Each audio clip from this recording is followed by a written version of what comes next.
Monsieur Delartier, votre caméra et votre sont ouverts.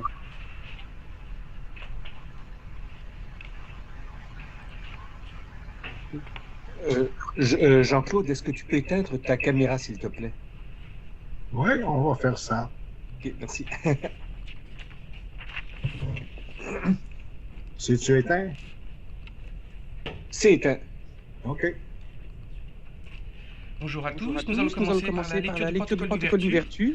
Protocole d'ouverture, audience du 5 juillet 2022 par visioconférence, volet 2 du dossier R-4167-2021. Demande du transporteur de modification des tarifs et conditions des services de transport pour les années 2021 et 2022. Poursuite de l'audience. Merci, M. Spectre.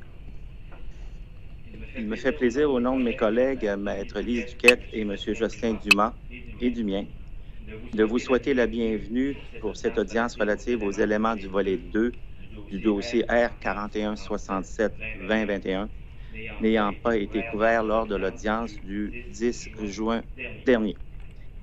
En plus des régisseurs, l'équipe de la régie est composée de Mme Geneviève Rivard, chargée de projet, Mme Maria Ramona Jorge, Messieurs Daniel Mongeon, Yacine Toulet, Martin Parent et de M. Christian Garneau. Les avocats de la régie au dossier sont Maître Louis Legault, Maître Alexandre de Repentigny et Maître Jean-François Ouimet. M. Claude Morin agit comme sténographe. Enfin, comme vous l'avez constaté, M. Spectre agit comme greffier pour cette audience. Permettez-moi de procéder aux consignes d'usage qui ont généralement cours à la régie. L'horaire de l'audience est de 9 h à plus ou moins 15 h, avec une pause en matinée et pour le dîner. À l'exception des 3 régisseurs, de la personne faisant des représentations, des témoins lorsqu'ils témoignent seuls ou en panel, nous demandons que les caméras des autres personnes présentes demeurent fermées, sauf lorsque l'un ou l'autre d'entre vous est invité à intervenir ou si vous souhaitez intervenir. Par ailleurs, l'avocate ou l'avocat qui représente un témoin doit garder sa caméra ouverte lors du contre-interrogatoire de son témoin. Également, nous demandons à ce que tous les micros demeurent fermés, sauf lorsque l'un ou l'autre d'entre vous est invité à intervenir ou si vous souhaitez intervenir. Rappelons que M. Spectre peut en tout temps fermer tous les micros. L'audience est diffusée sur YouTube en contenu audio seulement et est enregistrée. Aucun participant n'a par ailleurs demandé la tenue d'un huis clos. J'inviterai Maître Fréchette, lorsqu'il prendra la parole sous peu, de réitérer, s'il le souhaite, au bénéfice des participants, ses recommandations énoncées à sa lettre du 27 mai 2022, la pièce B 0237, relativement à l'utilisation d'informations confidentielles lors d'une séance publique. Les notes sténographiques seront déposées sur le site Internet de la Régie dans les meilleurs délais.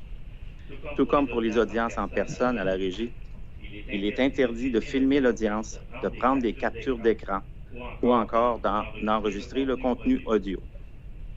Par ailleurs, si vous éprouvez un problème technique majeur, par exemple une perte de connexion, vous pouvez communiquer avec M. Spectre à l'aide de la fonction clavardage ou par courriel à l'adresse suivante: julien.spectre, specte, @regie-énergie.qc.ca. La Régie vous a communiqué les coordonnées de connexion le 7 juin dernier. Elle rappelle aux participants de s'assurer du respect des directives publiées et qui étaient jointes à cette lettre.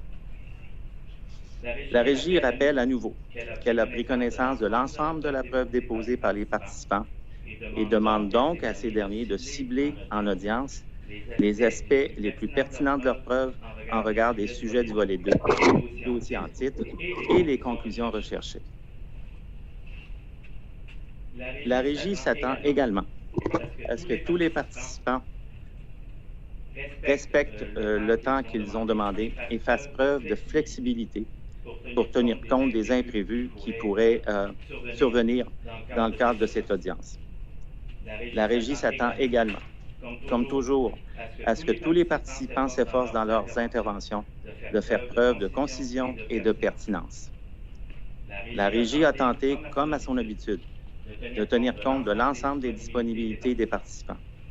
Cela dit, il se peut qu'en fonction de la progression du dossier, le calendrier se trouve modifié. Nous comptons sur votre collaboration pour négocier entre vous les arrangements nécessaires à la réorganisation de vos participations respectives. Si vous souhaitez proposer des modifications, je vous prierai de nous en informer dès que possible. Seul un participant a manifesté le souhait de recourir à l'usage de salles virtuelles d'équipes privées sur Teams, qui peuvent être utilisées par les participants durant les pauses. M. Speck a depuis pris les mesures appropriées. La Régie précise par ailleurs que ces salles ne peuvent être utilisées aux fins de consultation entre les membres d'un panel de témoins durant leur témoignage. Dans sa lettre du 7 juin dernier, la pièce A0091, la Régie précisait les sujets devant être traités lors de l'audience débutant ce jour, soit le CER dépenses en capital, le panel 4, balisage de la rémunération globale des employés d'Hydro-Québec, le panel 5, les modifications demandées à l'annexe 8 des tarifs et conditions relatives aux services de réglage de vitesse, régulation de fréquences primaires, ainsi que les 2 nouveaux indicateurs exigés par les décisions D-2020-41, soit le panel 6. Le déroulement de l'audience est précisé au calendrier d'audience qui vous a été communiqué le 7 juin dernier. Il s'agit de la pièce A0092. L'administration de la preuve se fera de la manière habituelle, soit par la présentation de la preuve en chef du transporteur, suivie de la présentation de la preuve des intervenants. La présentation de la preuve des intervenants débutera par la présentation de M. Saint-Laurent et se poursuivra selon l'ordre établi par la Régie, tel qu'elle peut le modifier selon les besoins. La Régie rappelle que M. Lowry a été reconnu à titre d'expert en mécanisme de réglementation incitative dans le cadre du volet 1 du présent dossier. L'AXI-CIFQ ayant manifesté son intention de ne pas produire comme témoin M. Lowry lors de la présente audience, la Régie a demandé dans sa lettre du 31 mars dernier aux autres participants de préciser s'ils entendaient contre-interroger M. Lowry. Aucun participant n'a confirmé une telle intention.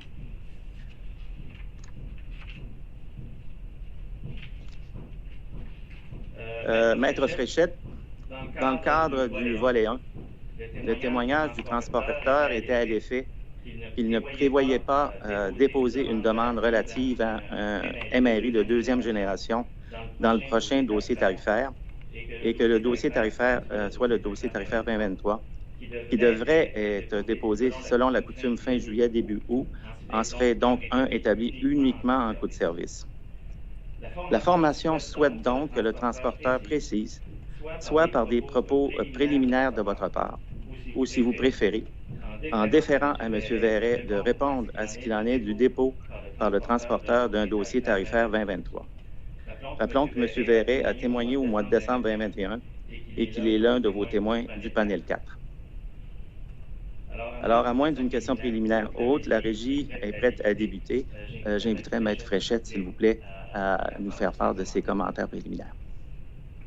Oui, alors bonjour à tous. Me donnez-vous un petit instant, 2 instants avant de débuter? Tout à fait.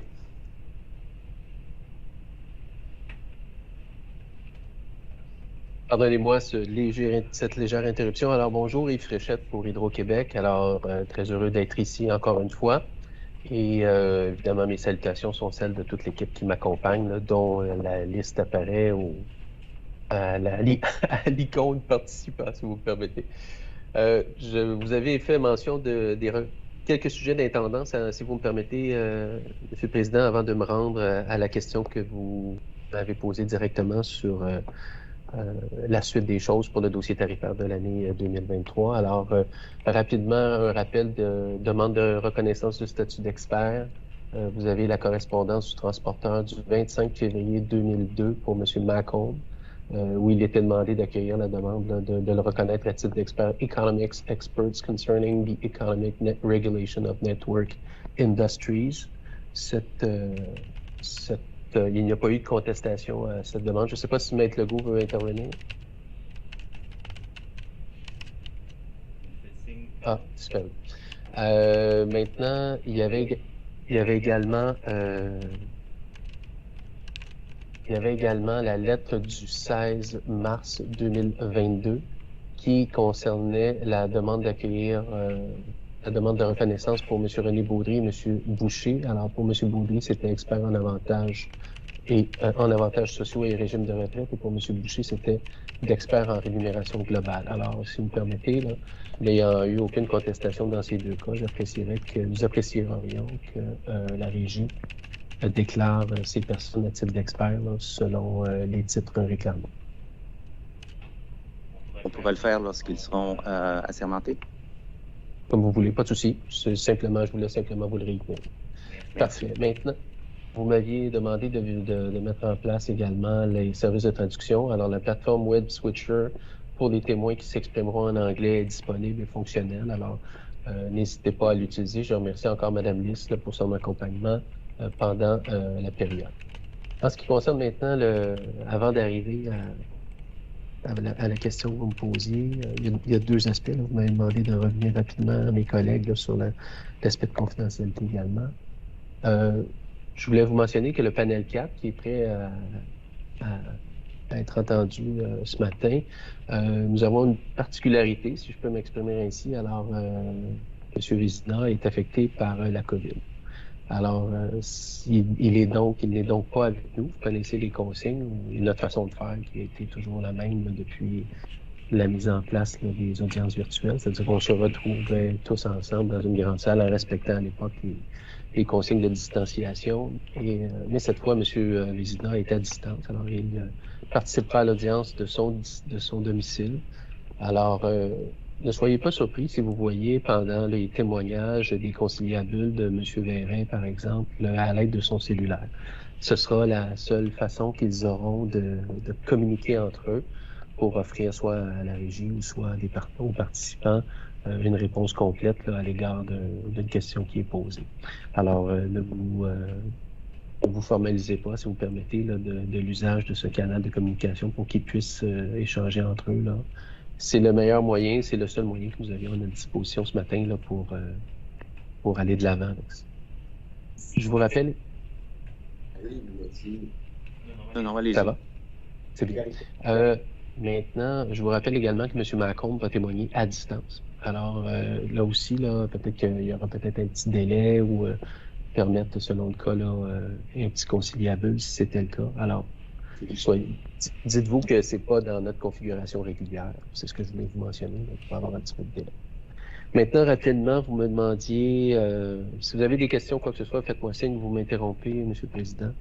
Vous me demandez rapidement, là, j'ai entendu des autres, peu importe. Est-ce qu'il y a quelqu'un d'autre qui aurait son micro ouvert? Est-ce que M. Speck, peut-être, est-ce que M. Speck pourrait intervenir, peut-être, pour fermer tout le monde? Hein? Je vais regarder ça et intervenir. C'est bien, merci. Maintenant, rapidement, au niveau pour rappel, là, mes collègues sont tous expérimentés, mais comme vous me l'avez demandé, M. le Président, au niveau des aspects liés à la confidentialité, évidemment, ni moi-même, ni aucun de mes collègues n'avons identifié de moment où un huis clos serait nécessaire pour la tenue, pour l'usage d'informations confidentielles. Alors, mais cela peut survenir. On a toujours d'usage, nous le savons tous, l'obligation de caviarder les informations confidentielles dans le cadre de nos documentations. Ça, c'est vraiment acquis. Mes collègues, pour la plupart, ont souscrit déjà à l'engagement de confidentialité. Si jamais il y avait la tenue d'un huis clos, j'invite mes collègues qui ne l'auraient pas fait à me contacter en amont s'ils veulent y participer afin que je puisse rapidement mettre en place la documentation qui sera requise. Enfin, évidemment, les consignes d'usage pour essayer de cibler le plus possible le huis clos, c'était la transmission de questions en amont. Et puis, j'invite tous mes collègues à me contacter. Ils ont déjà mes coordonnées. Et alors, de ne pas hésiter là, à me faire signe. Et puis, je verrai avec eux, selon le déroulement, la meilleure façon, là, afin qu'ils puissent progresser à ce sujet. Maintenant, dernière question sur l'aspect suivi pour le dossier tarifaire 2023. Ça va jusqu'à maintenant, M. le Président, il n'y a pas d'autres... Tout à fait. C'est bien. Alors, rapidement, je vais débuter sur la question que vous m'avez Pardonnez-moi, est-ce qu'on... Pardonnez-moi encore.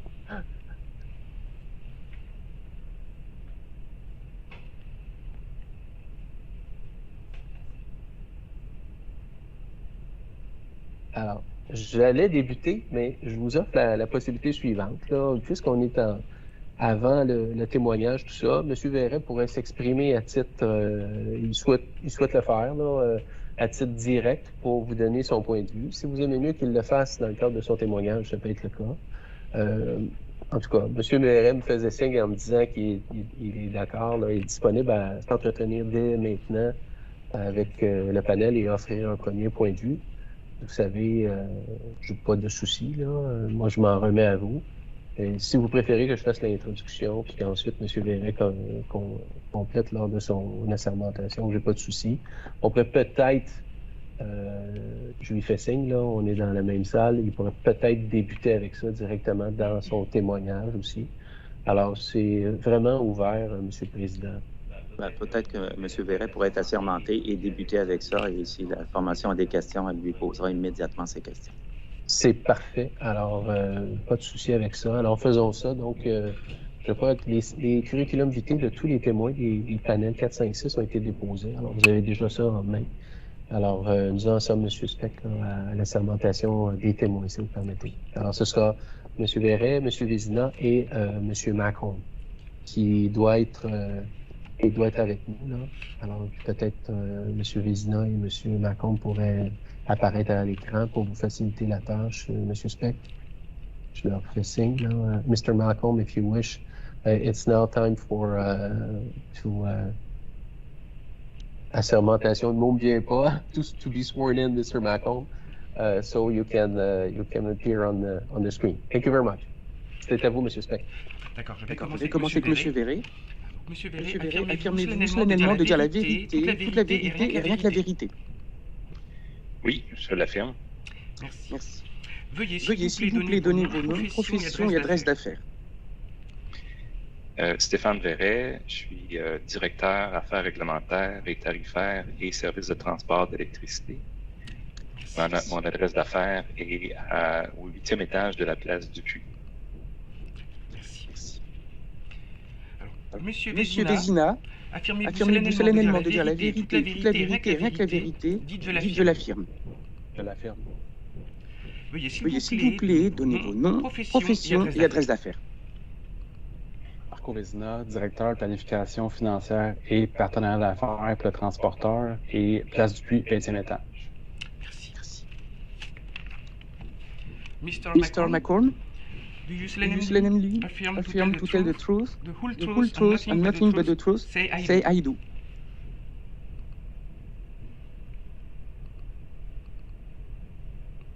Mr. Malcolm, I think your mic is off.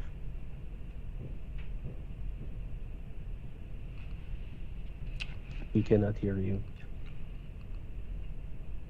We can read on your lips that you said I do, but we cannot... Can you hear me now? Yes. Yes. Very good. Thank you. Do you want me to repeat? No, I do. I answer in the affirmative. Okay, thank you. And please state your name, occupation, and business address. My name is Jeff D. Macholm, M-A-K-H-O-L-M. I'm a managing director at National Economic Research Associates. My business address is 99 High Street, Boston, Massachusetts. Thank you. Thank you. Alors, c'est bien. Excusez-moi. Oui, allez-y. On peut procéder à la reconnaissance du statut d'expert de M. Malcolm. Collègues, ça va? Alors, les membres de la formation reconnaissent M. Malcolm comme expert dans le présent dossier. Selon votre lettre, c'est un expert en économie concernant la régulation économique des industries de réseau. C'est bien cela? Oui, c'est ça, M. le Président. Merci alors. Vous pouvez procéder avec les témoins, donc c'est M. Verret peut-être qui... Me permettez-vous de procéder d'abord avec les formalités d'usage pour l'adoption de la preuve et oui, peut-être absolument, par la suite, excusez-moi, j'étais trop empressé. Non, c'est juste qu'il ne faut pas l'oublier. Et puis, je ne veux pas que dans l'effervescence, vous me comprenez. Alors, il faut faire les choses dans les règles, si vous permettez. Alors, rapidement, les témoins étant assermentés. Alors, M. Vézina, sur le sujet du compte d'écart concernant les dépenses en capital dans la perspective d'un MRI de deuxième génération, les pièces HQT5 document 1 et les réponses aux demandes de renseignement ont été préparées par vous et les adoptées comme votre témoignage dans ce dossier? Oui, tout à fait. Merci. M. Verret, sur le même sujet, alors, et les mêmes pièces, vous les adoptez comme étant votre témoignage dans ce dossier? Oui. C'est bien. Mr. Malcolm, regarding the subject, your expert report regarding the RIGI question on the possibility of setting up a DVA for capital addition, your expert report is at HQT5. Document 4 and all the responses to IRs. This exhibit and corresponding responses to information requests have been prepared by you, and you added them as your testimony in this file? Yes. Thank you. Ces formalités étant accomplies, Monsieur le Président, donc, Mr. Malcolm, just for you to start to understand, we will start by a preliminary question to Mr. Verret, and then we will go on with the presentations. Donc, M. Verret, la question principale, vous avez entendu Monsieur le Président nous interpeller, le transporteur, sur la suite des choses quant au dépôt d'une demande tarifaire 2023. Alors, quelle est la position du transporteur à l'égard de la question énoncée par Monsieur le Président il y a quelques instants? Très bien. D'abord, bonjour, Madame, Messieurs les régisseurs. En réponse à la question que vous me posez, une question très pertinente là, pour la suite des choses, je vais commencer par donner un petit peu certains éléments de contexte qui expliquent là, la position du transporteur. Tout d'abord, vous êtes certainement au courant qu'au mois de février dernier, Hydro-Québec a fait connaître son nouveau plan stratégique 2022-2026. Et également, de manière à pouvoir réaliser les ambitions de ce plan stratégique-là, Hydro-Québec a annoncé une évolution de son organisation vers une hydro. Et qu'est-ce que ça veut dire exactement? Ça veut dire qu'il y aura un passage d'une structure qui était verticale, la production, le transport, la distribution, à une Hydro-Québec qui va être construite à partir des grandes étapes de la chaîne de valeur pour refléter l'enchaînement logique des activités clés de la mission de l'entreprise. Donc, c'est un changement, c'est une évolution majeure de l'organisation et ça a amené l'ensemble des groupes à procéder à une réflexion importante qui s'est déroulée sur les 120 derniers jours depuis le mois de février. Alors, vers la fin du mois de juin, le 22 juin pour être plus précis, les différents groupes de l'entreprise ont annoncé l'organisation de leurs activités jusqu'au niveau des chefs dans l'organisation.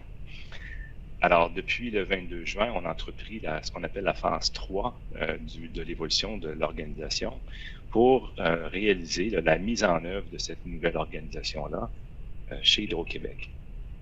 Alors, qu'est-ce que ça veut dire exactement? Quel est l'impact sur le dossier, la préparation du dossier tarifaire pour 2023? Tout d'abord, il faut comprendre qu'il y aura un travail colossal à réaliser par les équipes de finances et les équipes de technologie de l'information, le TIC, pour pouvoir mettre en place cette organisation-là, puis être en mesure de bien identifier les coûts associés à la fonction transport et les coûts associés à la fonction distribution. Comme on sait, bien que l'entreprise s'est dirigée vers une Hydro-Québec structurée selon la chaîne de valeur de la réalisation de ses activités, et il faut comprendre que, d'un point de vue réglementaire, les activités de transport sont toujours réglementées par la régie, les activités de distribution sont toujours réglementées par la régie.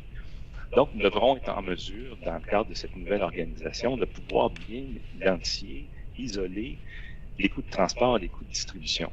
Et c'est un travail colossal qui doit être réalisé par l'ensemble des équipes de finances. À ce sujet, habituellement, on réalise en début d'année une revue 1 budgétaire pour voir l'état d'avancement des activités de l'entreprise. Alors, cette revue budgétaire-là n'a pas pu être réalisée. Les équipes sont concentrées à pouvoir identifier l'ensemble des impacts de la nouvelle organisation. Et la revue budgétaire 2 va se produire plus tard cet automne. Donc, les équipes sont actuellement à la tâche pour pouvoir déterminer les différents inducteurs qui sont requis pour pouvoir allouer les coûts aux deux entités réglementées. Ces inducteurs-là doivent être déterminés de manière à assurer qu'il n'y aura aucun intérêt de financement entre les activités réglementées et non réglementées de l'entreprise. Une fois ces inducteurs bien déterminés, par la suite, il sera requis de mettre à niveau les systèmes financiers de l'entreprise pour refléter cette évolution organisationnelle-là. Donc, l'impact sur les dossiers réglementaires, on doit se rappeler d'abord qu'au niveau de la demande tarifaire 2023, le mécanisme de réglementation incitatif actuel prend fin à l'année 2022. Donc, il s'étendait de la période 2019 à 2022. Et que l'année tarifaire 2023 sera une année pour laquelle les revenus requis sont déterminés sur une base de coût de service. Donc, pour la première fois depuis 2019, nous allons présenter les charges d'exploitation sur la base des coûts de service et non pas sur la base d'une formule d'indexation de ces charges-là. Alors, la nouvelle organisation, les nouveaux inducteurs seront cruciaux, seront au cœur même de la détermination des charges pour le transporteur. Alors, considérant les travaux qui sont requis, considérant le temps qui est nécessaire pour les mettre en place, qui devra s'étendre d'ici à la fin de l'année, alors nous n'avons pas le choix que de reporter le dépôt de la demande tarifaire 2023 à l'an prochain, au mois d'août 2022. Alors, essentiellement, ce qu'on souhaite faire, c'est la même chose qui a été fait en l'année 2020 lors de la COVID. Alors, on a eu une double tarifaire 2021-2022. On est dans la phase 2 de cette double tarifaire présentement. Et de manière à pouvoir là, bien préparer le dossier, bien faire atterrir la nouvelle organisation, préparer le dossier. Alors, on n'a pas d'autre choix que de déposer la demande tarifaire 2023 l'an prochain, en même temps que la demande tarifaire 2024. Et il y a également un impact au niveau de la demande d'investissement. Comme j'ai mentionné, la revue budgétaire 2 va être réalisée à l'automne. Les informations financières sont nécessaires pour pouvoir déterminer les budgets d'investissement. Et donc, la demande d'investissement, la DI, qu'on appelle la DI 2023, sera déposée à la fin de l'année, au mois de décembre 2022. Voilà, j'espère que ça répond bien à votre question. Peut-être un peu plus longue que souhaité, mais je voulais bien contextualiser la réponse que je vous fournissais. Puisqu'il s'agit d'une question préliminaire, merci M. Verret. Puisqu'il s'agit d'une question préliminaire, je m'en remets à vous, M. le Président, si vous voulez vider au bénéfice de tous cette question-là avec vos interrogations subséquentes, s'il y en avait. Sinon, nous allons procéder avec la présentation des témoins et puis par la suite, là, à la toute fin, comme il est d'usage, le banc pourra interroger le panel. Je m'en remets à vous, là.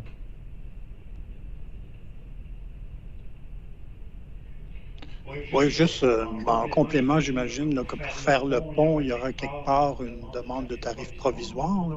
Comment vous voyez ça? Absolument.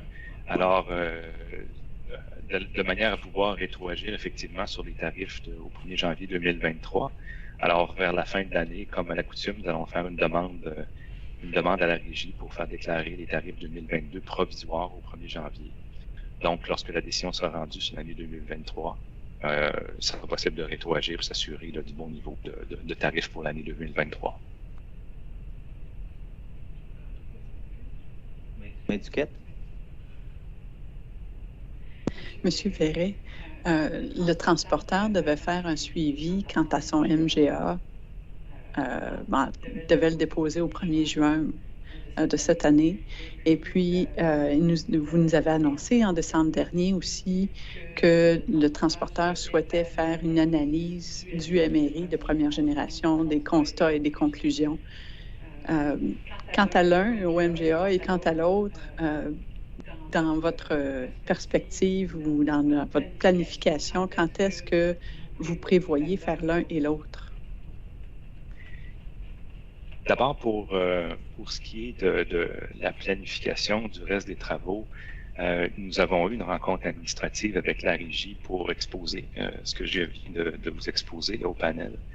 Et on a pris un engagement de revenir également auprès des gestionnaires de la régie pour regarder les différents suivis de la décision et voir dans le temps la meilleure disposition, le meilleur moment de réaliser ces différents suivis-là.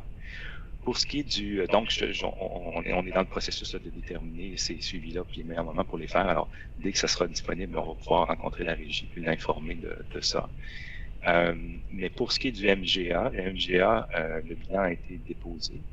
Je sais qu'on cherche à planifier une rencontre qui va nous permettre d'exposer le contenu du bilan du MGA.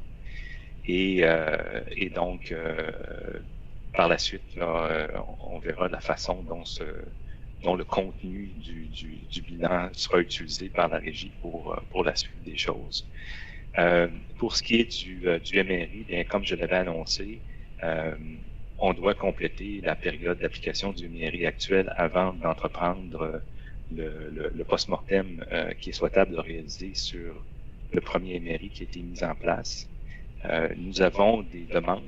Vous avez fait des demandes dans la dernière décision en termes de suivi, de moments pour lesquels vous nous avez demandé soit de déposer un plan de travail ou soit de faire état du résultat de nos analyses dans le rapport annuel 2022. Je vous dirais honnêtement que le rapport annuel 2022 risque d'être trop court comme moment pour les conclusions. Dans la décision, c'est mentionné que si ce n'était pas complété, on informerait quand est-ce qu'on souhaite être en mesure de le compléter. Mais donc, ce post-mortem-là sera entrepris en début d'année 2023. Nous avons la réflexion à faire, à réaliser. Aujourd'hui, je ne suis pas en mesure de vous dire le temps que ça va nécessiter pour faire cette réflexion-là.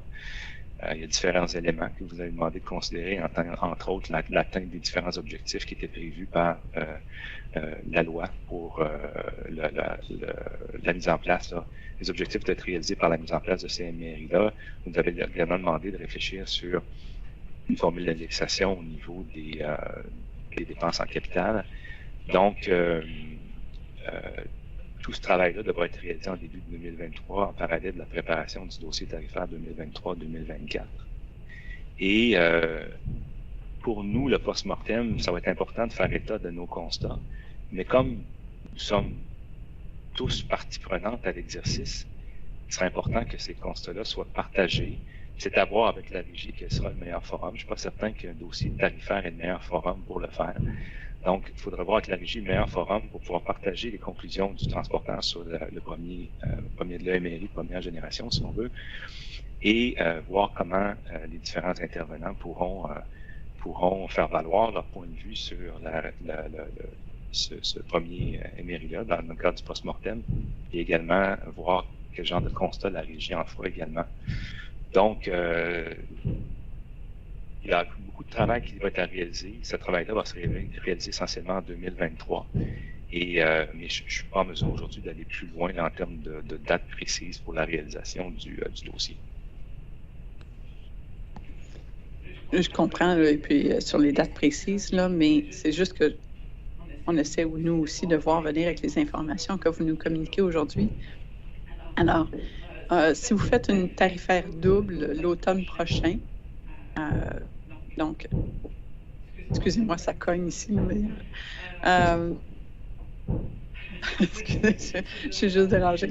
Mais donc, si vous faites une tarifaire double à l'automne 2023, pour l'année tarifaire 2023 et puis 2024, vous feriez probablement... Vous iriez pas... Même si c'était votre conclusion, vous ne demanderiez pas nécessairement la formulation d'un MRI de deuxième génération pour 2023 en coût de service et 2024 en MRI. Vous seriez nécessairement, même si la conclusion était que le MRI était la 7e merveille du monde, là, vous seriez nécessairement sur un MRI pour l'année tarifaire 2025. C'est juste pour voir.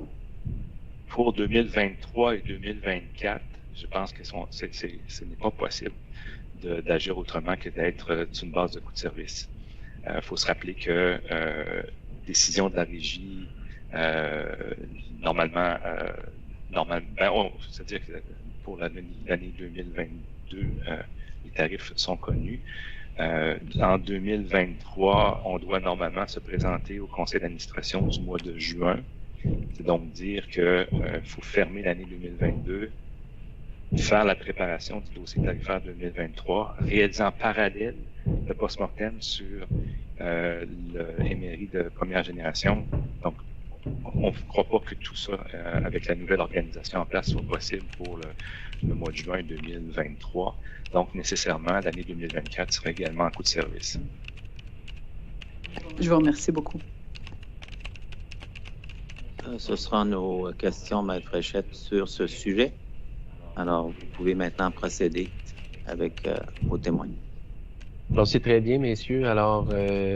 En passant, nos excuses pour ce bruit, là, c'est pas une pièce de théâtre, là, c'est pas l'ouverture des rideaux, mais c'est un peu inattendu et on s'en excuse. Ben, écoutez, il n'y a pas de souci, vous n'avez pas à vous en faire. Là. Depuis quelques années, je pense qu'on passe d'épisode particulier à épisode particulier. Pas de souci. Donc, mais oui, est-ce qu'il y avait une autre question? Non, ça va. Alors, M. Verret, M. Vézina, Mr. Macomb, alors, la parole est à vous pour la présentation.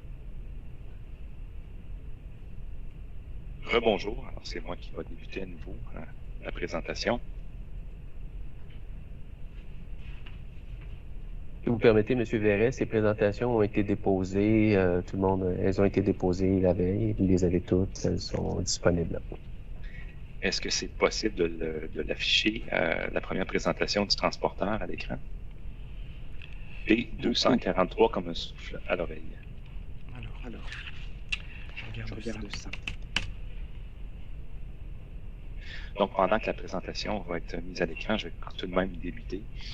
Alors, ce matin, nous avons 2 présentations à vous offrir concernant le sujet du compte d'écart et de report pour les dépenses en capital. Une première présentation que le transporteur va offrir qui est fait en fonction de l'évolution de son cadre réglementaire, donc sur une perspective historique. Et une deuxième présentation qui sera faite par notre expert indépendant, M. Macomb, que tout le monde connaît. C'est un économiste avec une très grande expérience au niveau de la réglementation économique. Alors, ce sont les 2 présentations que nous allons vous offrir ce matin. Est-ce que c'est beau? Est-ce que ça s'affiche bien? C'est un peu, oui, ça s'affiche, mais c'est un peu petit. Je ne sais pas si on peut élargir un peu. Je vais voir si je peux. Sinon, vous allez m'obliger de sortir mes petites lunettes de lecture. Est-ce que là, c'est bon? Je pense que ça va aller. Je pense que ça va aller. OK. Donc, je disais que l'objectif de la présentation ce matin, il n'y aura pas de surprise. La position du transporteur, elle est très claire. Le transporteur est toujours d'avis qu'il n'est pas opportun d'ajouter au cadre réglementaire actuel un compte d'écart et de report pour les dépenses en capital. Donc, l'objectif de ce matin, c'est de vous exposer le plus clairement possible les motifs qui supportent cette position. La présentation du transporteur va vraiment couvrir 3 messages clés que nous souhaitons véhiculer ce matin. Le premier message clé, c'est que l'utilisation d'une année témoin projetée qui a été déterminée comme étant la façon appropriée d'établir les projections des revenus requis il y a de ça plus de 20 ans, amène nécessairement des écarts. Il y en a eu dans le passé, il y en aura vraisemblablement dans le futur. C'est implicite même au processus d'établissement des revenus requis en utilisant une année témoin projetée. Comme on va le voir dans la présentation, il existe toutefois un incitatif à réduire ces écarts-là et des actions concrètes ont été prises par le transporteur pour les réduire à travers le temps. Donc, premier message, année témoin projetée égale écart. Deuxièmement, on établit qu'il était impossible de distinguer, à moins d'efforts vraiment considérables, la nature de ces écarts-là, que les écarts soient générés par des gains d'efficience, par des réductions de coûts, par autres facteurs. La distinction sur la source des écarts est très, très difficile, voire impossible à réaliser. C'est ce qu'on a déjà établi dans les dossiers passés. Donc, en fonction de ces 2 éléments-là et d'ampleur possible des différents écarts, mais la régie a déjà déterminé qu'un outil approprié pour pouvoir traiter ces écarts de rendement-là était le mécanisme de traitement des écarts de rendement, le MTER, qui est opérationnel depuis 2017. Donc, allons-y avec le plan de présentation. Maintenant, je le vois à l'écran. Donc, je vais commencer par faire une brève mise en contexte de la question qui a été posée par la régie. Juste revenir, s'il vous plaît, à plan de présentation. Merci. Deuxièmement, je vais couvrir les fondements, ce que je considère comme étant les fondements du cadre réglementaire actuel. Deuxièmement, mon collègue, M. Vézina, va vous présenter des constats des dépenses en capital du transporteur, constats sur ses dépenses en capital et les différentes améliorations sur l'acuité des projections à travers le temps. Et je reviendrai à la fin pour faire la conclusion. La prochaine, s'il vous plaît. Donc, mise en contexte, tout le monde connaît ça. Bref rappel de la décision des 2020-041 de la Régie, où la Régie faisait le constat d'écart entre les valeurs autorisées et réelles de la base de tarification au cours des dernières années. Deux sources d'écart. Écart qui était dû à la différence entre les valeurs totales prévues et réelles des mises en service, et un écart qui était dû à la différence entre la répartition mensuelle de ces mises en service prévues et réelles.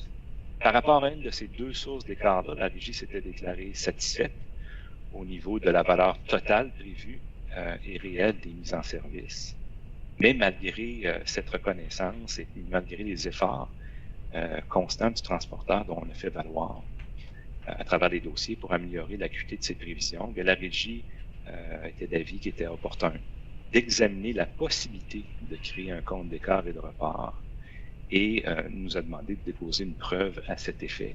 Ce qu'on a fait est accompagné de la preuve d'expert de M. Macomb au dossier. La suivante, s'il vous plaît.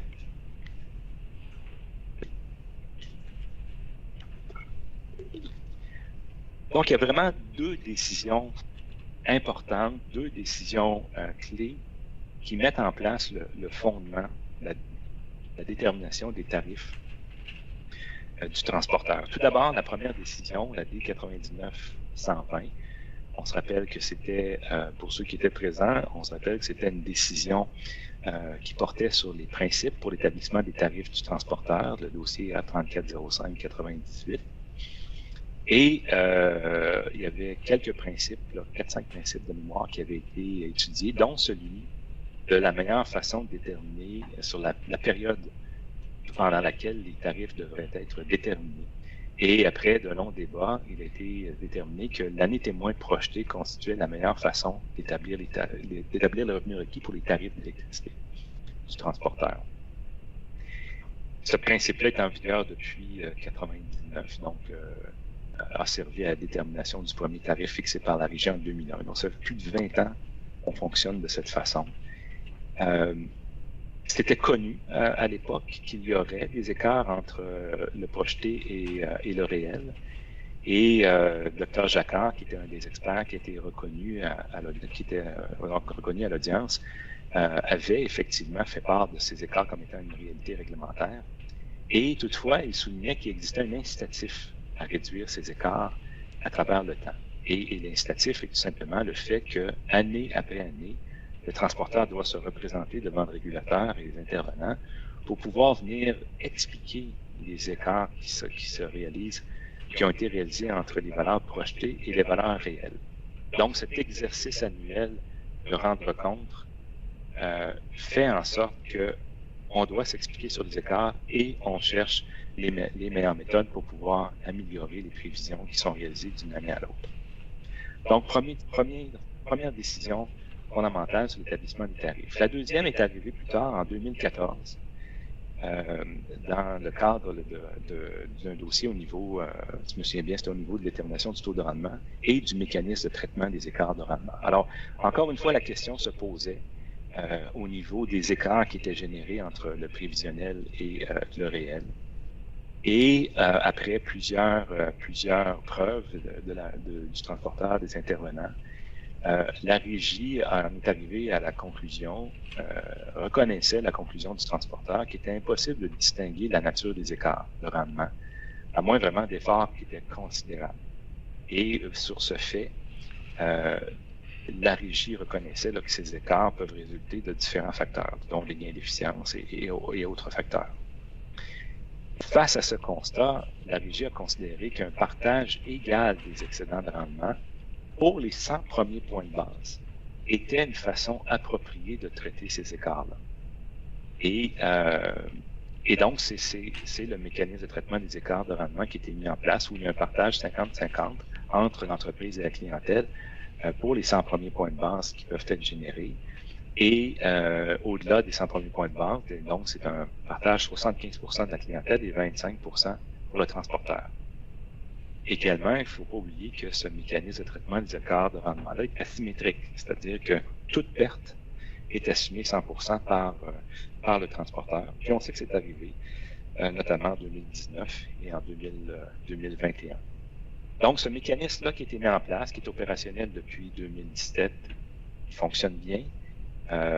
Les écarts, lorsqu'on consulte les différents rapports annuels, on peut voir que les différents écarts qui ont été générés ont toujours été à l'intérieur des 100 premiers points de base. Donc, on a en place un mécanisme qui fonctionne pour traiter de différents écarts qui peuvent être générés. Suivante, s'il vous plaît. Marco, je te cède la parole pour les deux prochaines. Oui, merci Stéphane. Bonjour à tous. Ça me fait plaisir d'être ici avec vous aujourd'hui pour cette audience. Donc, à titre de rappel, les dépenses en capital, le rendement sur la base de tarification et l'amortissement, ça représente environ 75% du revenu requis, d'où l'importance pour le transporteur de déployer des efforts sur l'acuité des prévisions et particulièrement les valeurs et les périodes de mise en service de ces investissements. Également, à titre de rappel, voici les arguments du transporteur à l'égard de la non-pertinence d'établir un compte d'écart et de rapport pour les dépenses en capital.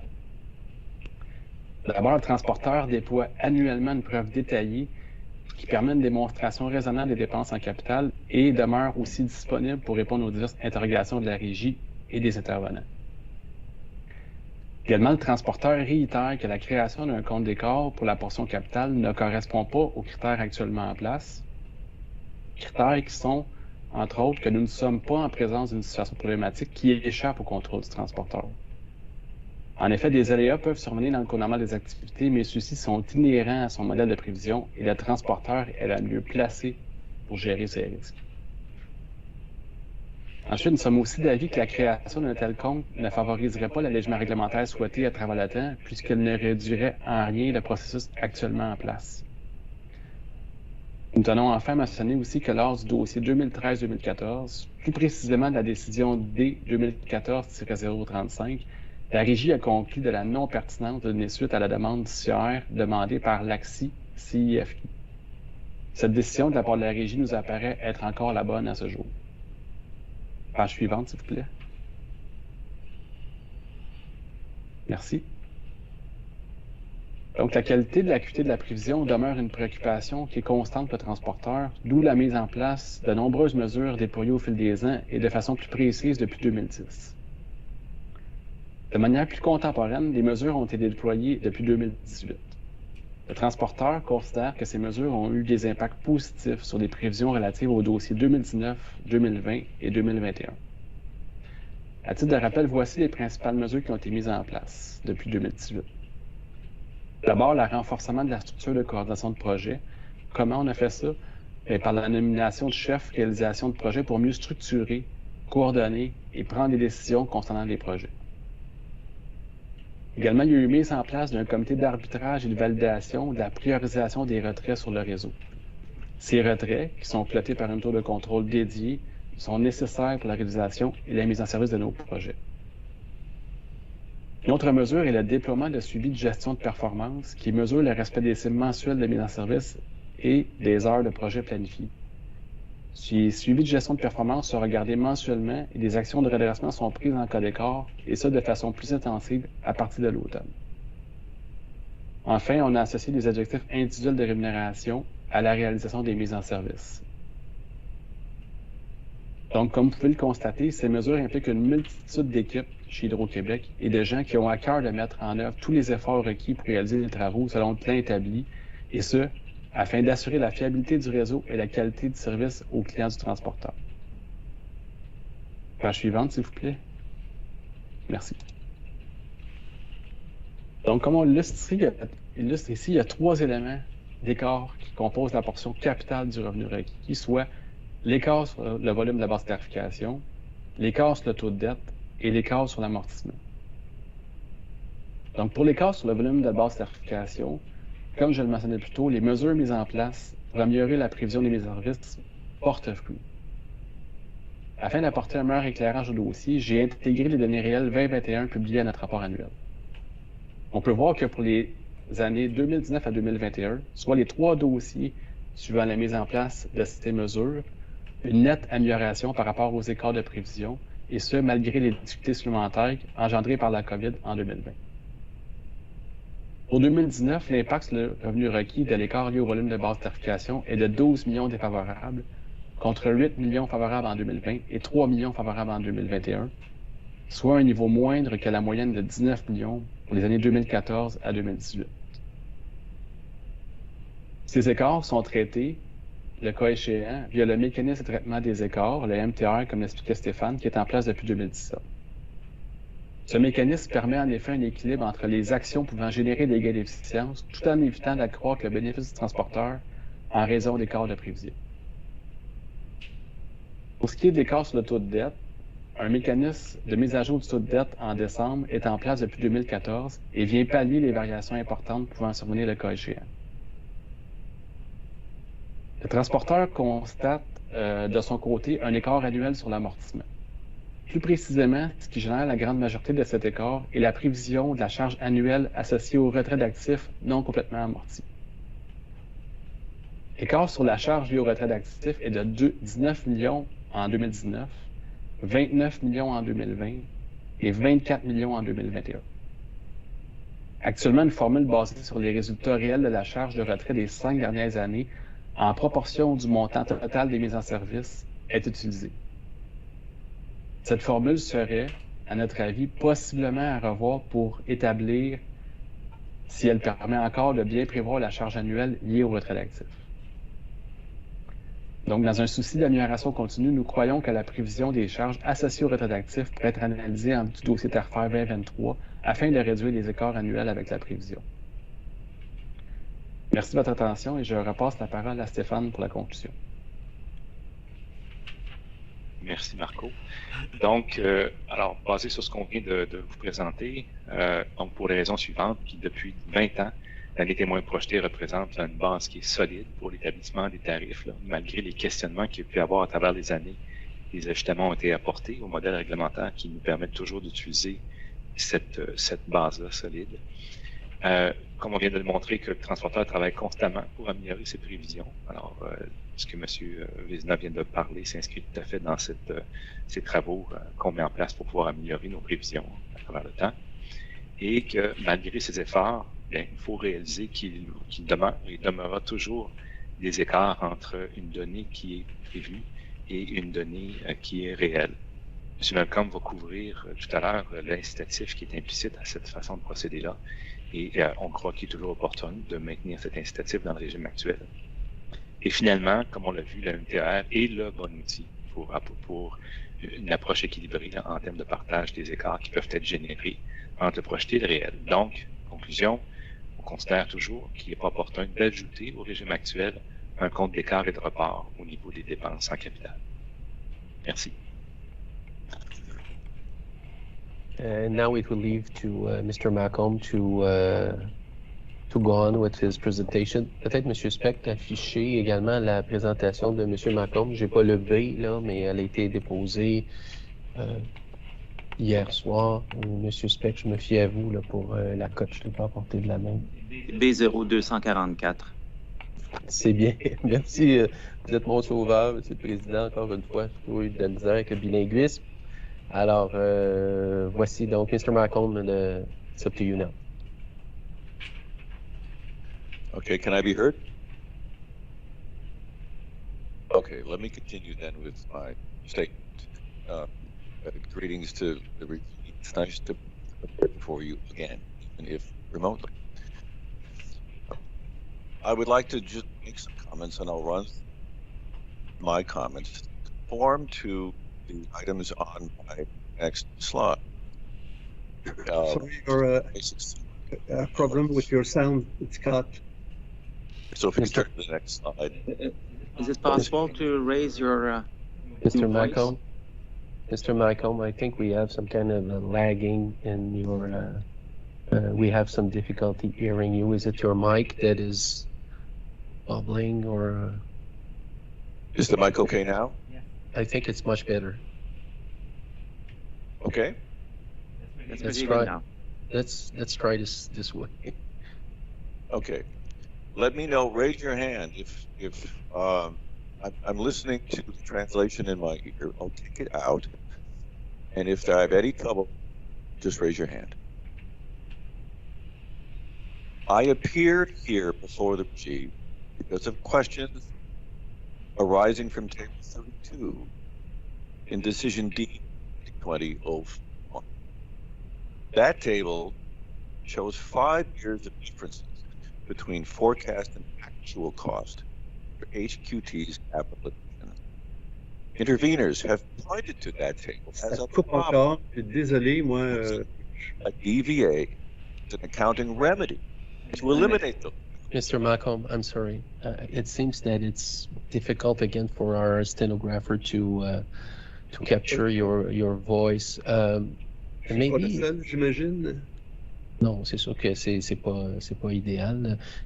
Can we maybe just go on with the English portion and maybe not use web switcher at this time, Mr. Malcolm, if it's possible? I think he froze. Not sure. Is it okay? So maybe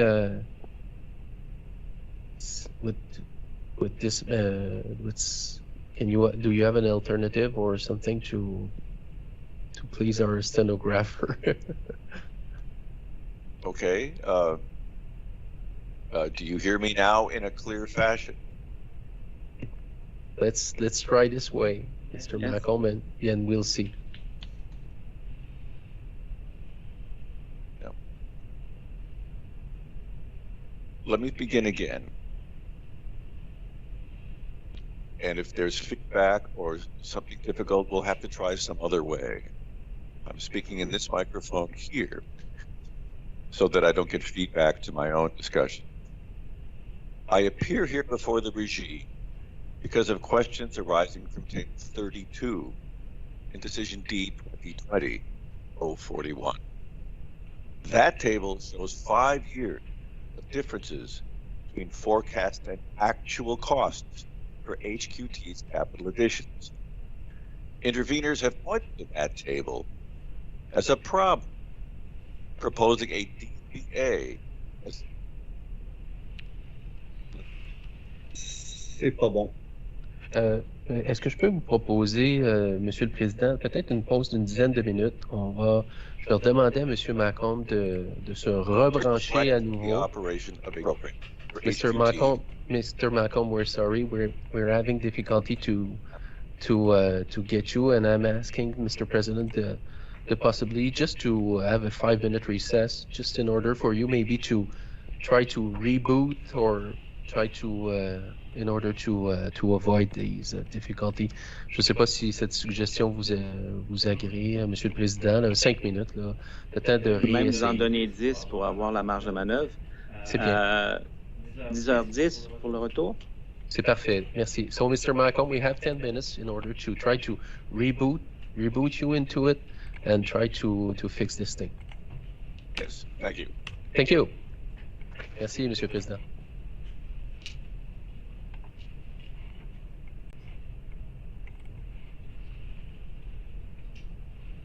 Maître Fréchette. Oui, rebonjour. Alors, Mr. Malcolm, are you back with a fresh link to Montreal?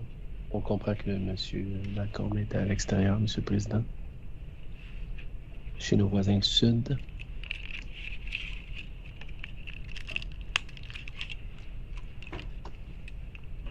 Et j'ai vu nous avions prévu le coup. Il était assisté dans son cabinet bostonien avec des ressources en informatique appropriées pour l'assister s'il y avait des difficultés. Alors, nous avions déjà anticipé, là, si jamais il y avait des difficultés, qu'il puisse être assisté. Donc, je ne sais pas si M. Speck, vous le voyez comme participant. Est-il toujours présent? Je vais regarder.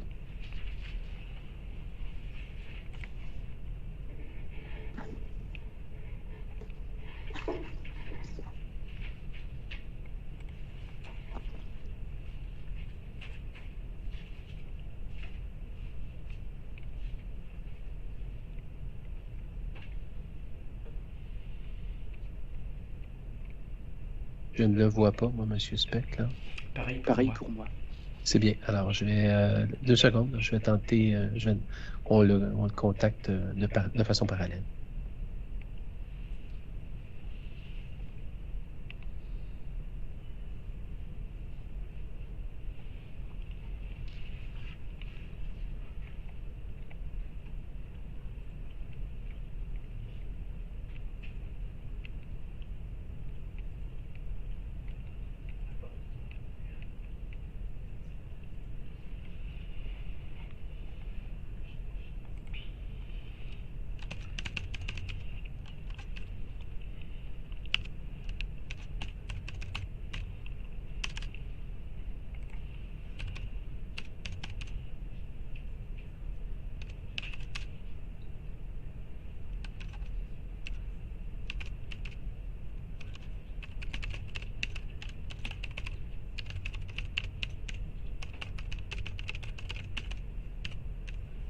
Excusez-moi pour cette interruption, là. C'est en train de...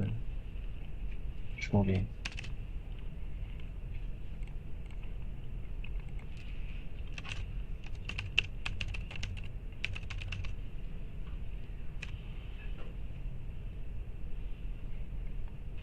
Can I be heard now? Yes. Very good. I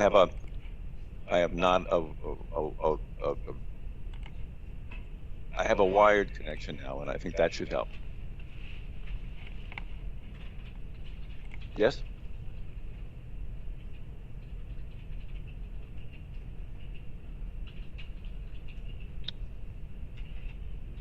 E, can you hear me? Should I continue? Yes, I think we are all set, hoping that everything is fine and that you will be able to go on.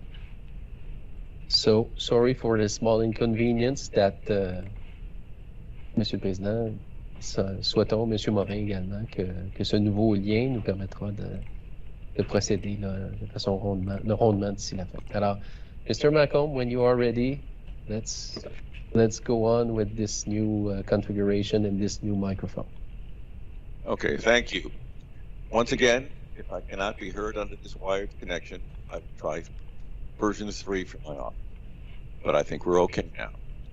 I appear here before the Regie because of questions arising from Table 32 in Decision D 2020-041. Okay, Yves? I'm relying on Mr. Morin. So far so good, ou you... C'est limite, hein, mais si vous l'entendez mal, moi j'entends mal aussi. Alors, dites-nous ça. Ouais, je vais faire un pacte avec vous, Monsieur Morin. On va continuer sur cette voie-là. Si c'est trop compliqué, je vais demander encore la permission de Monsieur le Président pour une autre pause et nous referons nous avons une troisième voie qui nous permettrait peut-être Vous pouvez demander à votre témoin de parler plus fort. C'est bien. Ça pourrait peut-être aider. C'est bien. Alors, Mr. Malcolm will go on. We'll try to go on with this link. The stenographer will signal us if it's too complicated for him. So we'll have to try another. Let me just 1 minute, please.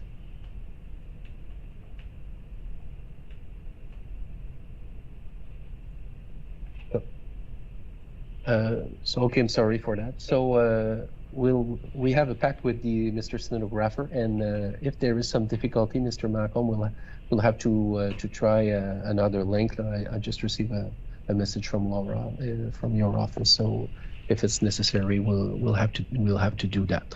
So, as Mr. President ask you, please speak loudly or louder if you can, and maybe try to be very static with your mic. Will help the connection with your testimony. So let's try this, Mr. Malcolm. Ready to roll, if I can say so. I apologize once again. I will speak with my stadium voice, and I'll speak slowly to try to be heard. The table 32 I was talking about reflects the operation of a cost-cutting incentive program for HQT started in 1999. You know that. A program designed to assist in the effective regulation of HQT. Those who created that incentive regime intended that there would be positive balances on any such table 32 as HQT shared with its consumers the gain from reducing costs below forecast. DVA account would effectively end that incentive program and thereby cause more problems for the regime and HQT and thereby consumers than it would solve. The foundation of the regime's forecast test year incentive program are substantial and widely known. Basic North American regulation is based on facts. Regulation developed this way in North America so that utility service providers and regulators can deal with each other usefully, contributing just and reasonable rates and services in the long-term interest of consumers without needless, unproductive controversy. The Northwest Utilities decision in Canada and the Hope decision in the U.S. flow from this desire to create a fact-based, just and reasonable regulatory system. J'ai beaucoup de misère, j'aime des parties de phrases, je m'excuse. Sorry to interrupt you again, Mr. Malcolm. The pact with our stenographer seems to... C'est qu'il manque des petits bouts de mots et je peux pas deviner toujours ce qu'il se dit. Oui, je comprends. Écoutez, Monsieur le Président, on est vraiment confus. C'est la première fois, puis je peux vous dire qu'on s'était testé auparavant pour s'assurer. Je ne sais pas si c'est le... Je comprends toute l'exaspération. On comprendra votre exaspération ainsi que celle de Monsieur Malcolm. Je ne sais pas si c'est la qualité du micro ou quoi que ce soit. Maître Richard, vous me permettez une hypothèse? Dans les instructions qu'on envoie aux gens pour participer à Teams, on suggère d'utiliser un casque d'écoute avec micro intégré. C'est important qu'il y ait le micro intégré et en général, ça fonctionne très bien. Je vois que M. Malcolm utilise un micro qui ne semble pas intégré à son casque d'écoute. C'est possiblement la difficulté. On peut peut-être lui énoncer, vous corrigerez mon pauvre anglais si jamais. Mr. Malcolm, is it possible for you to use another mic? I think Mr. Dumas, who is the chairman of the regie, was suggesting that maybe your mic is not the appropriate one. As you can see, we use most of the time some kind of a system that is linked together, which is the earbuds and the microphone that are along with it. So if you have a system like that, so could you... I was using the mic without the headphone at the suggestion of your tech person, so I don't get feedback and a delay of my own words. That's why I had the headphones off while I spoke. Okay. That should not be the problem. Okay, well, it's really a pity, Mr. Dumas, as you can see there. But can you try it again with? Do you have another? I will try with another device. Okay. I have written comments. I'll go try in my office. Give me 2 minutes. OK. Une courte pause, Monsieur le Président. Simplement, il va tenter d'utiliser un autre micro, c'est ce que je comprends. Et puis, peut-être, please close the camera, miss. 5 minutes, ça va. Peut-être, je pense. Il va dire. On va laisser un petit peu plus d'espace. Là, il est 10h22, 10h30. Il nous disait 2 minutes, mais permettez-vous, des fois qu'on le verrait réapparaître, M. le Président. Je ne veux pas vous exaspérer. Oui. Parce que je peux vous dire qu'on avait testé vraiment, qu'il n'y avait pas de difficulté. Les problèmes qui surviennent, c'est tout à fait compréhensible. Et puis, ça permet à M. Vézina de souffrir plus devant nous.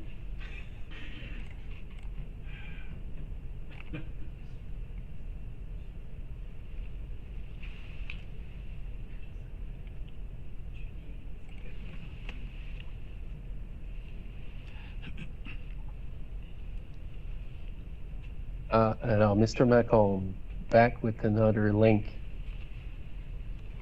Je m'en excuse aussi auprès de mes collègues là, qui patients, je vais me permettre de les saluer en même temps. So, Mr. Macomb, it's incredible the technology. I'm back.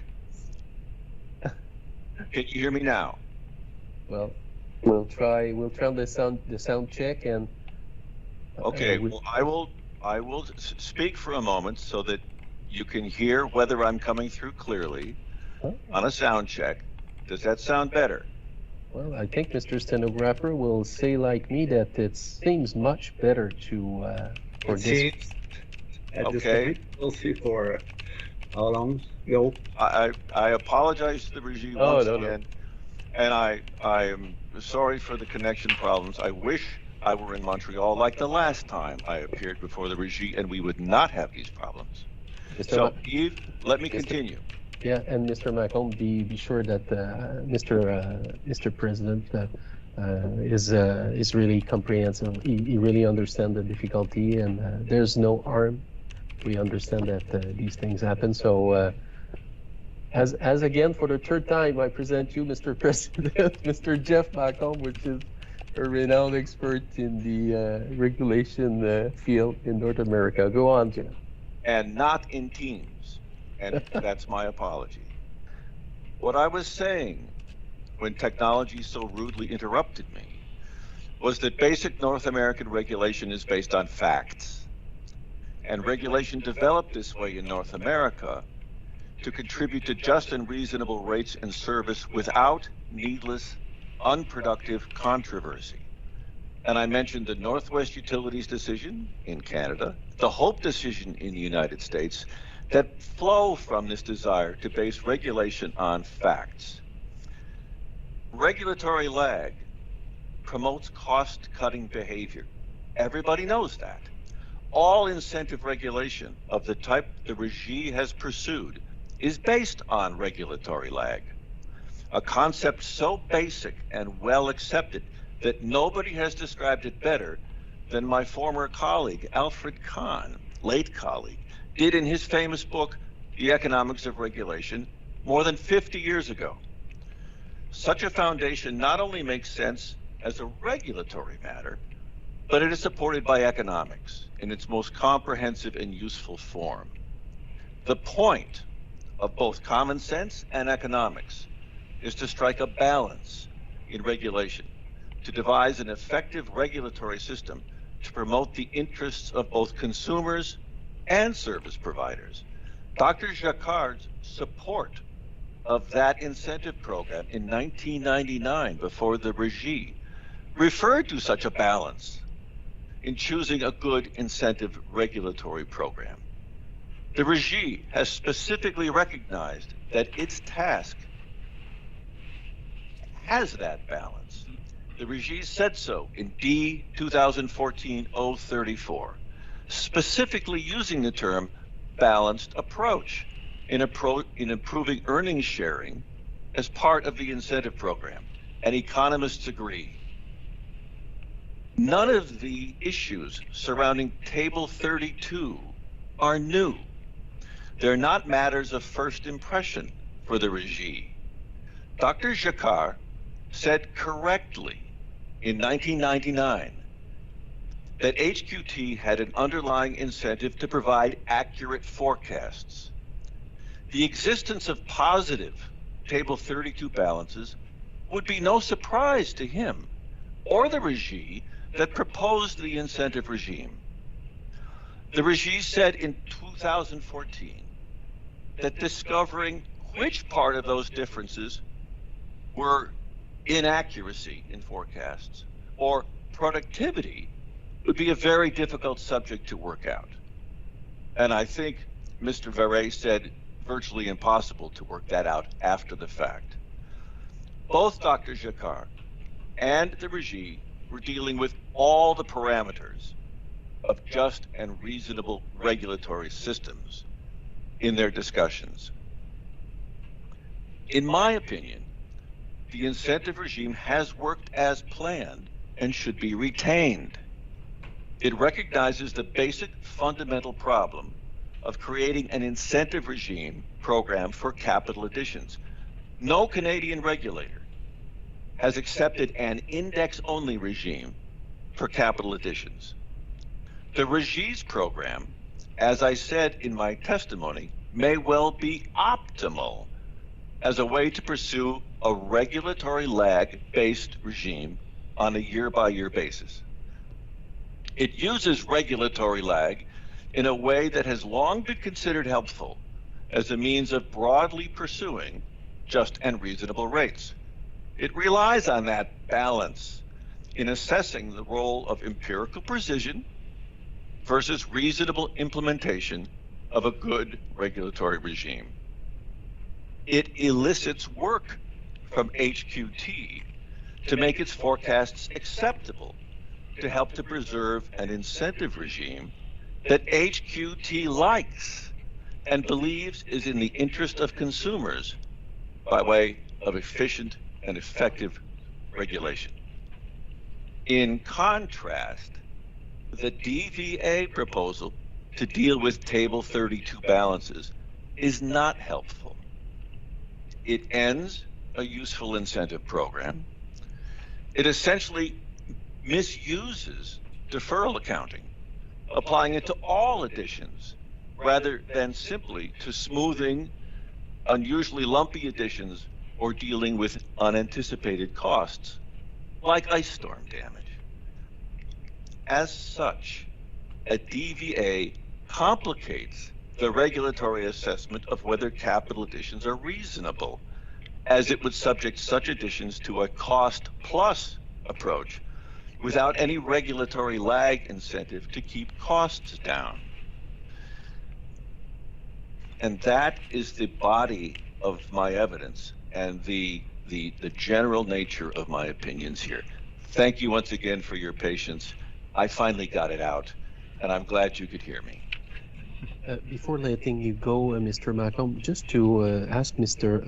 the clerk, Mr. Speck, to show us the Exhibit B244, just to because I didn't want to interrupt. Sorry, Mr. President, I didn't want to interrupt since the connection was good, Mr. Malcolm. So just to be sure that we show to him this presentation that was made. Rapidly, my question, Mr. Malcolm. There is the presentation you had prepared. Yes. It's showing, and deuxième page, s'il vous plaît, Monsieur Speck. La page suivante. Ça ne veut pas afficher la deuxième page. Je vais essayer de trouver une petite bidouille. I understand. It's a nightmare, Mr. Malcolm. This we cannot put on the screen the second page of the presentations. I'm sorry. And that is not my fault. Well, I'm sorry. It's a nightmare this morning, but there's enough fault for all. but it works on the resilience of ourselves. And Mr. Speck, aha, there they are. So just to wrap it up, Mr. Macomb, the presentation that you had prepared and the file in this file was not covered while you were testifying, because, as you know, the connection was good. And but just to be sure, all these, my question would be, your comments that you just made were how can I say, attached to these 6 elements that we can see on this slide. So just go through can you go through very rapidly just to illustrate the testimony that you just gave? Not to start it all over again, but just to illustrate the regie for them to be able to track your testimony with the presentation. I wrote these 6 bullet points. And in doing though, I said, I am here because of a proposal for a DVA. That's what propels me into this case. I think that there's a solid foundation for the Regie's forecast test year incentive program. I said that it links common sense to regulatory economics. I also said none of the DVA questions in this case are new. They're not matters of first impression. Dr. Jacquard knew all of these things in 1999. The incentive regime over the past 20 years has worked as planned and should be retained. A DVA proposal to deal with Table 32 balances is not helpful. That's my evidence. Thank you for this, Mr. Macomb. So, merci, Monsieur Speck. C'est complété pour cette portion-là. Alors, Hailey, je vous laisse la parole, Monsieur Verret, pour des remarques de fermeture. Ou si ça clôt les témoignages. Ça clôt le témoignage, on est prêt pour les questions. C'est très bien. Alors, ça clôt le témoignage, Monsieur le Président. Je vous remercie encore une fois pour votre patience, ainsi qu'à mes collègues là, pour ces désagréments. Alors, les témoins sont disponibles là, pour le contre-interrogatoire. Juste un instant, je vais consulter mes collègues.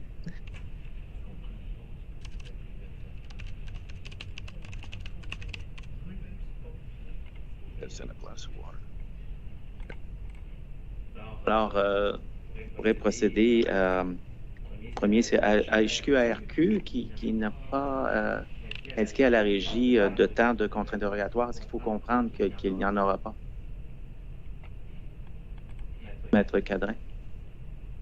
Oui, bonjour, Monsieur le Président. Bonjour aux membres de la régie. Bonjour aux membres du panel également.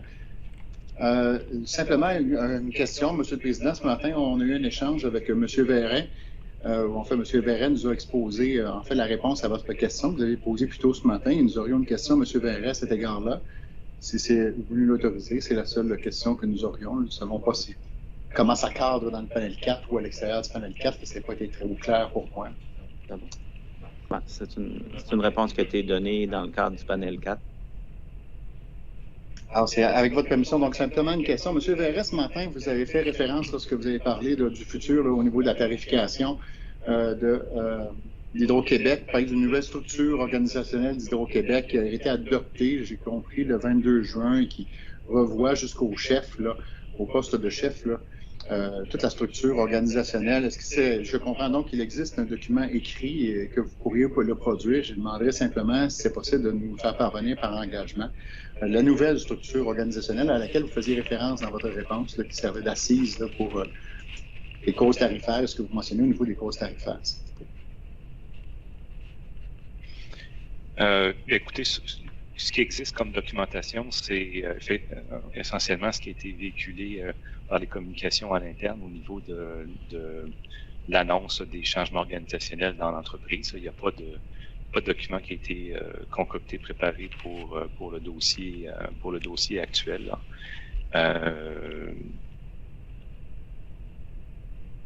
Peut-être je vous pose la question peut-être dans un autre sens. Peut-être que c'est moi qui avais mal compris votre réponse. Je m'en excuse. Là. Vous dites qu'il a été adoptée une nouvelle structure organisationnelle de Hydro-Québec le 22 juin 2022. Alors, j'ai présumé que c'était un document qui exposait quelle était la nouvelle structure organisationnelle qui avait été adoptée. Alors, qu'est-ce qui a été adopté le 22 juin 2022?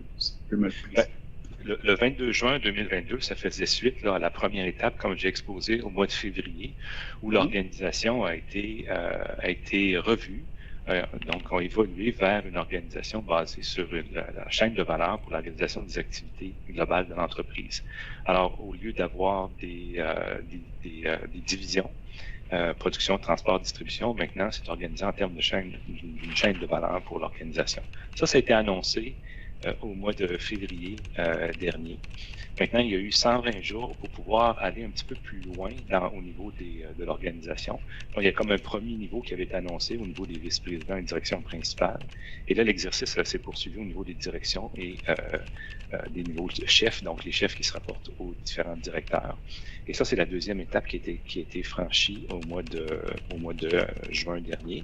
Et présentement, on est à implanter ce changement-là dans l'organisation et à voir aussi les derniers ajustements qui vont être requis au niveau des chefs 5. Donc, c'est toujours en évolution, ça se fait par étapes et l'objectif, c'est de prendre le temps de bien mettre en place l'organisation jusqu'au niveau des employés.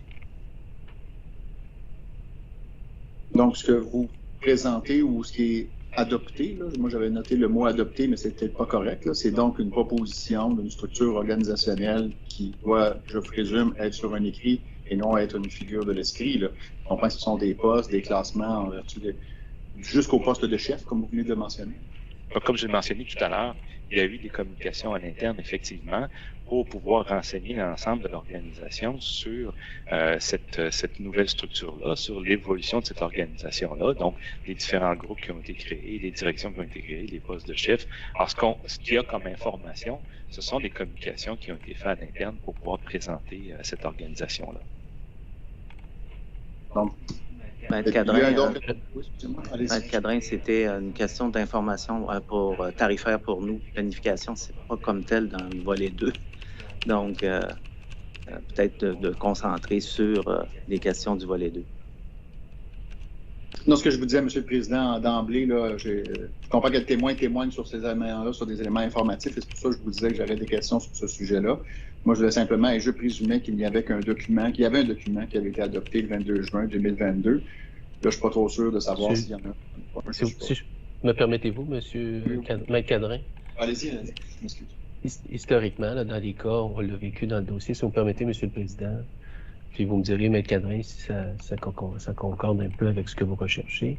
Historiquement, on l'a vécu tout récemment dans le dossier des normes de conduite. Alors, il y a toujours un délai entre les annonces qui sont faites au niveau des réorganisations et la vision dans un organigramme pour incarner ces éléments-là. Alors, vous savez, Maître Cadrin, comme M. Virel disait, les derniers ajustements se sont faits en juin.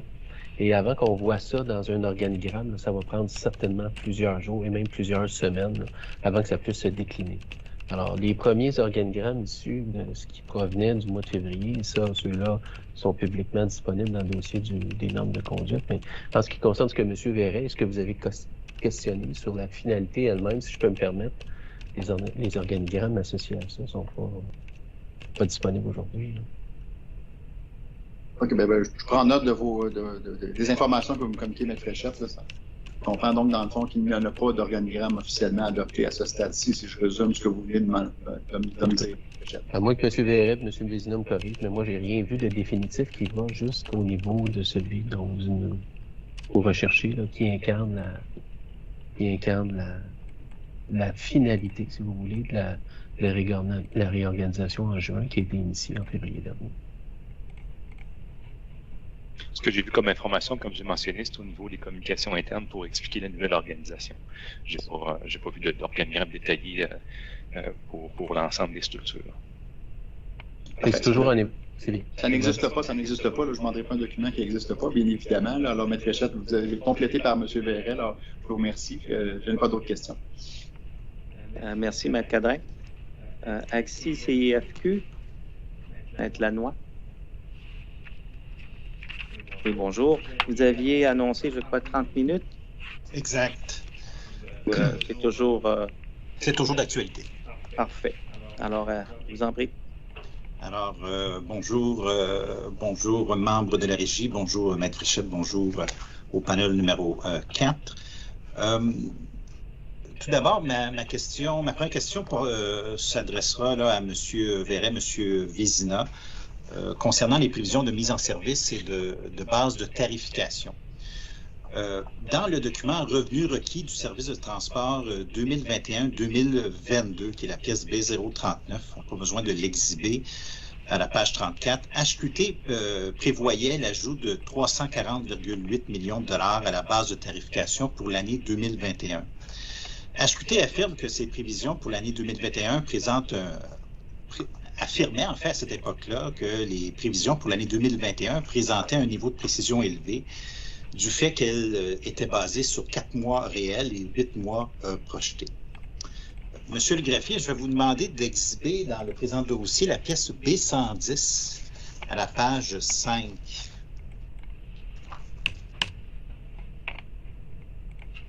Alors, qui est une présentation qui avait été faite par le panel numéro 1 le 9 décembre 2021 dans le cadre là, du volet 1, de l'audition sur le volet 1. Alors, dans le cadre de cette présentation-là, qui était donc datée du 9 décembre 2021, HQT avisait la régie qu'il y avait au 31 octobre 2021 un écart de 110 millions de dollars à ce qui était initialement prévu pour la moyenne des 11 premiers soldes de la base de tarification, et qu'elle s'attendait à une baisse de la moyenne des 13 soldes de la base de tarification de 2021 de l'ordre de 100 millions de dollars. On voit ça là dans la section bleue à droite. Si vous pouvez aller à la page suivante, Monsieur le greffier. Donc, à la page 6, HQT déclarait que seulement 30% des mises en service prévues de 1100 millions de dollars. En fait, quand on regarde la pièce B0039, je comprends que ça semble être un arrondissement d'un montant qui était de 1368,4 millions dans les documents qui avaient été, le document Revenus requis du service de transport 2021-2022 qui avait été produit au dossier. Donc, 30% des mises en service ont été réalisées au 31 octobre 2021, ce qui représente, là, si je fais le calcul de 30% de 1368,4 millions, 410,52 millions de dollars. Dans cette page-là, HQT prévoit réaliser pour 990 millions de dollars de mise en service en novembre et décembre 2021, ce qu'on comprend être les immobilisations corporelles en exploitation. Vous me corrigerez si ce n'est pas exact. Et on mentionne que le solde d'ouverture en 2022 pour les immobilisations est adéquat. Alors, dans sa décision D 2022-053 au paragraphe 317, la Régie ordonne une réduction de 100 millions de dollars dans la base de tarification 2021, la moyenne des 13 soldes mensuels. Ce qu'a fait d'ailleurs HQT dans son document de suivi B230, qui fut entériné par la décision 2022-063. À la lumière de cette mise en contexte-là, M. le greffier, je vais vous demander d'exhiber maintenant, dans le cadre du rapport annuel qui fut déposé eu égard à l'année 2021 dans le dossier R-9000-2021, le rapport annuel du transporteur 2021, la pièce B0012 à la page 15.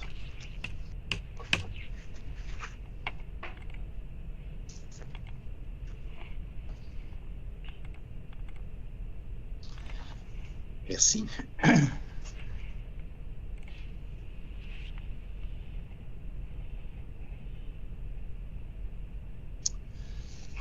Alors, on constate que malgré cet ajustement là, de 100 millions de dollars qui a été apporté à la base de tarification et la perte du rapport annuel 2021 du transporteur, que l'écart réel entre la base de tarification projetée et la base de tarification réelle au 31 mars 2021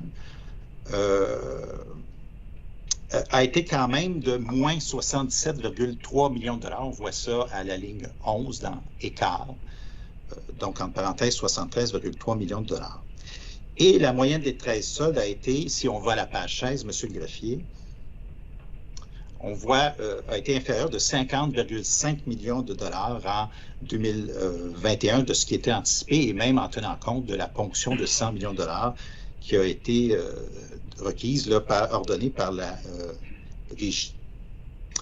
Donc, on constate donc que même sur la base des données réelles pour les 10 premiers mois de 2021, dans son document là, B110, déposé le 9 décembre dernier, le transporteur avait sous-évalué d'environ 50 150,5 millions versus 100 millions. L'écart entre le projeté et le réel pour la base de tarification réelle 2021. Dernier élément de mise en contexte que je veux vous exhiber à la page 14 du même document. Alors, on constate que les mises en service en 2021 ont été dans les faits de 1116,2 millions de dollars. Si vous regardez à la ligne 1, colonne 2, mise en service, vous avez 1116,2 millions de dollars, ce qui représenterait environ 705 millions de dollars de mise en service pour novembre et décembre. Si on prend pour hypothèse, on soustrait la valeur des mises en service qui ont été déclarées pour les 10 premiers mois au montant qui était initialement prévu. Alors, rappelons que le 9 décembre 2021, le transporteur avait annoncé à la régie pour 990 millions de dollars de mise en service pour novembre et décembre 2021. Et en bas du tableau 12, à la page 15, aux lignes 14 et 15, HQT indique que les principaux écarts relatifs aux immobilisations corporelles en exploitation au 31 décembre 2021 s'expliquent par des mises en service non réalisées, si on additionne les lignes 13 et 14, de 252,2 millions de dollars.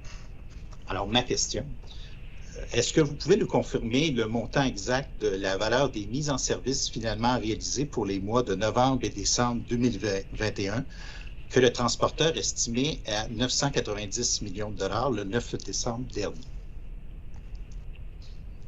Premièrement, il faut prendre aussi les actifs incorporels dans l'équation. Le total des mises en service qu'on estimait, tel que j'avais présenté, c'était 1407 millions. Et quand on prend la pièce que vous l'avez exhibée là, précédent, quand on regarde les actifs incorporels et les actifs corporels, on en a pour 1146 millions de mises en service de réaliser pour l'année au complet en 2021. Donc, 81% de ce qui était estimé a été fait en 2021. Ce que je cherche à comparer, et peut-être, M. Bioffi, vous pouvez revenir à la pièce B110 du présent dossier, à la page 6.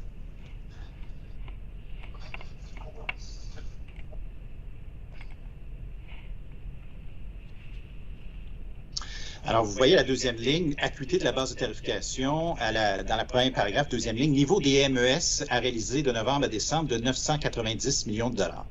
Alors, moi, je veux comparer des pommes avec des pommes. Ma compréhension, c'est que lorsque vous parliez de 990 millions de dollars à l'époque, vous parliez des immobilisations corporelles en exploitation, des mises en service, des immobilisations corporelles en exploitation. Est-ce que vous pouvez me confirmer? Et incorporelles aussi. Il faut prendre les deux. Là. On parle toujours du total de mise en service des actifs d'hydro. Donc, vous me dites que ça inclut également le incorporel dans le 990 millions. C'est exact? Oui. Alors, pouvez-vous nous dire, dans les faits, en novembre et décembre 2021, quel a été le niveau, la valeur des mises en service des immobilisations corporelles en exploitation et incorporelles? OK. Je vais vous revenir très rapidement. Je vais consulter l'équipe. Il faut faire une équation. Donc, on prend nos mises en service totales de 1146 millions, moins ce qui était fait au 31 octobre. Je vais pouvoir vous donner ce chiffre-là rapidement. Je n'ai pas la mathématique sous les yeux. Il faut que j'aille chercher mon chiffre au 31 octobre. Est-ce que vous préférez qu'on parle d'une minute ou deux, ou vous préférez un engagement? Je pense que ça peut être très court. Là. Moi, je suis à distance, mais j'ai probablement quelqu'un qui peut nous aider là, dans l'équipe à Montréal. Là, Stéphane, je ne sais pas si... Moi, je propose qu'on poursuive. Prenons l'engagement. Okay. Je propose qu'on poursuive pendant qu'on va chercher l'information. Très bien. Alors, comme premier engagement, nous fournir la valeur des mises en service des immobilisations corporelles en exploitation et incorporelles pour les mois de novembre et décembre 2021. Et je vous dirais, vu que ça fait partie de la mathématique, nous confirmer également la valeur de ce que représentait le 30% de mise en service effectuée au 31 octobre 2021, dont il est question à cette présentation B110. Alors, je vous remercie. Juste l'engagement porte quel numéro, M. Speck? Engagement Parfait. C'est l'engagement. C'est l'engagement 1. Parfait. C'est noté. Merci.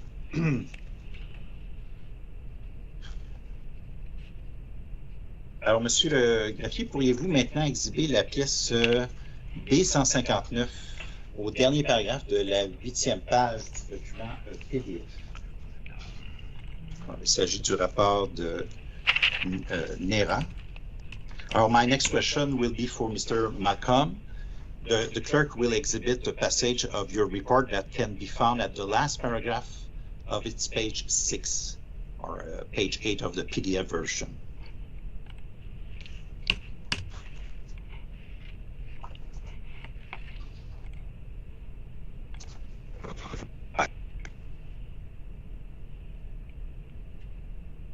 Thank you.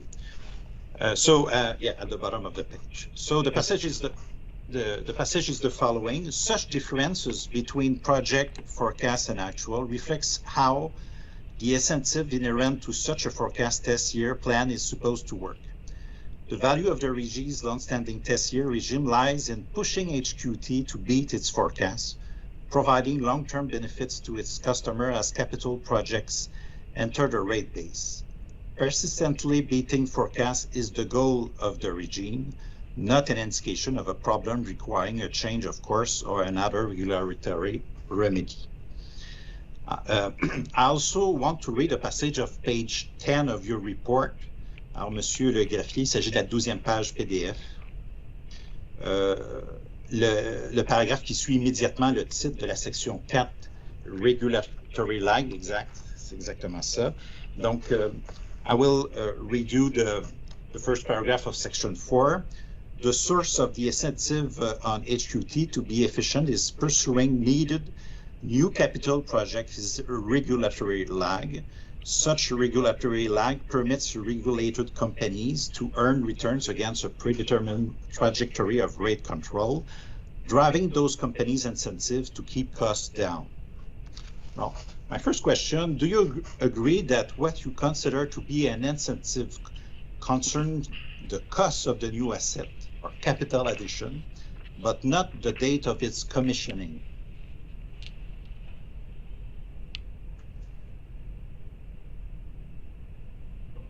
Your mic is off, Mr. Malcolm.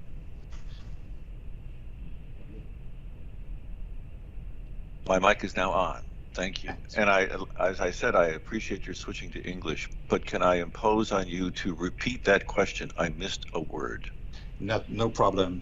So do you agree that what you consider to be an incentive concerns the cost of new asset, but not the date of its commissioning?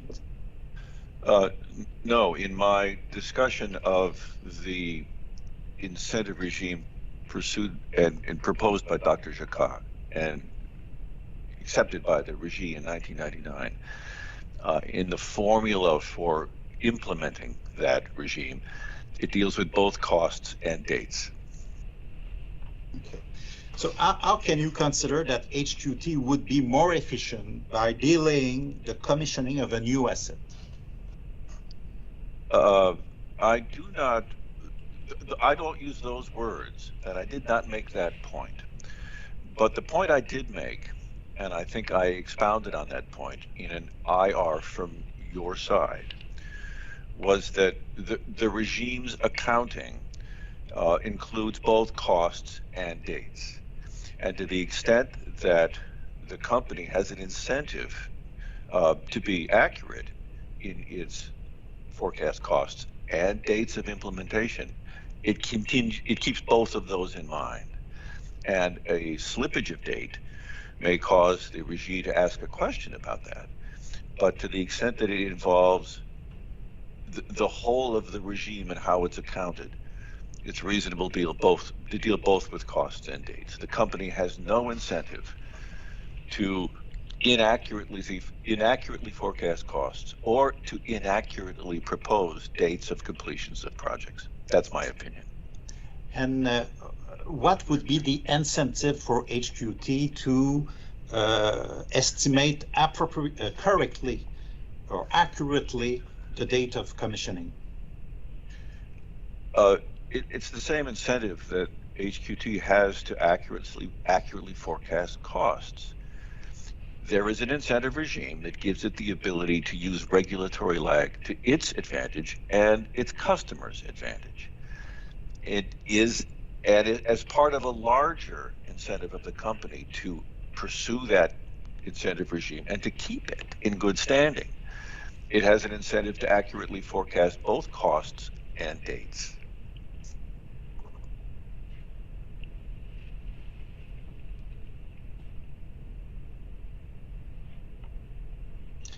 Do you agree with me that when the commissioning is delayed, then it doesn't advantage the customer, but it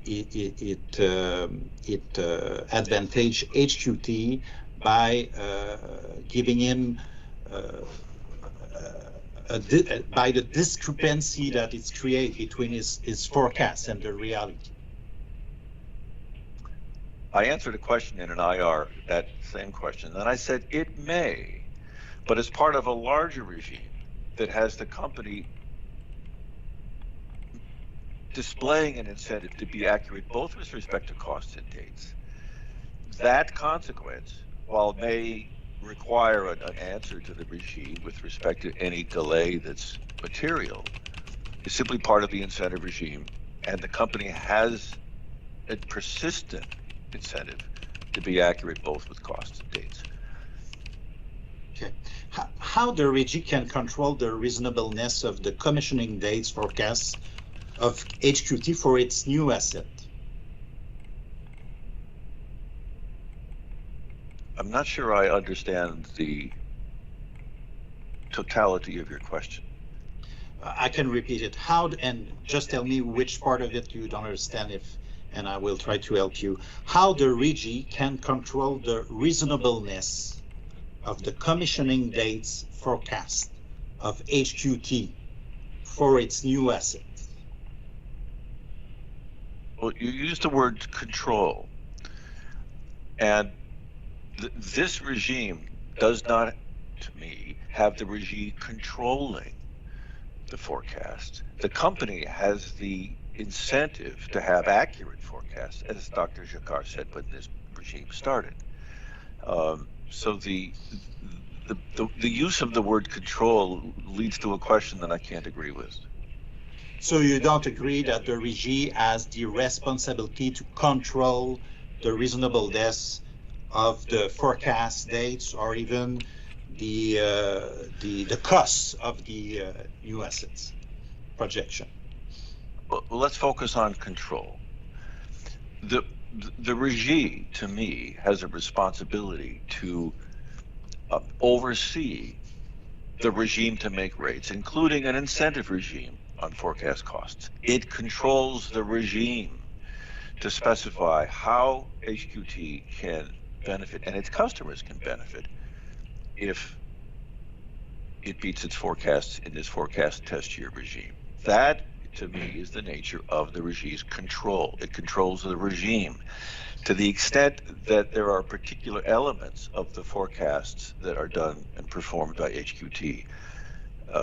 I don't connect the word control to those particular forecasts. In the context of your report, did you analyze the reasonableness of the HQT forecast rate base for 2021 and 2022? As an individual item embedded in this regime, the answer is no.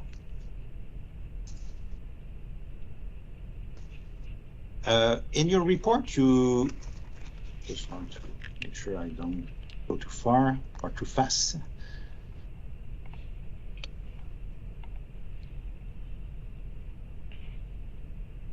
Okay.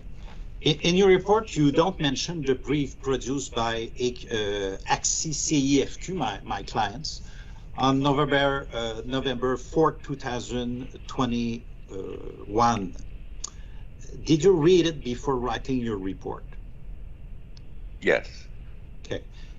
Monsieur le greffier, pourriez-vous exhiber la pièce dans le présent dossier, c'est AXI CFQ-0048 à la page 8, le tableau AXI CFQ 4. So I asked the clerk to exhibit the brief at page 8 at the table AXI-CFQ 4, number 4. The clerk will exhibit this table. No, it's marked up. Maître Lannoy, pourriez-vous juste me rappeler le... La cote? Oui, alors ici, oui. La cote c'est CAXI-CFQ 0048. Oui. Et le tableau, la page du document? La page 8, s'il vous plaît. D'accord.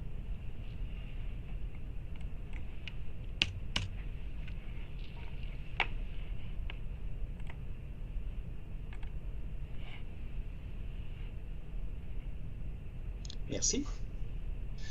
So this table shows the discrepancy between the actual value for tangible operating asset based on an average of 13 months and the forecast value for tangible operating assets based on an average of 13 months for each year of 2014-2020 period. We see that the discrepancy varies between minus 45.3% to 71%. As an expert, do you consider that such discrepancy require inquiries to be able to determine the reasonableness of the HQT forecast during this period? Si vous permettez, just a moment, Mr. Malcolm. Did you have the chance to have the table in front of you, Mr. Malcolm? Because when we look at the, for me, it's very small. I don't know if you had the chance to look at the table that Mr. Lannoy is showing you. Thank you. I can see the table. It's in front of me, and it's large enough for me to read. But is it table? It's table 5, isn't it? Table 4. Table 4. I'm sorry. Table 4. So you're okay, Mr. Malcolm? You saw it? Yes, I'm okay, and I can answer that question. Yeah. Sorry, Mr. Lannoy, just to make sure that everybody was on the same page. No problem. So you can go ahead with your answer. Thank you, Mr. Lenoir, for putting that up. I did read the English version of the brief, but the numbers are familiar. Okay. My general statement in my testimony, which I made more than once, was that it's proper for the regime to ask questions about the nature of the differences. Why negative, why positive, why large positive, and inquiries into differences between forecasts and actuals are always proper for the regime or its staff to pose inquiries about. And so the general answer to your question is yes, it's proper for the regime and its staff to ask questions about the nature of these numbers and their differences. So what kind of explanation would you seek from HQT to evaluate the reasonableness of its forecast rate base? Are you talking about before the fact or after the fact? After the facts, because here you have, before the facts, but based on an historic perspective that's showing that there are consistently important discrepancy between the projected forecast or the forecast and the reality or the real value after the fact. Well, you use the word discrepancy. Are you talking about a positive balances between forecasts and actuals? It could be positive or negative. I'm talking about the last column of table 4, which is the difference between the forecast and the real at the end of the year. Oh, okay. And that discrepancy is what we expect in a regime, a regulatory regime based on regulatory lag. For a company that has an interest in maintaining the regime, they have an interest in forecasting accurately to the extent that there's a discrepancy and the regime wants to know why. It's useful for them to ask and for the company to provide the best answer it can. That's the extent of my analysis of these kinds of differences. But can you provide us more example or specific example of what kind of explanation you would seek from HQT or that the RIGI should seek from the HQT to evaluate the reasonableness of its forecast rate base? Well, it depends. This is a practical, common sense sort of inquiry. If you have numbers, take 2018, 486.5. If I were asking an inquiry with respect to that, I'd say, why? And I would ask a question, get a response, and if the response prompted more questions, I'd ask more questions. In the nature of investigating those sorts of balances, you ask, you get responses, and then if you have more questions, you ask again, and you ask more specifically. And we know at the beginning of this regime, and as the regime has discussed itself, disentangling forecast inaccuracies from productivity improvements verges on impossible. That's very difficult to do. That was their euphemism for verging on impossible. Sooner or later, the regime is going to be satisfied that it's gone to the end of a useful inquiry into what these balances are in an incentive regime. Thank you. I have no further question for the panel. Thank you, Mr. Marco. Thank you, Mr. Lenoir, excuse me. Merci, Maître Lanois. FCEI, Maître Turmel. Oui, bonjour, Monsieur le Président. Bonjour. Vous aviez annoncé, je pense, 30 minutes. 15 à 30 minutes. Je serai plus près du 15 minutes, Monsieur le Président. Merci. Alors, bonjour donc aux régisseurs et bonjour à tous les participants ce matin. Si, Monsieur le greffier, vous voulez bien prendre la pièce CFCI 28, dans les faits, c'est la preuve, la dernière preuve amendée de la FCI, CFCI 28, et l'afficher à l'écran, si vous le voulez bien. À la page...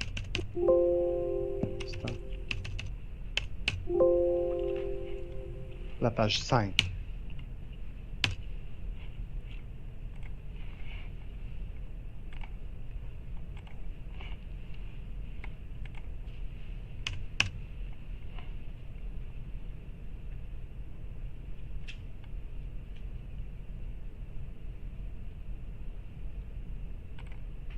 OK.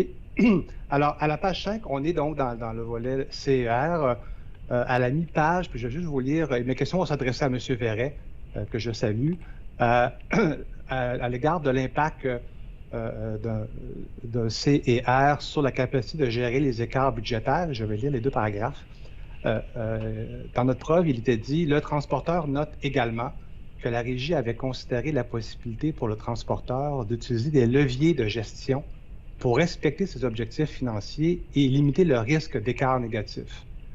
Il laisse entendre qu'il ne pourrait limiter le risque d'écart de rendement négatif en présence d'un CER retirant 75% du revenu requis applicable au MTER. On fait référence à la preuve. À l'instar du transporteur, la FCEI estime que l'imposition d'un tel compte réduirait la flexibilité du transporteur pour gérer des dépassements de coûts. Cela dit, cette flexibilité ne serait vraisemblablement pas réduite à zéro. De plus, bien que la Régie ait présumé que le transporteur disposait de leviers de gestion comme moyen de maintenir un équilibre budgétaire, et là, on renvoie à la décision en bas de page, là, si on voulait juste descendre à la décision D 2014-34, pour que vous le sachiez, que peut-être si des gens d'Hydro veulent y aller, je ne pense pas qu'on doive faire référence, mais dans cette décision-là qui mettait en œuvre le MTR, la Régie disait qu'elle considérait, elle prenait pour acquis, puis je la cite là, donc c'est dans la décision D 2014-34 au paragraphe 363, la Régie disait bien qu'elle considérait que les demanderesses HQT disposent des outils de prévision et des leviers de gestion requis pour agir en temps opportun afin de respecter leurs objectifs financiers, ce qui limite grandement le risque d'écart négatif.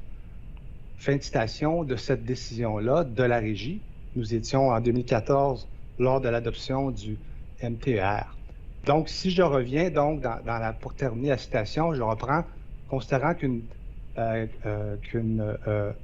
Attendez, on remonte un peu, Monsieur le greffier, si vous voulez, on va revenir où nous étions. Remonter un petit peu, voilà. Je reprends la phrase. De plus bien que la régie est présumée que le transporteur dispose de leviers de gestion comme moyen de maintenir un équilibre budgétaire, je viens de faire référence à la décision en question, celui-ci n'a pas, à la connaissance de la FCI, jamais confirmé une telle pratique en ce qui concerne le calendrier des mises en exploitation. Fin de citation. Donc, ma question à vous, M. Verret, est-ce que la pratique auquel il est fait potentiellement référence ou que la régie a pris pour acquis que vous aviez les outils ou les leviers, dans les faits, est-ce que vous utilisez une telle pratique, de tels leviers aujourd'hui? Écoutez, à ma connaissance, la réponse est non. Parce que je veux vraiment contextualiser la réponse que je vous fournis. Dans le courant d'une année, il faut penser qu'il y a plus de 1000 projets en transport qui se déroulent, qui sont réalisés au fur et à mesure que l'année avance. Ces 1000 projets-là doivent être réalisés par l'ensemble des équipes sur le terrain, les fournisseurs, etc., doivent être coordonnés à l'interne avec les contrôles de niveau d'énergie au niveau des retraits qui sont requis sur le réseau pour pouvoir réaliser l'ensemble de ces projets-là. Donc, c'est une planification très importante qui doit être réalisée durant l'année pour pouvoir réaliser ces différents projets-là. Alors, pensez que, étant donné que d'un côté, les charges pourraient être un peu plus élevées que prévu, on va décaler différents projets. À ma connaissance, c'est pas quelque chose qui se fait. C'est quelque chose qui est géré par des équipes qui sont différentes dans l'entreprise. Les équipes ont des objectifs à atteindre. On met en place des moyens pour s'assurer du déroulement adéquat des projets. Alors, considérant le volume, considérant toute la planification puis l'intégration qui doit avoir lieu entre l'exploitation du réseau et la réalisation des travaux, à ma connaissance, ce n'est pas une pratique qui est faite dans l'entreprise. Quand vous dites à votre connaissance, donc vous êtes quand même chez HQT depuis, je dirais, plusieurs années. Donc, vous êtes, comment dire, il n'y a pas de telle politique là, non plus en préparation par ailleurs. J'ai été chez HQT plus de 10 ans. Comme vous savez, comme je l'annonçais plus tôt, la division transport n'existe plus en tant que telle.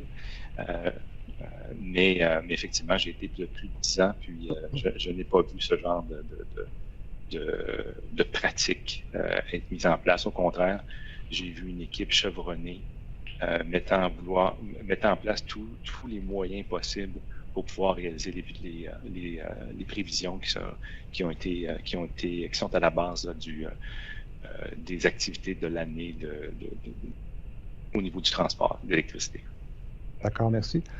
Monsieur le Président, est-ce que, je ne sais pas si vous pensez prendre une pause ce matin, parce que j'ai un problème de communication avec mon analyste, et si jamais vous avez une idée de prendre une petite pause, je pourrais revenir et vous dire que je n'ai plus de questions ou que j'ai une question, mais là, j'ai un problème de lien là, avec mon analyste. Je ne sais pas si vous aviez l'intention de prendre une pause maintenant ou pas. J'en parle avec mes collègues. OK.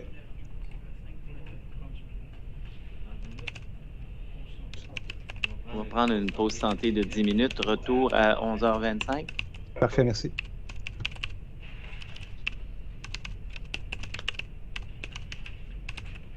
It's a pause, Mr. Malcolm. You can shut off your mic and camera. 10 minutes. We'll be back at 11:25.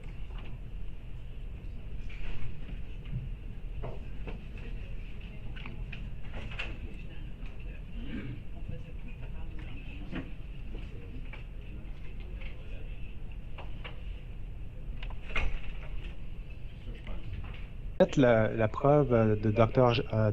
Malcolm B159 à l'écran, à la page 3, si vous voulez. So I will ask some question for Dr. Malcolm. So going back to your evidence, sir. So I ask the clerk to show us your evidence at page 3. Page 5, sorry. You're okay, Mr. Malcolm? Thank you. I'm all set. Thank you. Okay. Page 5. Page 5, so we just wait to see it. Okay. peut-être, Monsieur le greffier, je descendre un peu en bas de page, parce qu'on veut m'apesantir, voilà, et grossir page 5, pardon, oui, c'est ça. Et page 5, et descendre un peu pour qu'on voit la note de bas de page 3, page 5.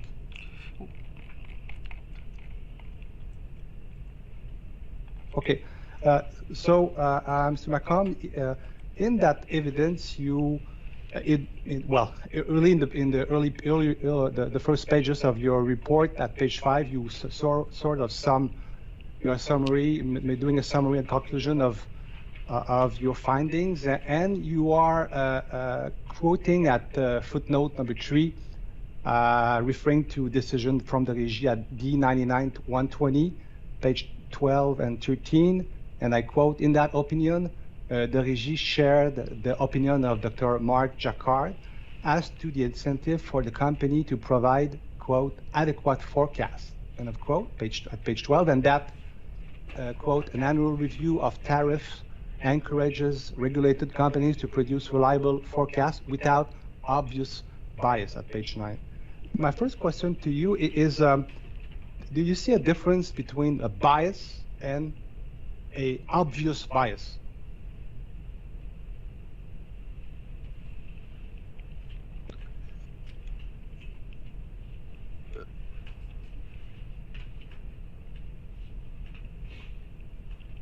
Let me just review what I was taking from the Régie's opinion.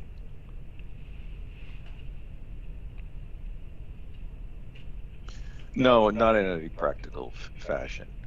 The regulatory lag leads the company to want to improve and to cut its costs to its own benefits and to the benefits of its customers in a regime like we have for HQT. So the term obvious doesn't help me at all. Just to make sure I understand, when you say doesn't help you, just want to find out how it helped us at the Régie in that hearing. So at the same time, when what is obvious becomes, when the bias is a bias, then become an obvious bias. Is there a point in time, a point in discrepancies that makes that word to gain an adverb? It was not my word. Yeah. It was the Régie's word. Okay. And I don't know if there's a translation or an issue associated with that. If it were me, I would be using apparent, not obvious, as a qualifier for bias. Knowing that regulation that I said was based on facts, to the extent that something is apparent and is based on facts would lead the Régie to want to do something differently. But your question relating to when something becomes obvious or not, either for me or for the Régie, I can't speculate on that. Okay, and when you prefer to use the word apparent, it does the word apparent, you mean an apparent bias, right? It is what you mean? So is an apparent bias the equivalent of a bias, or it is an apparent bias is something that is a bias that is growing up? Just want to understand where's the frontier of if there are any difference to that. I don't want to play with words, but just to, since you are using now the word apparent. We're talking about a regulatory lag-based incentive regime. Just to talk, everything we're talking about relates to that. And I've expressed the opinion a couple times, more than a couple times, if you consider the IRs, many more times, that the company has a powerful incentive to keep an incentive regime that can benefit it, that it likes, and customers at the same time working. To the extent that the company has a bias, the bias is there to preserve the regime that it likes and that it helps its end customers. I never use those terms with respect to any incentive for the company to game or play with its forecasts to make money in a small sense. In fact, I'm saying that that's not the way to look at the regime. And the way to consider the company's incentives are to look at the broader incentives. And my criticism of your clients or others is that you have a tendency, they, not you personally, to consider very small issues when using the term overestimate or bias or such. And I rejected that small focus on any implication, any insinuation that the company has a bias to make bad forecasts in order to make money on a particular item being forecast. I always rejected that. Okay. So as long as we keep the focus on the larger regime, I think the company's bias is clear. It wants to preserve it. Thank you. And as a following question of my previous colleague, Maître Lanois, I think when you answered about the fact that an annual review by the board with some sort of encourage regulated companies to produce reliable forecasts without obvious bias.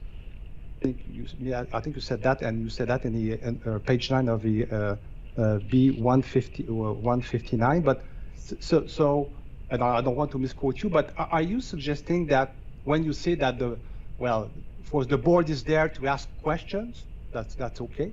But are you suggesting that only asking questions by the board or by the interveners will result in better forecast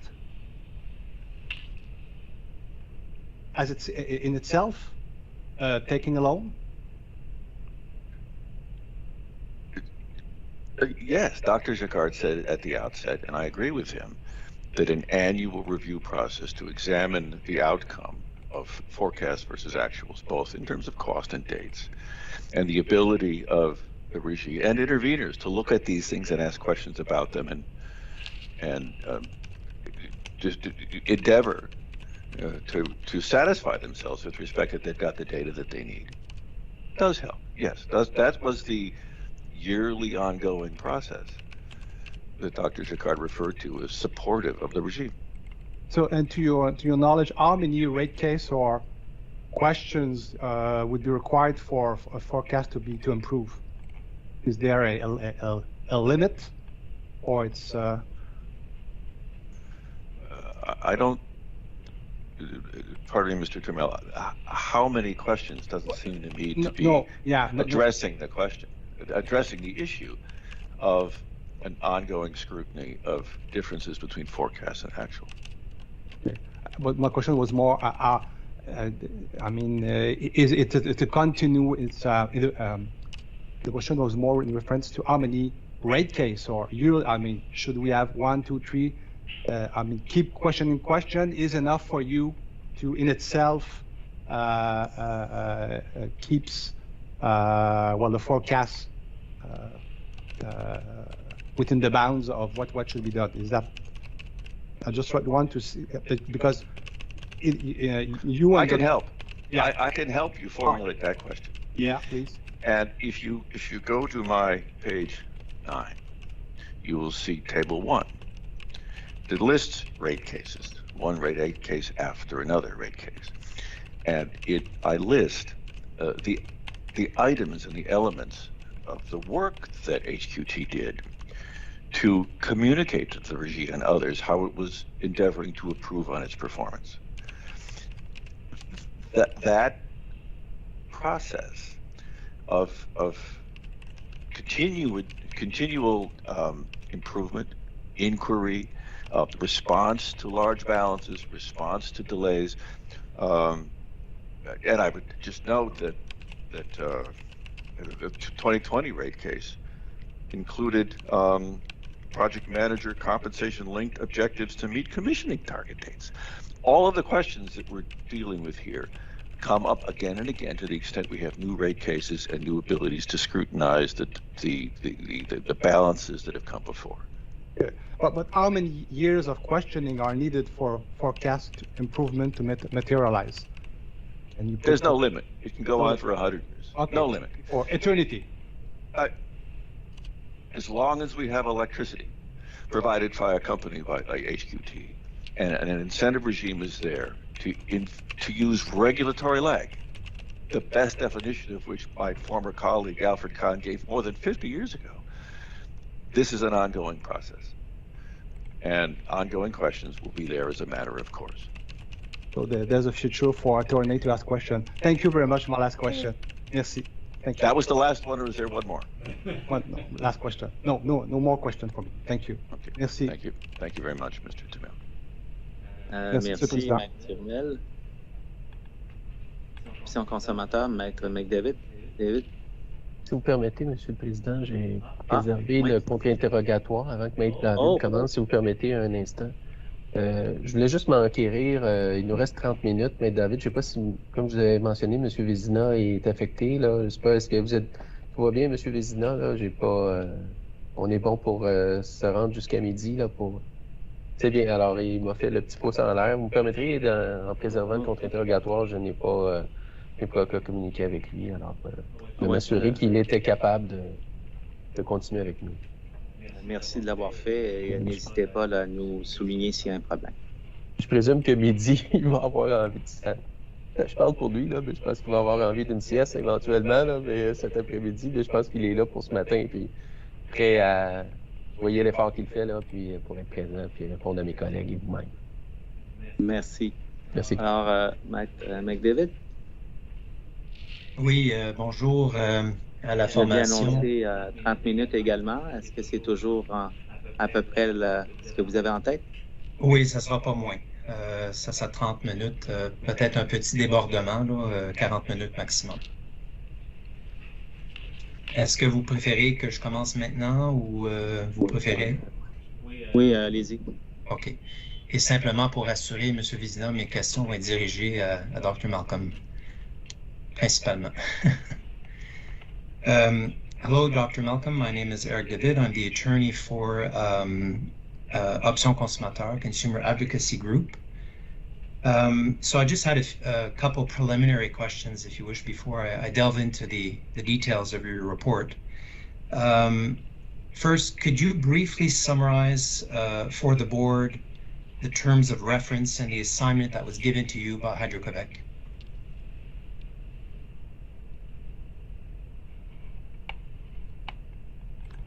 Yes.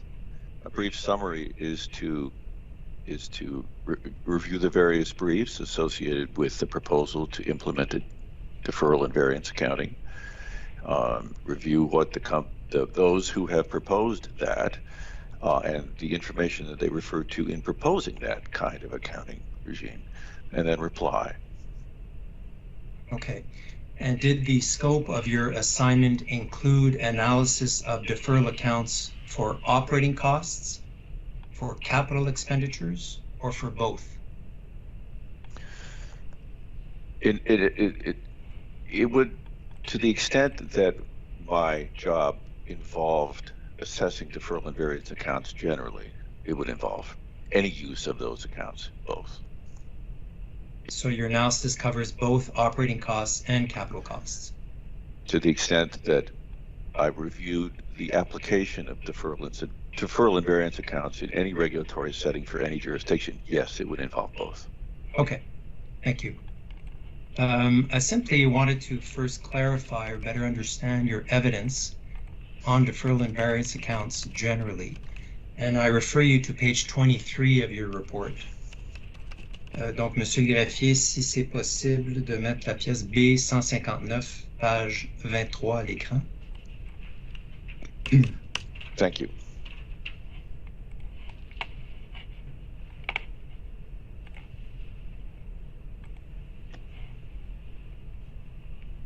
OK.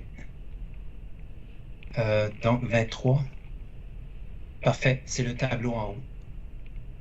Okay, so I simply had a question regarding Table 2, which is entitled Typical Deferral and Various Account Definitions and Examples. So you provide examples of these typical DVAs. Do some of these examples cover capital expenditures, and if so, which ones?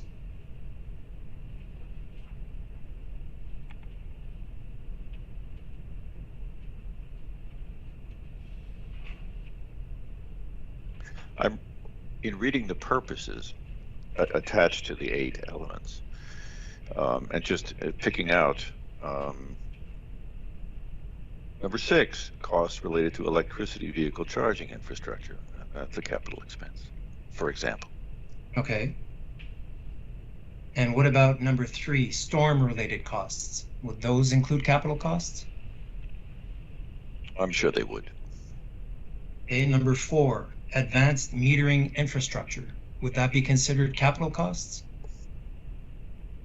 Yes. Number 5, recovery for fixed costs. Is that also capital cost? Yes. Okay, so several of these DVAs that are typical, according to you, cover capital costs. Is that not the case? Correct, but in terms of the use of the word typical, that word related to DVA accounts, it is not capital versus operating typical. It's typical in terms of unexpected or hard to assess and predict. That is the way I would use the word typical with respect to the accounting literature, regulatory accounting literature on deferral and variance accounts.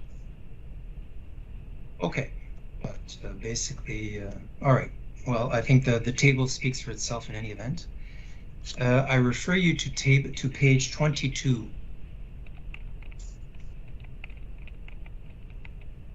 Yes.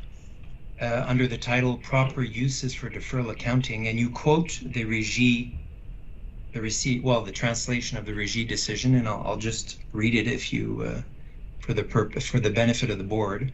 So the Régie in decision D 2007-008 with regard to short-term point-to-point service describe true criteria for establishing a deferral and variance account. And I quote the translation: the Régie recognizes that short-term point-to-point service bookings are subject to many hazards, such as market conditions and hydraulicity.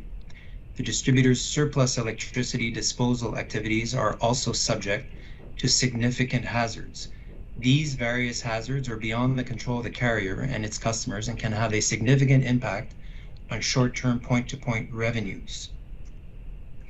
So, from what I understand, this account relates to variations in revenue from point-to-point service by Hydro-Québec Transport. Can you confirm that you are okay with this type of an account?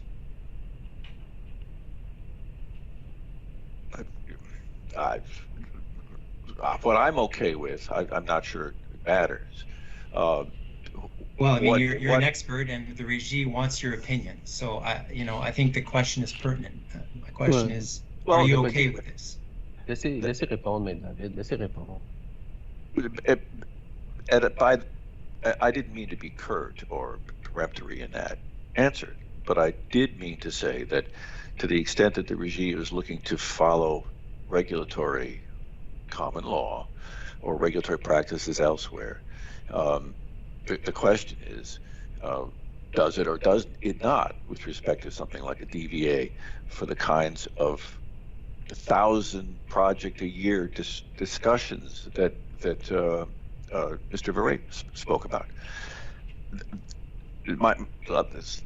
Which is another way of saying my personal preference don't matter. What matters is whether or not the Régie wants to hew to be consistent with the way in which an account like a DVA is used generally and is supported in North America widely among other regulators. And to the extent that I used this quote in order to point to the fact that the Régie does use this accounting device in ways that other North American regulators do, as I described in the next paragraph, as a way of saying the Régie is consistent with how other regulators use DVAs. Okay, but basically you're quoting a specific decision of the Régie dealing with a specific DVA, that deals with point-to-point service. So do I understand from your answer that you don't have an opinion as to whether this particular DVA was appropriate or not? I quoted it because it looks like it's appropriate and it's consistent with how other regulators in North America use DVAs. Okay. So meaning, as I said, and I had two elements down below in the succeeding two sentences. The cost is material and extraordinary in nature, and two, the cost was incremental to what was allowed in rates. Those two aspects of what I had just quoted from the regime above, to me, signaled the consistency with what other North American regulators did. Okay, so the short answer is that you do deem it appropriate, the DVA that was approved in this decision, D 2007-008. It looks so to me. Thank you. Now, in the following paragraph, you note that the Régie has authorized several deferral and various accounts for Hydro-Québec Transport in the past. Did you review these accounts? Do you know how many there are? I don't know how many there are, and I don't know whether I made a list. I discussed the fact of them, but I don't have a list in front of me, and I don't know how many I was referring to. Well, do you know if any of them deal with capital expenditures? I don't know for sure, but it would not surprise me if some of them did. But you didn't review that? I cannot recall. I reviewed, but I don't have the list in front of me. Now, with respect to the deferral and various accounts that have been approved by the Régie in the past, are you of the view that these deferral accounts were justified, that they were in conformity with North American regulatory common law? Consistent with the one I quoted. If the cost was material and it was incremental to what was allowed in rates, then yes. But you haven't done that verification with respect to the specific deferral and various accounts that you referred to in this paragraph. Correct. I don't know of any deferral and variance account previously implemented by the Régie that would violate those parameters of how those accounts are normally used. On page 4 of your report,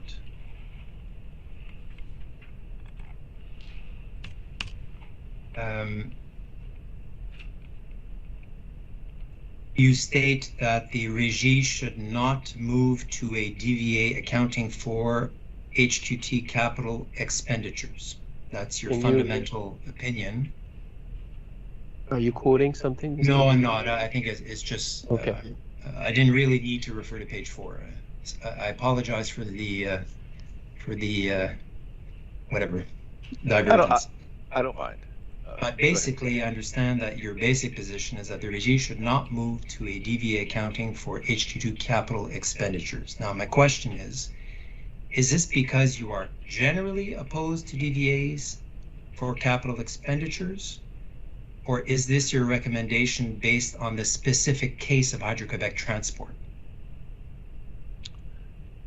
Your question has an issue that I can't answer because it's targeted to something else. We started this line of questioning with you asking me whether there were capital additions in a table that I gave for some other DVA for some other American regulator, and I said there was. But this testimony doesn't deal with individual accounts for individual items, whether it's capital or others. It deals with an incentive regime based on forecast capital costs for everything, including the 1,000 projects that Mr. Volet referred to a year. My statement here in page 4 refers to using DVA for the regime rather than forecast capital expenditures, not for any individual projects. And your question seems to want to tie me back to individual projects and whether it's capital or not. And I think we already dealt with that. DVAs can be properly used for operating or for capital costs if it conforms with those two parameters that I discussed a couple times. What I'm doing here is saying that using a DVA to displace a whole incentive regulatory regime on the part of the regime would, in my opinion, be a mistake. Okay, so I understand from your answer that you are not generally opposed to DVAs for capital expenditures. You're simply opposed in this particular case. DVAs are used by lots of regulators for lots of things, if they're unpredictable and if they're material. There's nothing wrong with that. And they can be appropriate for capital expenditures. Let me finish. Excuse me, but let me finish. Of course, I've said that now 2 or 3 times. My point here, and the reason why I'm a witness in this case, is that there's a proposal to use a DVA to wipe out an entire incentive regulatory regime for capital additions. And as I say in my testimony, my recommendation would be for the regime to understand that, in my opinion, that causes a lot more problems than it would solve. Okay. I'd like to now address the issue of regulatory lag, and I refer you to page 10 of your report.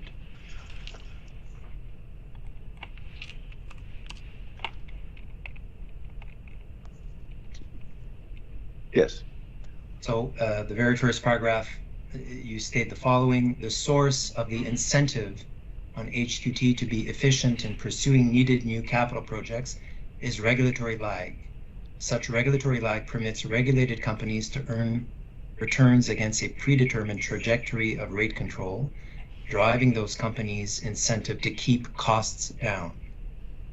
So are you referring here to operating costs or capital costs or both?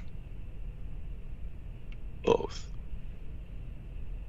Okay, then you go on to quote your late colleague, Dr. Khan, and it's at the bottom of that page. Well, I can read it, it's not that long. The regulatory lag, the inevitable delay that regulation imposes in the downwards adjustment of rate level that produce successive rates of return, and an upward adjustment ordinarily called for if profits are too low, is thus to be regarded not as a deplorable imperfection of regulation, but as a positive advantage. Freezing rates for the period of the lag imposes penalties for inefficiency, excessive conservatism, and wrong guesses, and offers reward for their opposites. Companies can, for a time, keep the higher profits they reap from a superior performance and have to suffer the losses for a poor one. Now, this quote from Dr. Khan was written over 50 years ago, before the installation or the use of performance-based regulation in North America.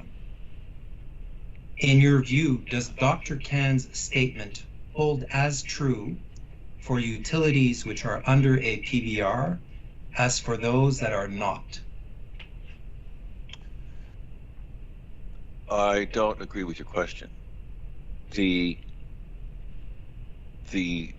use of regulatory lag as a component of performance-based regulation was well known when he was writing this 50 years ago. And to the extent that PBR, performance-based regulation, is practiced in Canada, say, it uses regulatory lag and simply extends it for a definitive known period, say 5 years, like the AUC or the OEB. So that element of regulatory lag-based incentive regulation was well known to Fred Kahn 50 years ago. That's not new. The idea that you would try to estimate the effects of inflation that you could use in order to extend it to a number of years longer than perhaps they did in 1970, that might be new. But that's just a seasoning of a kind of regulatory lag-based incentive that he knew well. So I don't agree with the premise of your question. Okay. Can you explain to us how regulatory lag related to capital works in a PBR as opposed to a cost of service regulation? What's the difference?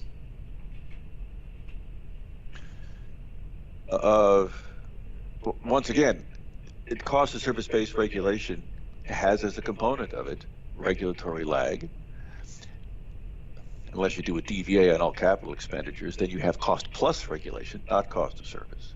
And that's the principal fault associated with using a DVA for all capital additions, in my opinion.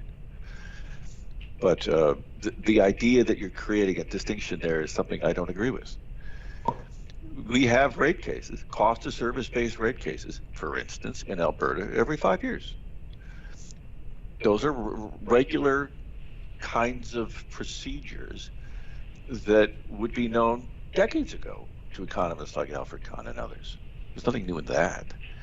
The only thing that's new is the codification and implementation of a set period of years before those to allow regulatory lag to work a bit longer, as I quoted the AUC in my evidence, where they said the foundation for this whole business we're doing in Alberta is just a lengthening of regulatory lag, according to a set formula. And in that respect, it was a sort of modest addition of years to a well-known incentive that's based on cost of service regulation.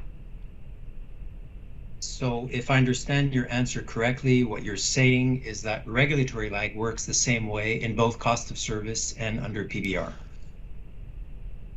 The only difference is the time factor. Basically, yes, that's correct. Does regulatory lag benefit both the utility and ratepayers? It depends.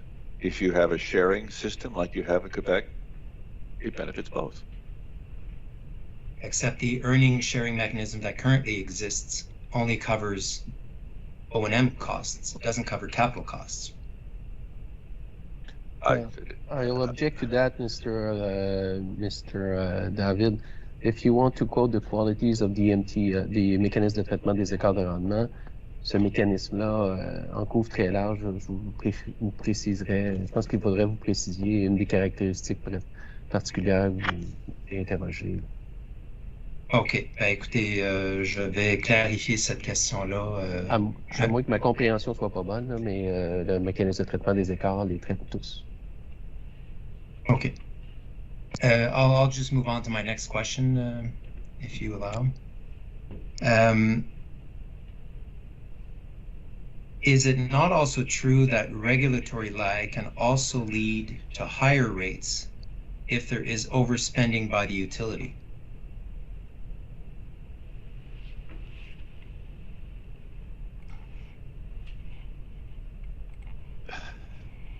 If there is overspending by the utility, can you just, I don't mean to be parsing out your questions, but this is the nature of our discussion.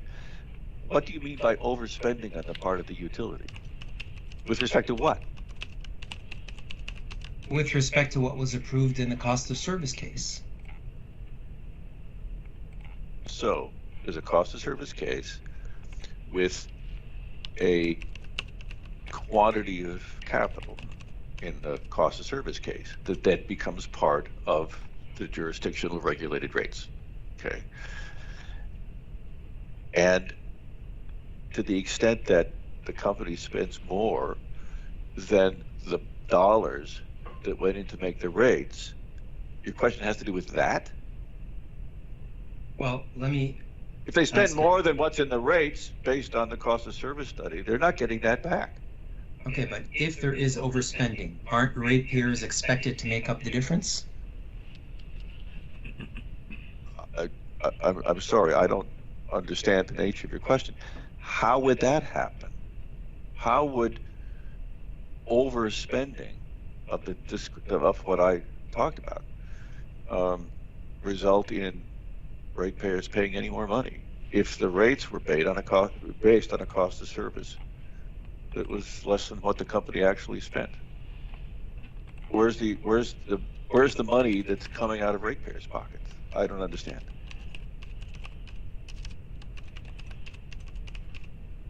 I'm going to move on to the next issue, Doctor. I refer to page 14 of your report. Yes.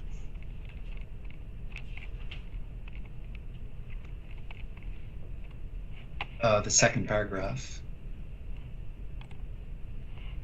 So you state it is not reasonable, right? It is not reasonable to presume that the expected value of the practical incentive of beating forecasts is zero based on after-the-fact comparisons. The forecasts are there to improve upon by management action and HQT. Otherwise, they are an ineffectual incentive mechanism. So are you saying that forecasts are an incentive mechanism? Yes, that's what we have in Quebec for HQT. The Okay. company forecasts, there's a lag built into those forecasts, and to the extent that it beats the forecast, it makes money and it shares that money with consumers. They both gain. And shouldn't forecasts aim to be as realistic and accurate as possible? Yes, and as I mentioned in the previous questioning, I have a table 9 on table 1 on page 9 that shows continual efforts on the part of the company to improve on its forecasting techniques, forecasting models, and all of the elements that go along with its providing forecasts that the regime, that it wants to have the regime considered genuine and useful. Okay, but as a general rule, would you agree that the incentive is undermined when forecasts are not as realistic and accurate as possible? So would the incentive be undermined if we didn't have a company doing the types of things that I listed on page 9? Perhaps, but the company is doing those things. So to the extent you're talking about some other company in some other jurisdiction that isn't evincing or demonstrating the kind of vigor with respect to providing useful and accurate forecasts, perhaps, but that's would be, to me, a hypothetical, not describing HQT. Okay, on page 14, just before your title E, you state the following: it would have been better in framing the DVA issue for the regie to make a distinction between A, a more detailed review of business plans, and B, after-the-fact comparisons that by themselves simply cannot answer the question of whether forecasts underlying such a PBR plan are reasonable. Can you explain this statement in light of the fact that HQT's capital is not under the PBR plan?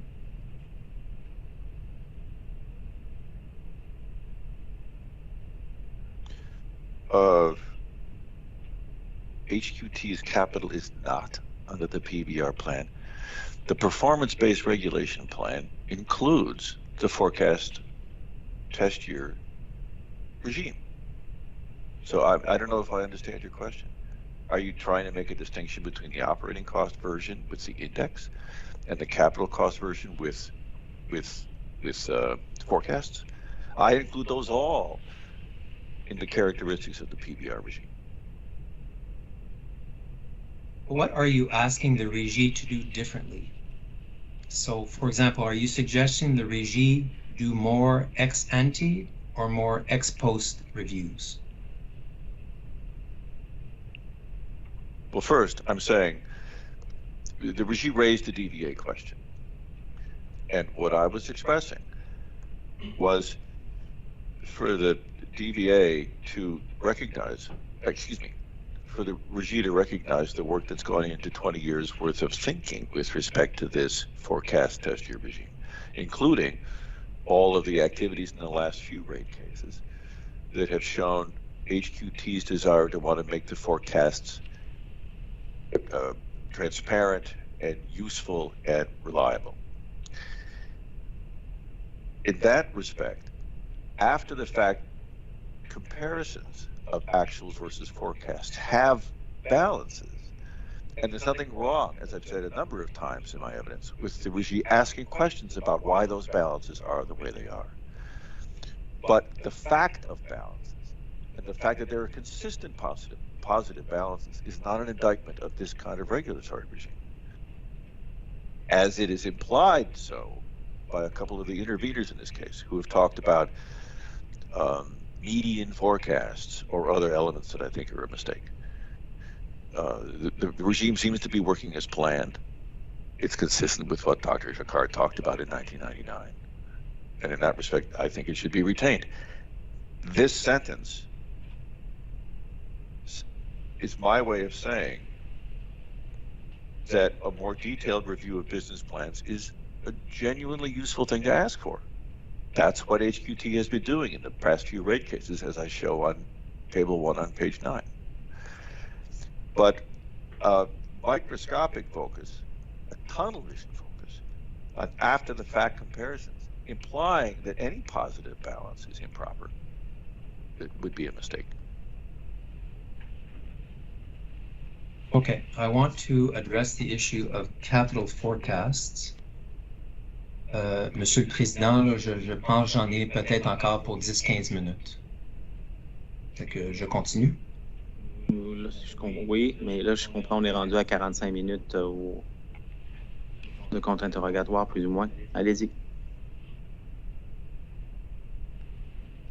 So, I wanted to address the issue of capital forecasts. The core of the intervener's concern is the historical data that shows material deviation in costs and in the timing of commissioning. Did NERA analyze the historic variations between HQT forecasts and actuals? Or did you simply take as a given the numbers and explanations provided to you by HQT?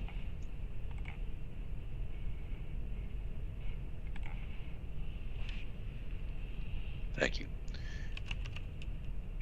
No, I didn't simply take the numbers given me by HQT. I did ask questions about how the regime worked. I provided a table in my testimony to demonstrate that I knew how the mechanics worked for the accounting for these various balances. I did look at variance balances, but descriptions and justifications and explanations are for the company to do, not me. So my analysis of the nature of the regime, satisfied by expectations on how it worked and what it was about, but I don't have evidence on the details of the projects that go into the overall regime. What specific data did you rely on to reach the conclusion that a capital DVA was not warranted? And if you, sorry, go ahead. That's the question for now.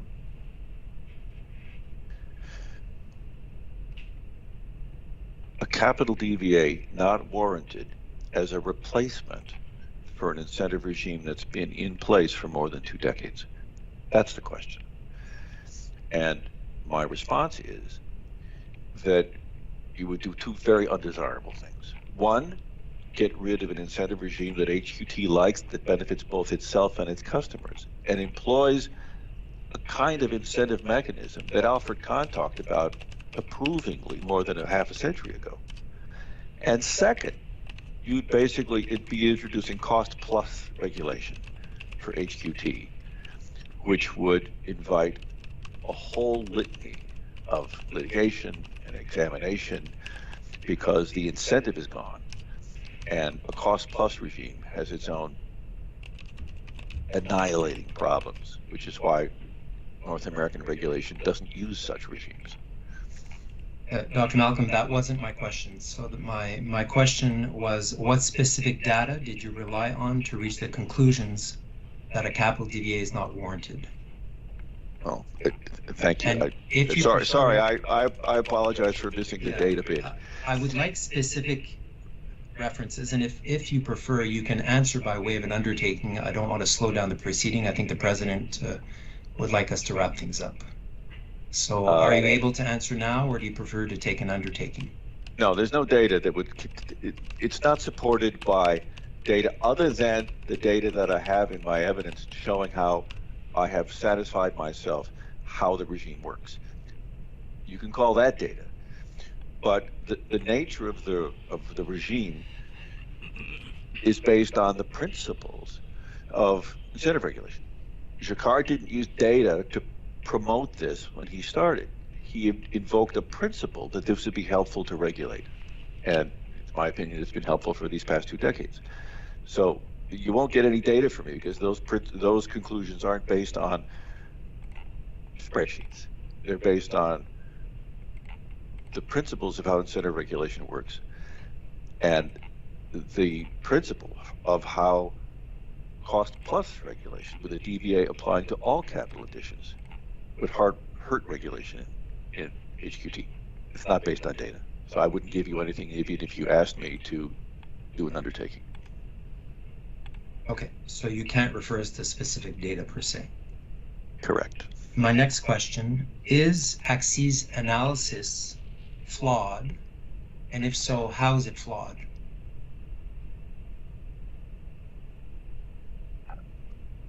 Whose analysis? AXI, sorry, the intervener who provided evidence. It's AXI 101. I presume you have a translated version. But basically the analysis done. Is this the analysis done by Dr. Roger Hagan? No, that's actually my analyst. I'm talking about the analysis done by the analysts of AXI, which are the industrial electric consumers. Did you look at their report? Yes, is that the one amended March 14th, 2022? I have the regie at, hang on, I'm just going to verify the date. I have CXC 101.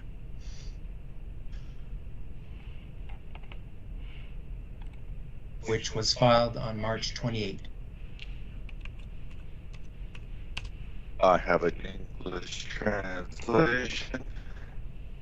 And Oops, Dr. Malcolm, we have trouble with your connection right now. Can you hear me now?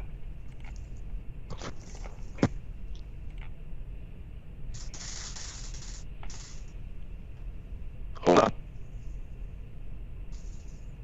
This is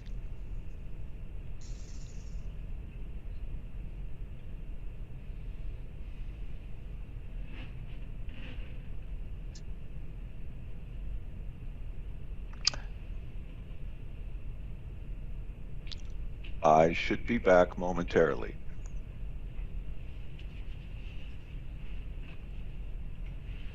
Okay, can you hear me now? Yes. My apologies. Once in a while, predictably, a gremlin comes in, but the gremlin goes away, and we're back. So thank you. I have the document. So please go ahead. My question was simply, are you of the view that AXI's analysis is flawed, and if so, how is it flawed? But it's a general statement, but are you referring to any of recommendation of the AXI CIFQ or? I was referring to the AXI report in general. So the recommendation are on page 10 if you need to look at them, Mr. Michael. Yes. Sorry, Mr. David, it was just to make sure that everybody's on the same page. Correct. My analysis and my reading of my notes on that evidence leads me to conclude there are a number of faults with it. And the faults include excessively loose use of the term optimistic forecast, implying that HQT is somehow gaming its forecast. I reject that implication. It's my conclusion that HQT wants its forecast to be as objective as it can be, so as to perpetuate a regime that it likes that benefits itself and its customers. And I also conclude that the charge of recurrent overestimation, as listed in that evidence, is not reasonable. With respect to other problems that I have with that evidence, risks as described in that evidence is not the same as incentives. And I think that whoever put that evidence together blurred those two items.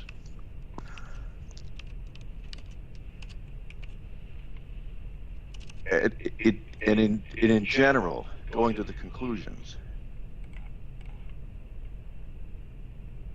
the brief as it's, the evidence that it's put together, to me, appears to be changing the context in a way that I find unacceptable. The context here is to maintain what Dr. Shakar proposed at the outset that the regime liked at the time, and I think the regime still has reason to like. And the activities of HQT are responsible in order to perpetuate a regime that it likes and that benefits both itself and customers. So in those ways, while if I provided a written response to this, I would have more elements to discuss, and I would order them in a way that was more compact than these comments I just given. I don't like the evidence as provided. Do you know how many times the commissioning dates of Hydro-Quebec equipment have exceeded the forecast by at least 3 months, or you haven't analyzed that issue? I don't know that number. Okay. All right. I'd like you to refer you to, well, actually, I don't think it's necessary to put it on the screen there, but basically in answer to a Régie IR, just for the stenographer, I'm referring to B190 on page 10. You don't really need to put it on the screen there, but the Régie was asking you to explain the substantial variances between the authorized and the actual costs, despite the measures put in place by HQT to improve forecasts. And you note that the average balance went from 269 million to 25 million. Yes, that is my answer to the request 1.1. 1.7.1, actually. No, it started with 1.1. Yeah, I'm on page 10 of that document. Correct. I said Dr. Mackel would note, however, as in 1.1. Oh, yes, I see. Sorry. So it comes up originally in 1.1. Okay, I stand corrected. My question is a $25 million deviation still a material deviation? Sure, of course. And it's a material deviation that will benefit the company and its customers. It's a tenth of what occurred during the years 2014 to 2018. But 26 million is a material number. Okay. My last final question, and then I'll be finished, Mr. Chairman. In your response to one of the IRs that my client asked, Option Consommateur, so I'm in B196.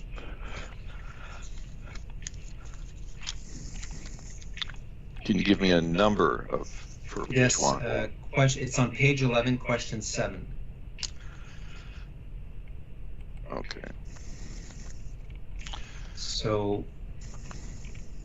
the question relates to the Hydro One network joint rate application, and you were asked whether you were aware of the account that was created by the OEB in this case, and you stated that you weren't aware of the capital in-service variance account approved by the OEB in the Hydro One Networks joint rate case. Now, this answer was provided on March 18. Since March 18, have you had a chance to look at this variance account, the one that was approved by the OEB?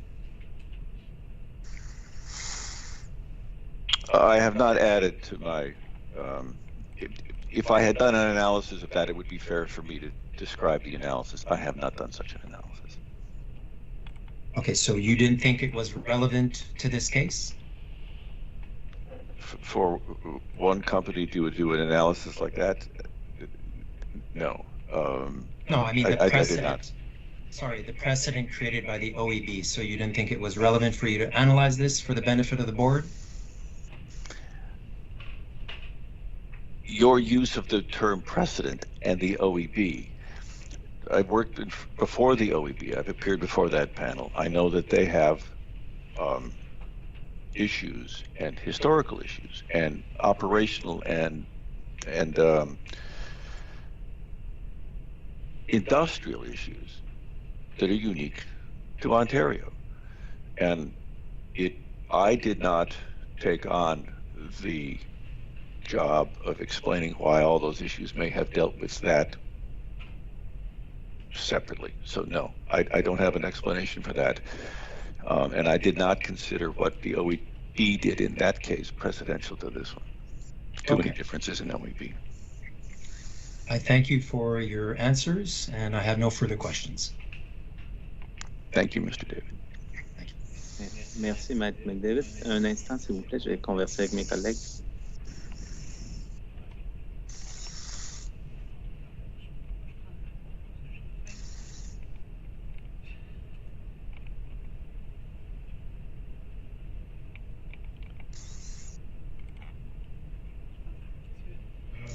Monsieur le Président, écoutez, j'ai quelques questions pour le panel, essentiellement pour Monsieur Malcolm.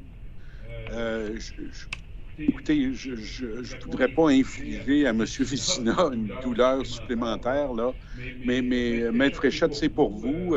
Si vous n'avez pas, vous, planifié un réinterrogatoire, j'en ai pour une dizaine, quinzaine de minutes maximum, puis j'exagère, on pourrait libérer le panel. Mais j'ai aucune objection à reprendre après le lunch, M. le Président, si c'est ce que vous préférez. C'est gentil à vous, Maître Legault. Moi, je pense que M. Vézina, à moins qu'il nous dise qu'il n'est pas en mesure de terminer. La seule chose que j'aurais, Maître Legault, si vous permettez, c'est que si vous en avez pour une dizaine de minutes et que la régie, ensuite, M. le Président, Mme Duquette, M. Dumont, pour une autre longue période, ça devient difficile pour M. le sténographe aussi, et puis tout ça. Exact. Non, c'est ça. Mais j'en ai pas pour très longtemps. Là. J'ai 2-3 questions. On s'en remet à vous, à moins que M. Vézina me fasse signe qu'il n'est pas en mesure. Maître Legault pourrait procéder avec ces questions. Les membres de la formation reviendront avec les leurs après la pause lunch. Bon, ben, à ce moment-là, je vous suggère qu'on suspende tout de suite parce que si le panneau n'est pas libéré, il n'y a pas de raison là, Alors, on se revoit après le lunch. OK, alors on va aller à la pause lunch. Il est midi 22, donc ce sera 13h30. 13h30, est-ce que ça vous convient? Très bien. Maître Fréchette et autres parties, ça va? Alors, 13h30, la reprise de l'audience. Merci. For Mr. Malcolm, we have a... Alors, est-ce que vous voulez faire un sound check, Monsieur Maître Legault? Maybe a sound check, Mr. Malcolm? Sure. I'm here. Okay. I can hear you. Well, very, very good. Let me... Bonjour aux membres du panel, M. Verret, M. Vézina, chers confrères Fréchette. Alors, good afternoon, Dr. Malcolm.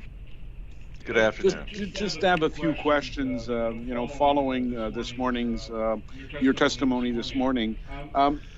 First, I'd like to draw your attention to an extract from AQCIE CFEQ Exhibit 50, which is in fact PEG's expert report at page 46.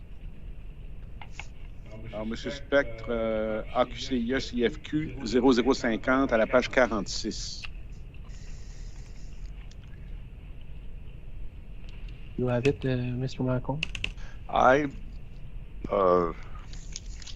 may have it, yeah. but you give us the sign when you're ready. Page 46. At any event, I will read the excerpt, which will make it easier. Okay. So, in its written evidence, PEG mentions if the Régie remains intent on true-ups of capital revenue to capital cost, they should apply only to the underspends. There is precedent for this in the MRIs of New York utilities, A partial true-up of revenue to actuals would strengthen HQT's performance incentive. Now, at the Régie, we understand from this that PEG recommends that if the Régie would opt to create a DVA, that it should be asymmetrical. Are we understanding this correctly? Is it the same thing that you understand from this? Here we go. Thank you for letting me get my version.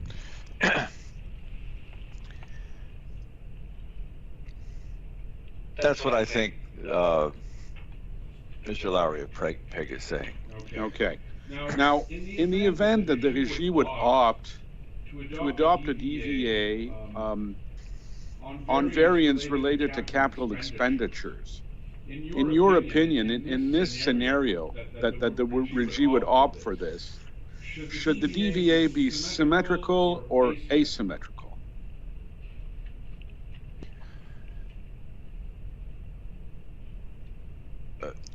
Anything that is asymmetrical is a profound problem,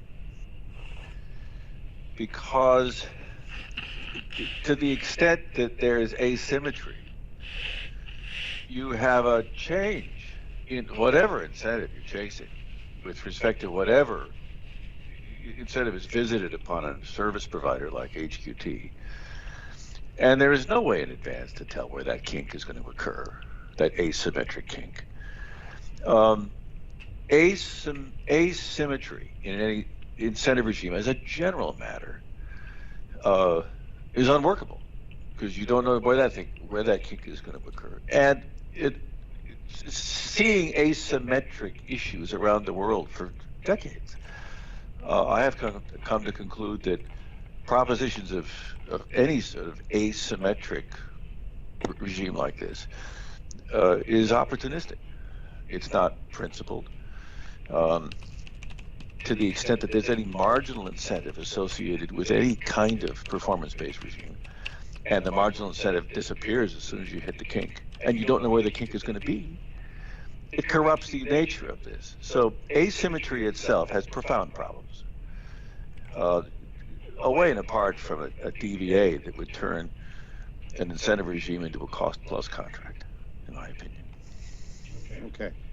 I will now refer you to, HQT's evidence, Exhibit B0039, page 31. And I don't think it's necessary to highlight the evidence because it's in French, and maybe Confrère Fréchette can get to the evidence, and because I'll be translating it with my own words, and I don't want to corrupt the language. So in its evidence at page 31, lines 6 to 10, again, B0039, HQT, and sorry for referring to HQT, I think it'll stay in the culture for many years, although the company is changing its organization, but I'm still going to use HQT. We know what we're talking about. In its evidence, mentions, and here is my translation, that it considers that adding a DVA could hinder the search of greater efficiency, since 100% of the gained efficiency would be remitted to consumers without any form of incentive going to the transmitter, which would be contrary to the objectives of an incentive mechanism, which is in essence favoring efficiency gains. Now, I think I've quoted this pretty accurately.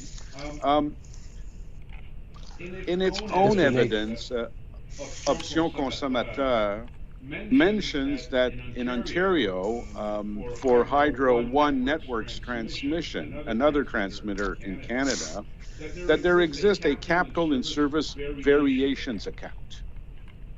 And I will refer you to, again, an excerpt of Option Consommateur's report, and this time I'm referring to evidence Exhibit C, Option Consommateur 0046 at page 4. And I think we should get to show this evidence, Monsieur Specht, if possible. Again, COC 0046, page 4. I have it. The English translation. Thank you.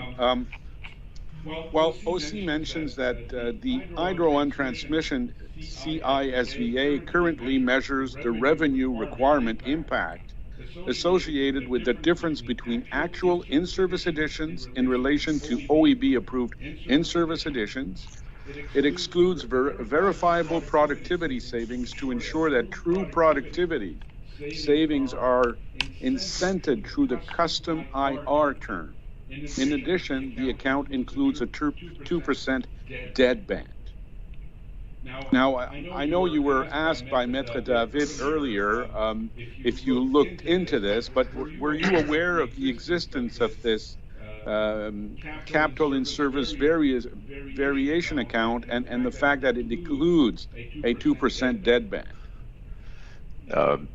You're right. I said upon questioning that I did not know of this particular DVA-like item for Hydro-One, although I am quite familiar with OEB custom incentive regulation plans, having been involved in working through one. But that discussion seemed self-evidently to me that, just on the basis of what I know about Ontario, that the Hydro-One plan is tied to various elements of the OEP-approved custom incentive regulation plan, which itself defines variable productivity savings.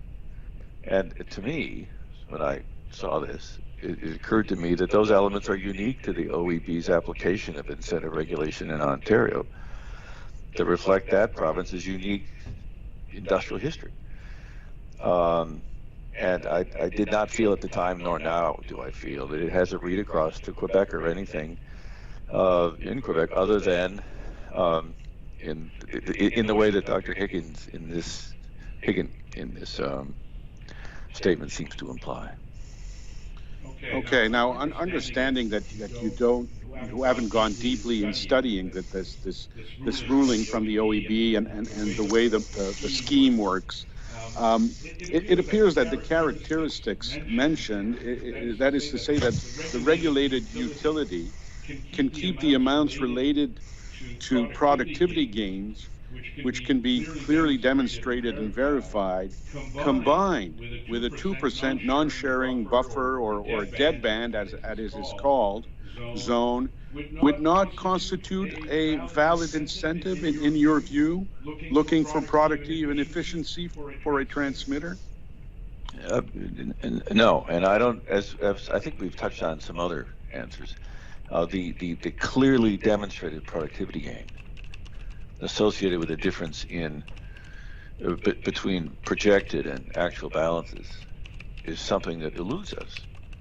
And I think the regime believed that it eluded them in 2014 in an order that they discussed. That is to say, again, separating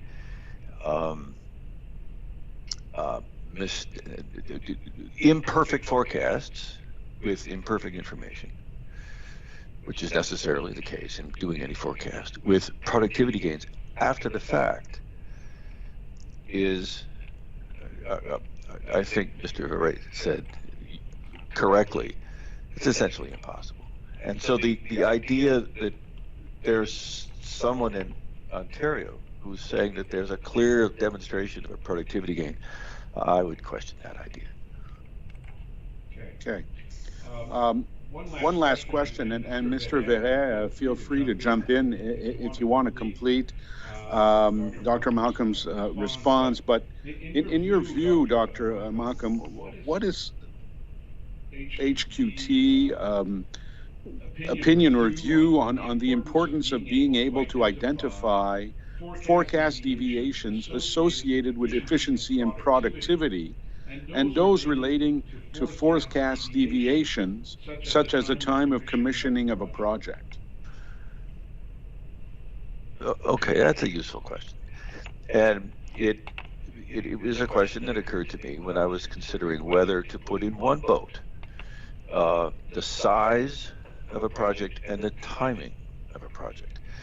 And in reviewing, as I showed in one of my appendices, or one of my exhibits, the mechanism for dealing with these forecasts, it became clear to me that timing and the size of the project were both in the same boat. They were both part of the forecast, a necessary part of the forecast. And indeed, so much a part of the forecast that in 2019, the company specifically put in timing-related incentives for its management in order to hold to their projected timings. So I've come to conclude it's reasonable to view the size of the forecast expenditure and the timing to completion as two sides of the same coin, a necessary part of the incentive regime. They must go together. You cannot separate those two things. And the continued attention on both of those, including management incentives to get the timing right as they pursue their projects, just part of a well-maintained, useful incentive regime.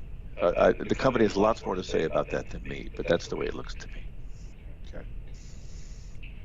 Okay, well, that's all for me. Thank you, Dr. Malcolm. Merci, Monsieur le Président. J'ai plus d'autres questions. Merci, Maître Legault. Monsieur Dumas. Hi, Mr. Malcolm. I have just a few questions. Most probably, it will be just an opportunity for you to repeat what you already said. But for the I never repeat myself. No, okay, good. That's good. In your PowerPoint that has been filed yesterday, it's on page 2.5, you mentioned the incentive regime has worked as planned and should be retained. So as worked as planned, can you just expand on that? What do you mean by as worked as planned? As originally proposed, Dr. Jacquard was looking to harness regulatory lag on a year-by-year basis to improve efficiencies at HQT, knowing that disentangling forecast inaccuracies from efficiencies was something that was beyond the capability to do, but also knowing that of the powerful respect that economists like Alfred Kahn have for any sort of regulatory lag to keep expenditures down, that eventually inures to the benefit of consumers. And in that respect, I think that it has worked as planned. Dr. Jacquard's proposal, nothing here would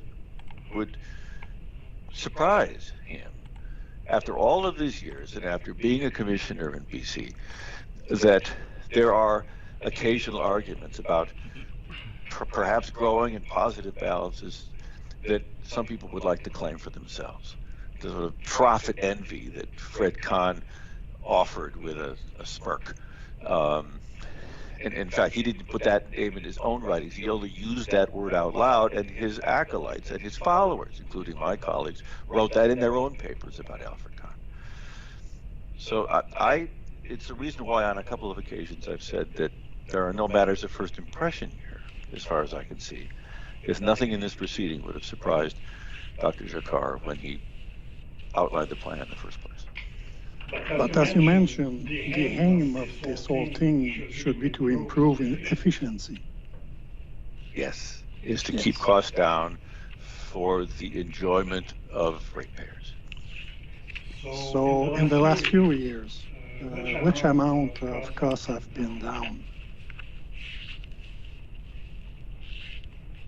To the extent that there have been cumulative savings on forecasts, all of those costs have been down.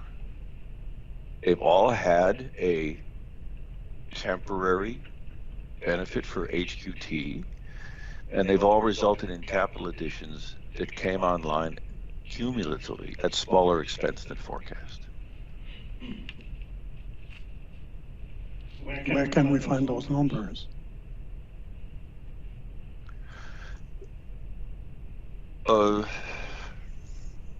Adding up the difference between forecast and actuals is one way to start looking at those numbers. That begs the question of oh, excuse me, Mr. Hurry wanted to say something.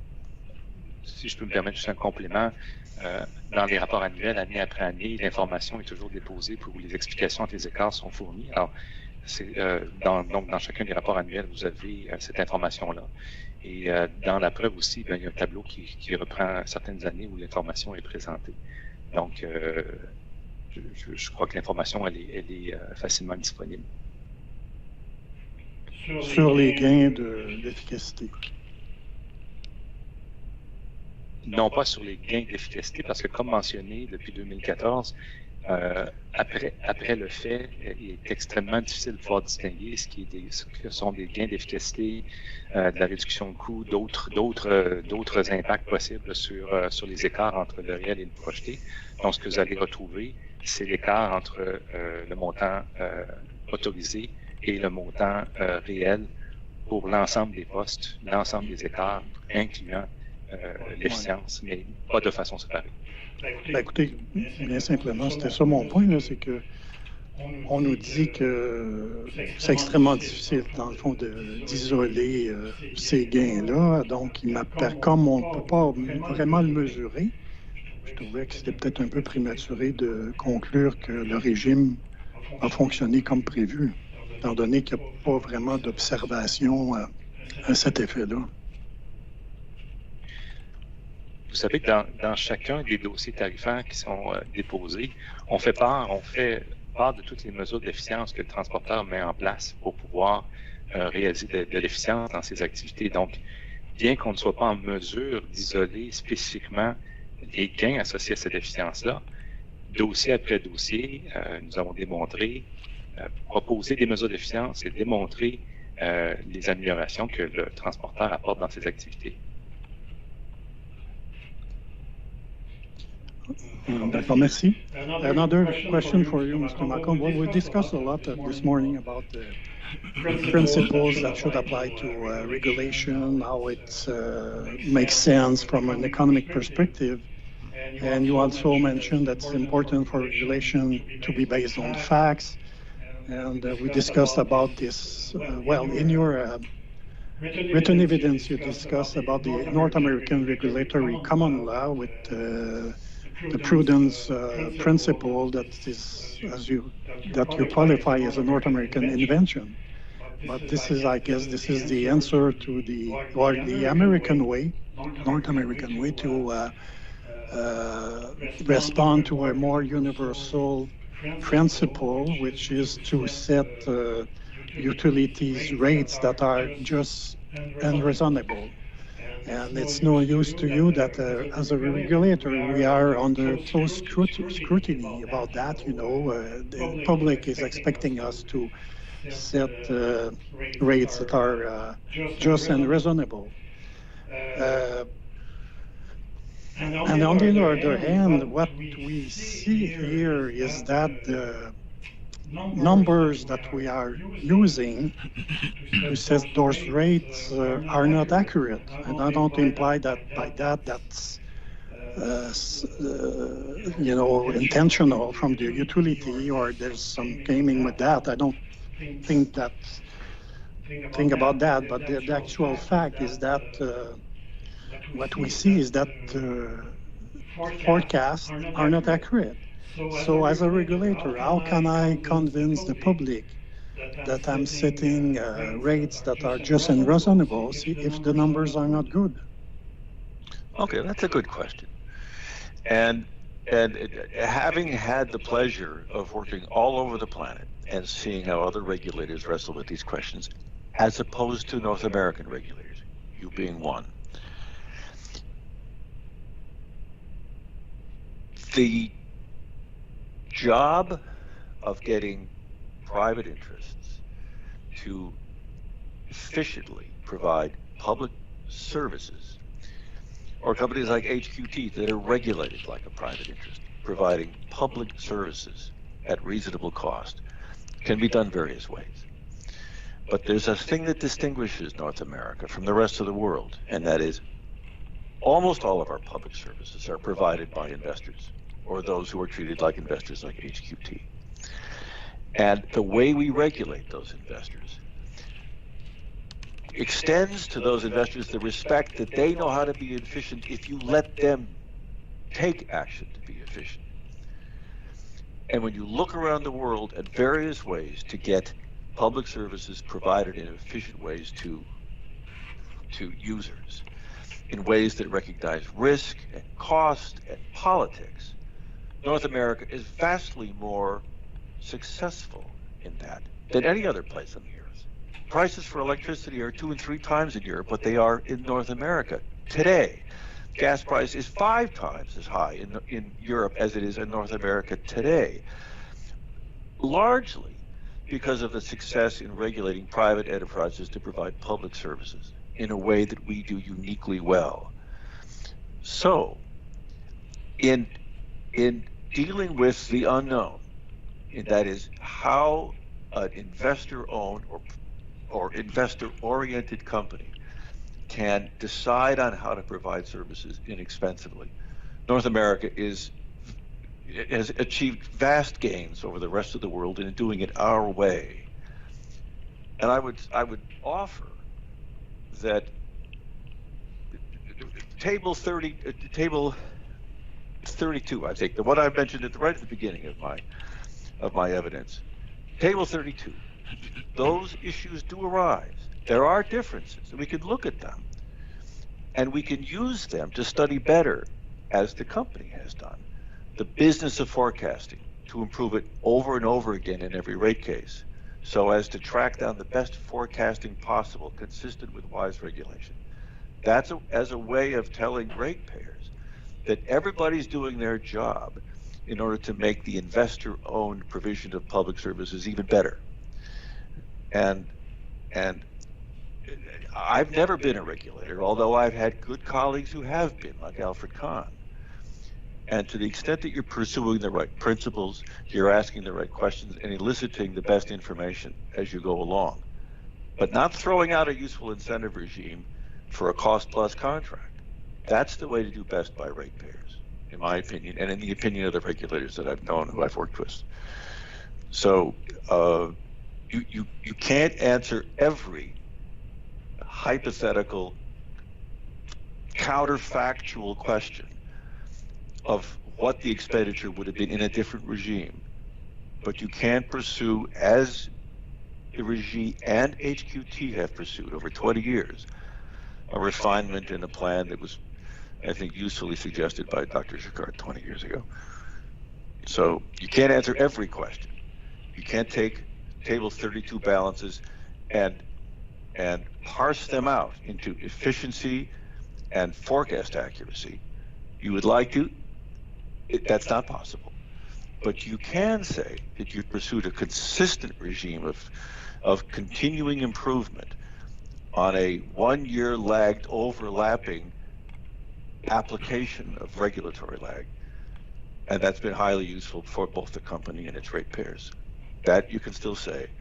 And in that respect, the regime worked as planned, even if you can't answer every counterfactual question. Yeah. But from, from the general public that is not aware of all the technicalities, it's just using their common sense and maybe what you discussed called first impression or something like that. You know, the very strong impression that you might get is that they're paying for the inaccuracy of forecasts. So this is quite difficult to explain to people. Yes. Just another question. First question was from the, let's say, the customer perspective. You have a last one. the utility perspective, because the principle of just and reasonable is not only for the customer, of course, it's also for the utility. So the regulator must protect the consumer from unreasonable costs, but he must also provide the utility reasonable opportunity to recover its cost. So now, if I use a deferral variance account, it seems to me that it provides the opportunity is 100% to recover the cost. So DVA, in my view, is giving a guaranteed result to the utility in terms of the amount to which applied the fair return of return. So as a regulator, how can I consider that the DVA is not a good deal for the utility as it is giving 100% result? It's not a guarantee. The idea that you will refund all the costs spent by HQT come what may is a practical, political, anthropological non-starter. It will not take long. In fact, as night follows day, consumers will say that somehow that's unfair. What business does HQT have of automatically getting 100% of whatever it spends? The question would turn to, what do you mean by whatever? Meaning, the guarantee is a chimera. The guarantee, as you stated, is as you advance that hypothetical question about what you're supposed to tell customers, that guarantee is a mirage. Because HQT will know that there's no guarantee. They'll be back, as they've said in their written replies to the briefs that got me into this case.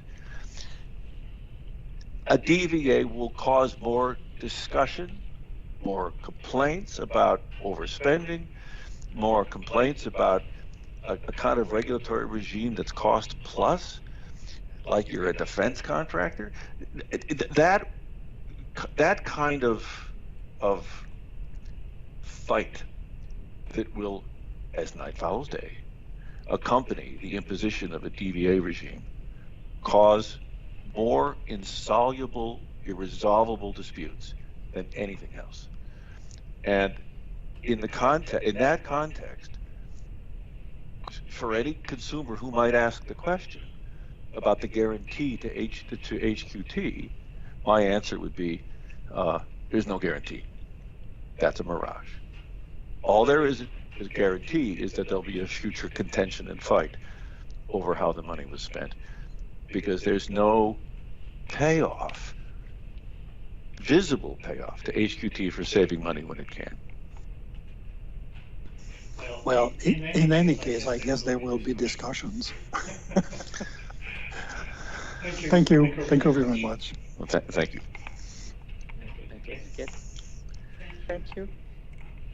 Je voudrais juste, les premières questions, ça va être peut-être plus pour M. Verret, mais je voudrais prendre peut-être suite aux questions de mon collègue sur l'écart entre le montant autorisé et le montant réel. Vous nous avez dit que le transporteur souligne chaque année dans ses dossiers tarifaires les mesures d'efficience qu'il met de l'avant. Mais vous, le Dr. Maycomb, mais ça peut être... Là, c'est vous qui avez offert le témoignage un petit peu plus tôt, là. Vous n'avez pas fait ces calculs-là pour démontrer que le système mis de l'avant depuis 1999 sur les conseils du Dr. Jacquard a porté fruit. Vous n'avez pas fait ces calculs-là. Fait que ce qu'on peut dire, dans le fond, c'est que ce que vous nous offrez, c'est pour reprendre un anglicisme, un educated guess. Pouvez-vous, s'il vous plaît, répéter? Je ne suis pas certain de bien comprendre. C'est parce que vous nous avez dit ce que mon collègue cherchait à savoir, du moins ce que j'ai compris, ce qu'il cherchait à savoir, c'était si vous aviez fait les calculs qui démontraient qu'il y avait eu de l'efficience par le système mis en place sur les conseils du Dr Jacquard. Pas lui tout seul, mais c'est principalement lui qui était le porte-étendard de cette façon de faire-là. Donc, vous n'avez pas fait ces calculs-là pour démontrer l'efficience. Ce que vous nous avez dit, c'est que vous démontrez à chaque année qu'il y a de l'efficience que le transporteur fait, mais il n'y a pas eu une étude faite pour démontrer que ce système-là a porté fruit. Donc, c'est plus un educated guess que vous faites. Il n'y a pas eu d'étude en tant que telle pour faire une démonstration sur l'ensemble de la période depuis la mise en place du régime en 99. Mais, et là, il faudrait retourner dans les dossiers. Là, je me rappelle des dossiers 2008 à 2012, 2014, dans ce coin-là, où il y avait une démonstration au niveau de l'efficience qui était réalisée par rapport à une valeur référence qui était de mémoire 2008. La formule paramétrique.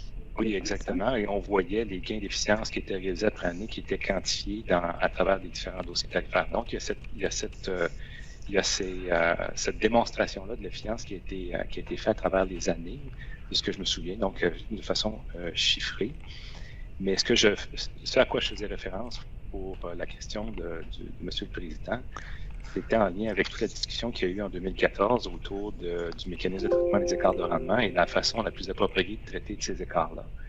Lorsque le mécanisme était mis en place, on avait eu cette discussion-là et c'est à ce moment-là qu'on avait clairement identifié ou indiqué que c'était extrêmement difficile, voire impossible, de pouvoir isoler après les faits les écarts qui étaient dus spécifiquement à l'efficience de d'autres sources d'écarts. Non, je comprends, mais donc ma question de base, c'est que vous n'avez pas fait ces calculs-là des impacts. Et donc, lorsque vous affirmez que que les résultats de la formule mis de l'avant par le Dr Jacquard amènent de l'efficience, c'est plus un educated guess. Je ne dirais pas educated guess. Je dirais, comme je l'ai mentionné, je pense que retournons dans les dossiers tarifaires des années précédentes et on va voir clairement des gains d'efficience quantifiés puis une reconnaissance de ces gains d'efficience-là. Je vous remercie. Excusez-moi. Là, j'ai des questions un peu partout. Mais je vais vous prendre, M. Verret, je vais continuer avec vous sur la pièce B0243. Monsieur Greffier, si vous voulez la mettre, là, si vous l'avez sous la main, mais c'est à la page 8, sur le point 5, qui étaient vos conclusions. Si on peut le mettre à l'écran, s'il vous plaît. Ça s'en vient. Permettez-vous, pendant cette courte période, de m'enquérir, est-ce que vous avez des questions pour M. Vézina d'ici la fin du... Parce que j'avais une discussion impromptue avec lui sur l'heure du dîner, comme si jamais le banc n'avait pas de... Pas que M. Vézina soit prêt, là, toujours dispo pour compléter, mais si jamais, je sais que Maître Legault n'avait pas de questions, il y a peut-être vous et M. Roy, ou Mme Duquette, je ne sais pas si vous avez des questions pour M. Vézina. Si vous me demandez si j'ai des questions sur la section 4, amélioration de l'acuité des projections, la réponse est non. Alors, si c'est les seuls sujets que monsieur est prêt à répondre, là, je n'aurai pas besoin de son témoignage. Je ne sais pas si c'est Nicolas. Non plus. En tout cas, M. Vézina, vous voyez, si vous vous sentez prêt, advenant que le banc a une question résiduelle pour vous, là, qui puisse survenir, mais si votre santé le permet, je vais demeurer. C'est bon. Excusez-moi de l'initiative, Mme Duquette. Non, c'est parfait. Puis je me préoccupe de mon prochain. On avait discuté qu'après une petite demi-heure, là... Ça vous honore, Maître Fréchette. Alors, donc, à la section 5, sur les conclusions, sur la première puce, on dit « Depuis 20 ans, l'année témoin projetée représente une base solide pour l'établissement des tarifs. » Ma question est toute simple. La création d'un compte d'écart, ça n'enlève pas l'utilisation de l'année témoin projetée. Tout à fait. Parfait. Donc, vous dites à la quatrième puce, le MTER est un bon outil pour une approche équilibrée. Seriez-vous d'accord avec moi, cependant, que le MTER est un outil plus large qui inclut l'ensemble des coûts du revenu requis et non pas seulement les écarts liés au rendement sur les coûts en capital? Ah, tout à fait. C'est contrairement à ce que indiquait McDavid, le MTR s'applique pour l'ensemble des écarts de coûts au niveau du revenu requis. Et c'est la façon appropriée qui avait été déterminée d'appliquer. C'était l'outil qui a été déterminé pour ces écarts-là globaux, qui inclut, comme vous le mentionnez, les écarts au niveau des dépenses en capital. Chose qui est intéressante aussi de savoir, puis on peut retrouver l'information dans les rapports annuels, lorsqu'on regarde les écarts, spécifiquement ceux qui sont engendrés par les dépenses en capital, ces écarts-là se situent également à l'intérieur de la fourchette de 100 points de base qui avait été déterminée pour l'MTR. Donc, bien que l'MTR s'applique de façon globale et que depuis 2017, on n'a pas eu d'écart au-delà des 100 premiers points de base, en prenant de façon isolée les écarts associés aux dépenses en capital, on est aussi à l'intérieur des premiers 100 points de base. Donc, on fonctionne très bien à l'intérieur de ce régime-là. Je vous remercie. Je vous entends, mais à peine, M. Verret. Alors, si ça ne vous dérange pas, un petit peu plus fort les prochaines fois, les réponses. Ah, je suis désolé. Est-ce que c'est mieux comme ça? Oui. OK. C'est juste parce qu'à la fin, je ne sais pas si vous reculez et vous êtes plus loin du micro, mais on vous perd tranquillement, pas vite, quand vous parlez. Je vais faire attention. Je vous remercie. Concernant l'approche équilibrée et avec les coûts en capital, certains coûts de projet sont significatifs. Alors, si on se souvient, là, par exemple, Chamouchouane, c'est des gros projets qui ont des montants importants et on se souviendra, là, pour ceux qui n'étaient pas là, le Chamouchouane la mise en service avait été retardée pour des raisons hors du contrôle du transporteur. Ces grands projets-là ont des impacts significatifs. Seriez-vous d'accord avec moi, M. Verret? C'est sûr qu'il y a certains projets de plus grande ampleur que la majorité des 1000 projets dont je faisais référence plus tôt. Donc, effectivement, plus le projet est important, plus un décalage au niveau de la mise en service ou de son devancement va avoir un impact par rapport à la prévision qui a été réalisée, effectivement. Je vous remercie. Et tout ça fait partie des écarts à considérer à l'intérieur du mécanisme de traitement des écarts qui a été mis en place. Oui. Je vais vous amener à... c'est à votre preuve, là, c'est la B0039. C'est à la page 31. On n'a pas besoin de la lire, là, mais si vous êtes plus confortable à les relire... ça serait idéal, si on peut le mettre à l'écran, ça serait vraiment idéal. Oui, alors, ça serait la pièce B0039, M. Speck, et c'est à la page 31. Et je sais pas, je pense que c'est la même page PDF que...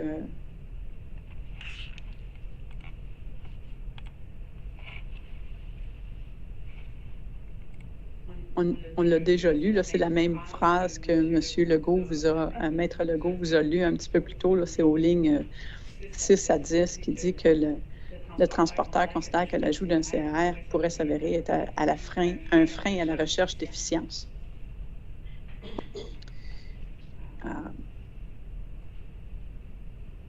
Est-ce que vous considérez qu'un retard dans les mises en service, c'est de l'efficience? Non. Non, je crois. C'est pas nécessairement de l'inefficience, mais c'est pas de l'efficience. Effectivement. Alors, il faut voir la raison pour laquelle il y a un retard au niveau des mises en service. Est-ce que c'est une difficulté au niveau des approvisionnements? Est-ce que c'est une difficulté au niveau d'obtenir des retraits sur le réseau pour pouvoir réaliser les travaux et mettre en service les équipements? Alors, il peut y avoir plusieurs sources, plusieurs raisons pour lesquelles une mise en service peut être retardée, mais ma première réponse est que non, je ne considérerais pas ça comme étant de l'efficience. Ça fait partie des autres raisons qui génèrent un écart entre le prévisionnel et le réel. Pourriez-vous nous donner un exemple ou plusieurs du fait que si on mettait un CER, quelle efficience ça mettrait un frein? Je pense que je me référais au propos du Dr Malcolm en termes d'incitatif qui est offert par le régime. Vous savez, n'importe quel régime a ses incitatifs.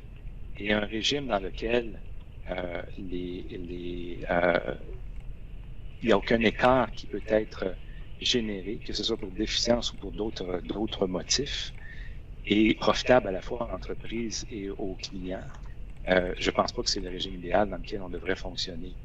Donc, je reviens vraiment sur la question du principe, question on met en place un régime réglementaire, puis ce régime-là devrait inciter l'entreprise à être performante, et de la façon dont le régime actuel le fait, c'est d'être en mesure de partager tout écart qui est généré en cours d'année par la réalisation des activités. Là, je veux dire, comme je le mentionnais, avec 1000 projets qui roulent en même temps, on s'efforce toujours de pouvoir réaliser des projets selon la planification, mais comme vous savez, il y a des choses qui peuvent arriver, faire en sorte que ça ne se réalise pas de la façon exactement prévue.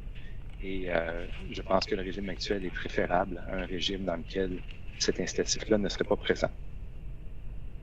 Parfait. Fait que c'est le manque d'un incitatif là, qui crée ces freins-là. Tout à fait. Parfait. Merci. Peut-être juste quant au levier de gestion, parce que vous avez indiqué, et puis là, j'ai peut-être pas la page, là, je m'excuse, mais c'était avec la discussion avec la FCEI. Vous avez indiqué que les coûts en capital, ça représente 75% du revenu requis et que si on enlevait les incitatifs ou enfin si on mettait un compte d'écart associé à ces coûts-là, ça vous enlèverait des leviers de gestion. Là, habituellement, les leviers de gestion, si je ne me trompe pas, ce compte-là est majoritairement positif ou favorable aux transporteurs. Les comptes qui sont défavorables aux transporteurs, c'est souvent ces CNE. Mais le fait de créer un compte d'écart pour la base de tarification... C'est moi, je ne sais pas si c'est juste moi, mais ça a coupé à 2 reprises pendant que vous m'avez parlé. Est-ce que... Je ne sais pas si c'est juste moi, mais ça a coupé... OK, ça a coupé pour les autres aussi. Est-ce que c'est possible de juste reprendre la question, s'il vous plaît? Bien sûr. Alors, c'est juste sur le levier de gestion. Oui. En ce moment, la base de tarification, enfin, les coûts de capital, ça génère généralement, pas toujours, mais généralement, un montant positif pour le transporteur. Là où puis vous l'avez souligné en 2019-2020, où les montants peuvent être négatifs, c'est dans vos CNE ou dans le résultat de la formule d'indexation.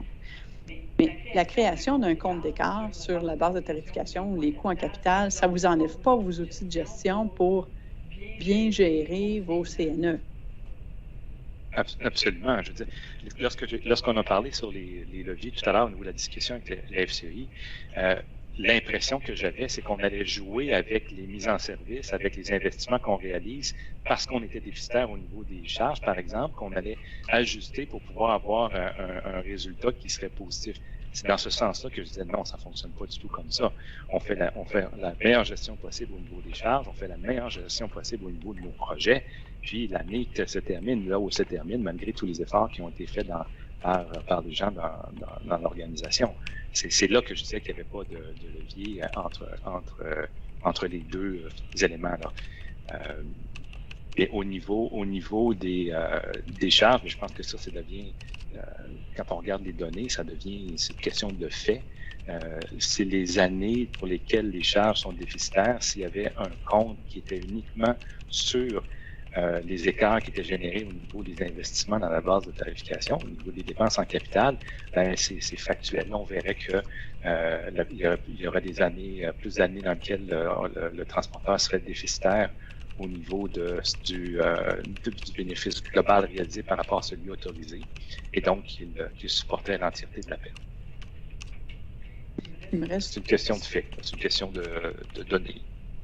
Oui, non, c'est ça, c'est parce que vous aviez indiqué que ça enlèverait peut-être de vos leviers de gestion la création d'un CRR, mais je comprends qu'il n'y en ait rien, là, dans le fond, dans le sens où ça ne vous enlève pas l'ensemble de vos leviers de gestion pour gérer vos CNE. Non, c'est vraiment en termes de l'incitatif, du principe l'incitatif. Le signal que le régime envoie à l'entreprise, c'est ça, un régime réglementaire, peu importe sa forme, il y a une forme d'incitatif à agir d'une façon ou d'une autre, et c'est ce signal-là qui est envoyé lorsqu'on est dans le cost plus versus dans un régime dans lequel il est possible de générer des écarts et de partager les écarts avec la clientèle. Parfait. J'ai peut-être j'ai deux petites questions. Une qui est pour le docteur Macon. Et puis, et là, maybe I read this wrong, so I would like you to correct me if I'm wrong. Monsieur le greffier, si vous pouvez prendre la pièce B159. It's your report, Dr. Malcolm? Yes. And it's at the page 23, PDF.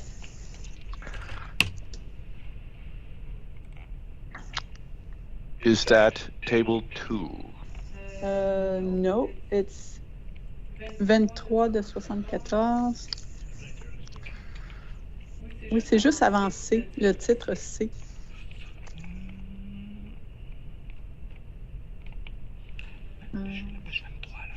C'est la page 21 du document. Yep, that's it. That's the end of my evidence. Okay. Juste le paragraphe au-dessus de C. Okay. Here you say,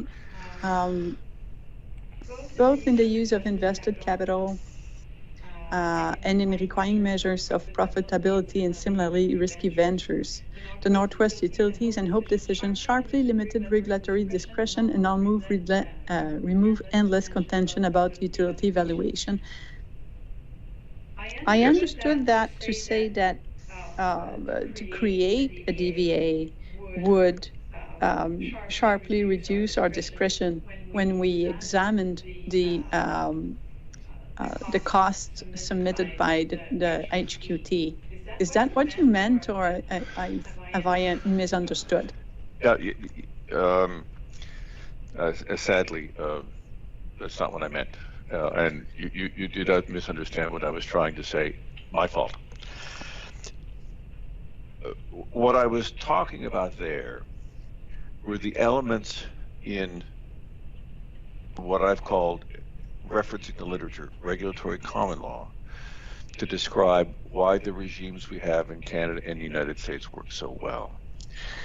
And in terms of Northwest Utilities and Hope, courts in the U.S. and the Supreme Courts in Canada created precedent in Northwest Utilities. Hope decision was a Supreme Court case interpreting the Constitution that said, if we're going to regulate, we want to regulate on the basis of paid in factual books and records capital, so that we no longer had to argue over the value of the capital, but we knew the cost of the capital as it was provided originally in the books and records of those who provided the investment to make public services. When I was talked about removing endless contention about utility valuations, I was discussing a time in both Canada and the U.S.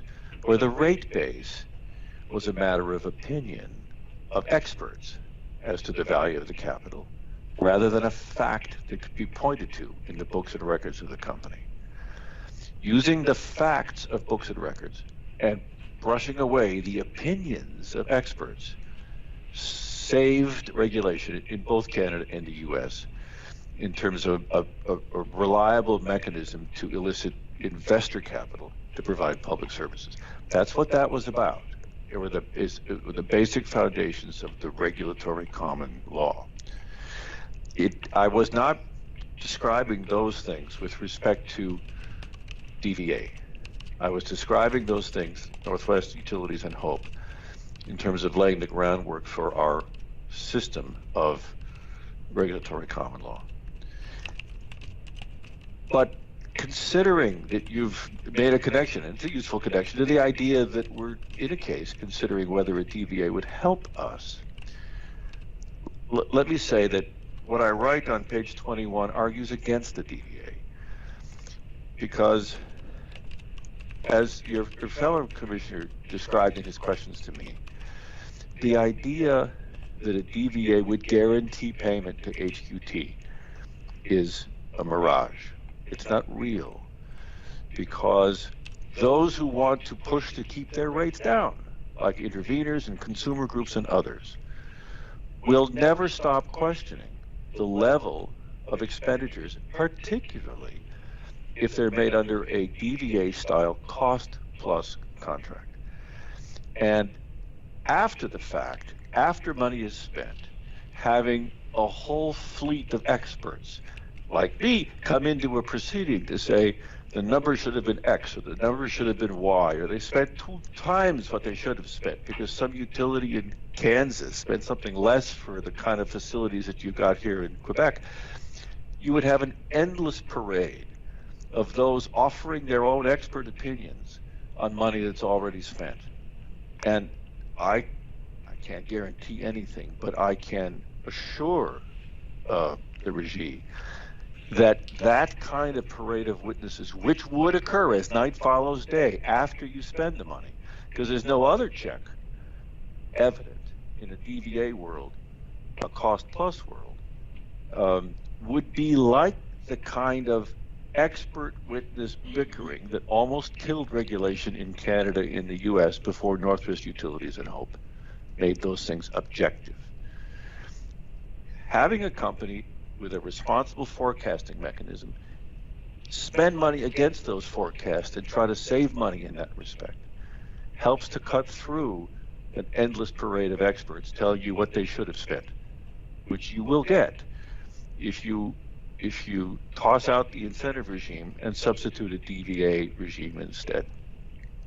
And so if there's any context for page 21, top of the page, the DVA is the kind of thinking that led our Supreme Court and your courts to cut through endless parades of experts with their own opinions on the value of the rate base by substituting the cost instead. That's the type of thing that Dr. Jacquard was proposing, to cut through an endless parade of experts to tell you what you should have spent after you've already spent it, when you don't have an incentive, a tangible incentive on the company to keep its costs down because it's using regulatory lag to its benefit and hence the customer's benefit. Thank you. Ma dernière question serait pour M. Verret, probablement. Donc, ça serait si la régie devait se ranger aux arguments de l'AXI et de la FCI, puis excusez-moi, il y en a un des deux qui a dit. Je pense que c'est peut-être aussi. En tout cas, aussi qui aurait dit, ben, un des désavantages, c'est que ça serait une mesure temporaire. Ce qui est un désavantage pour eux est un avantage pour vous, des fois. Alors, si on mettait une mesure temporaire, un compte d'écart comme mesure temporaire, donc où on demanderait à la formation, si on devait mettre un compte d'écart dans 3 ans, par exemple, ou dans 5 ans, à revisiter l'enjeu puis de voir si le compte d'écart est toujours utile et nécessaire, j'aimerais avoir votre opinion sur cette possibilité.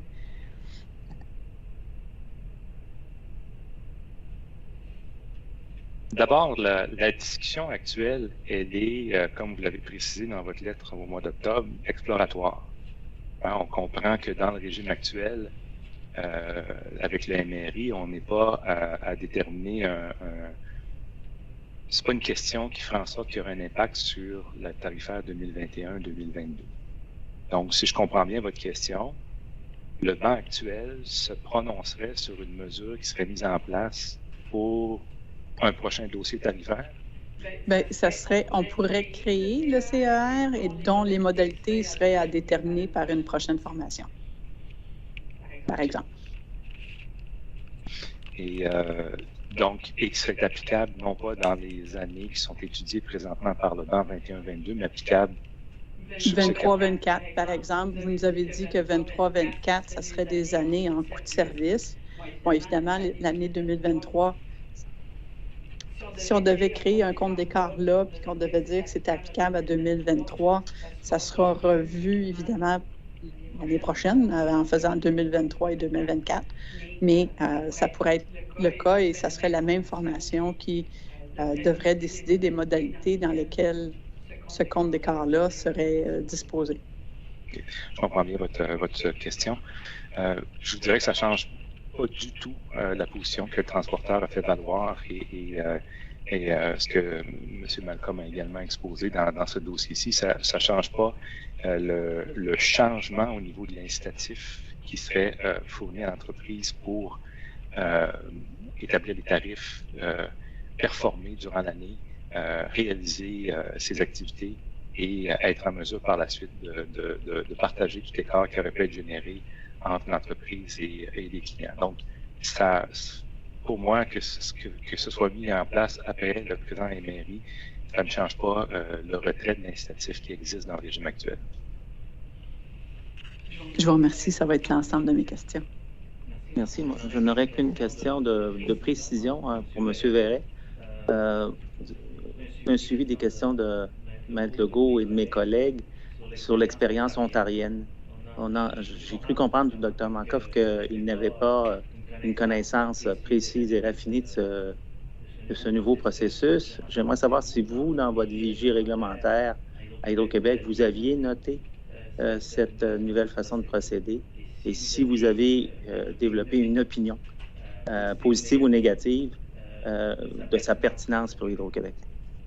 C'est quelque chose qu'on a vu dans la vigie que l'on fait, mais je dois vous dire que ce n'est pas quelque chose qu'on a approfondi du fait que l'application d'abord, il faut bien connaître les particularités du régime dans lequel s'applique cet outil-là qui a été mis en place, et deuxièmement, du fait du signal que ça envoie au niveau de l'incitatif qui est enlevé. Ça ne change pas les principes fondamentaux qui sont défendus dans la cause ici, qui n'est pas approprié d'avoir ce type de compte-là lorsqu'on a une dépense qui est de la nature de celle dont on discute au niveau des dépenses en capital. Donc, qui n'est pas une dépense qui a des écarts importants hors de contrôle complètement du transporteur.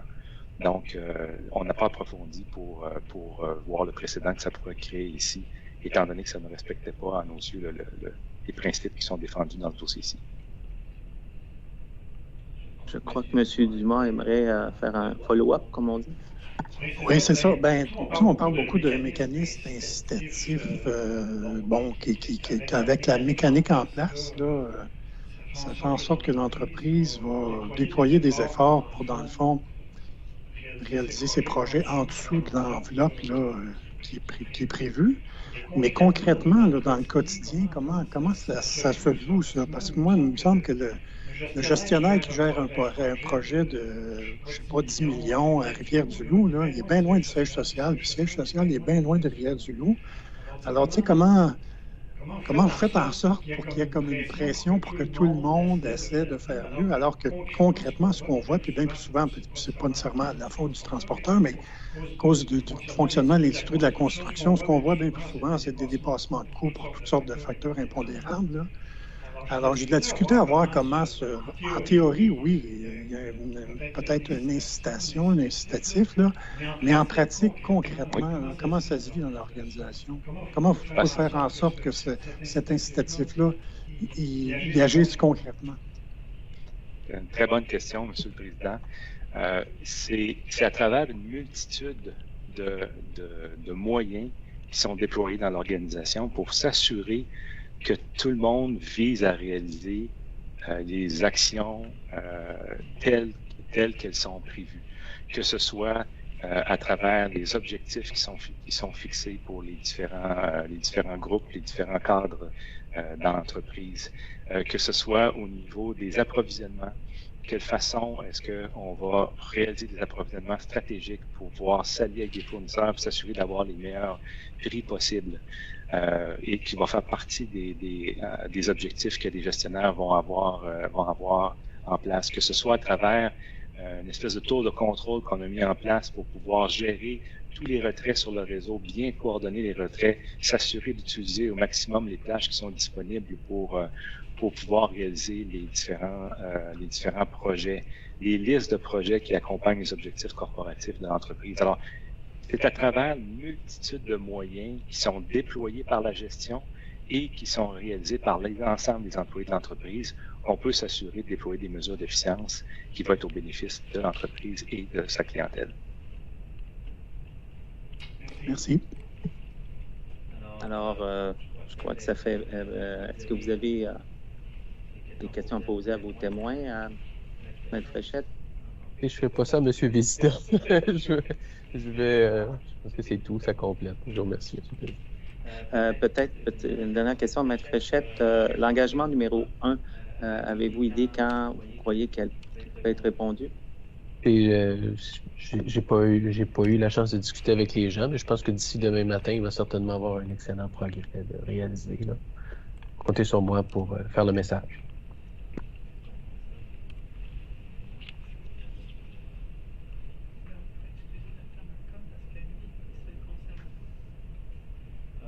Je crois qu'on peut libérer le Dr Malcolm parce que l'engagement numéro 1 ne le concerne pas. Mais d'avoir quand même un témoin pour répondre s'il y a une nécessité de revenir sur la réponse de l'engagement numéro 1. Ça vous convient? Il n'y a pas de souci. Alors, merci beaucoup et bon repos, M. Vézina. Et on vous souhaite une bonne journée. Merci beaucoup. Alors, on passe à l'autre panel, je crois, Maître Fréchette. Écoutez, il y a quand même une installation-désinstallation. Aviez-vous dans la perspective d'accéder légèrement? J'imagine que M. Claude a aussi sa journée bien remplie. Je ne sais pas quel était votre horizon de terminaison, mais on peut certainement installer le panel et puis à tout le moins faire les éléments d'usage, si vous permettez. Là. On avait prévu 15h35 pour la fin de la journée. Bon, Monsieur alors, Morin, est-ce débutons.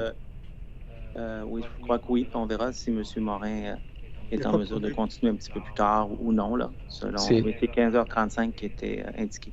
L'aspect qui me préoccupe toujours, c'est de scinder la preuve en chef, ce que je n'apprécie pas. Là, vous comprendrez très bien. Là. Alors, certainement qu'on va installer le panel puis procéder aux éléments de base, si vous permettez. Et puis, je vais revérifier avec eux la durée de la présentation de la preuve en chef. Et puis, Parce que vous aviez demandé 45 minutes, je crois. Oui, bien, écoutez, je pense qu'on va être dans ces eaux-là. Je vais juste revérifier avec eux. Puis, si vous nous donnez 5 minutes là, pour nous réinstaller à nous. Parfait. Ça vous convient? Vous avez besoin de combien de minutes pour installer? Ben, écoutez, là, moi, 5-10 minutes, là, le temps, c'est parce que vous comprendrez qu'on est dans la salle, le temps de changer les écrans, de replacer les gens. 10 minutes, si c'était possible, là, c'était possible, ça serait parfait. On va venir à 14h45? C'est parfait. Ça vous donne assez de temps? Parfait, merci. Bon, merci.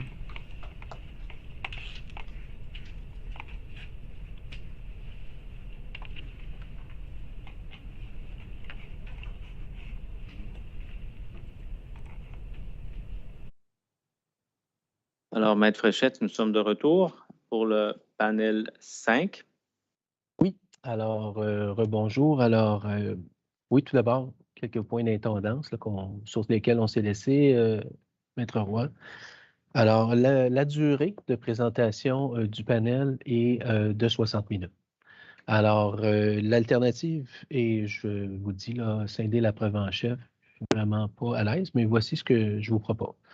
Alors, soit on débute et puis on file ça si M. Morin est d'accord pour compléter entièrement le témoignage principal, l'interrogatoire en chef du panel, et incluant les formalités d'usage, etc. Ou si vous préférez finir un petit peu plus tôt, il est possible de faire les formalités d'usage, assermentation, adoption de la preuve et tout ça. On peut se revoir demain matin dès 8h45 et puis les quelques minutes d'écart qu'on aura générés, on les aura rattrapés.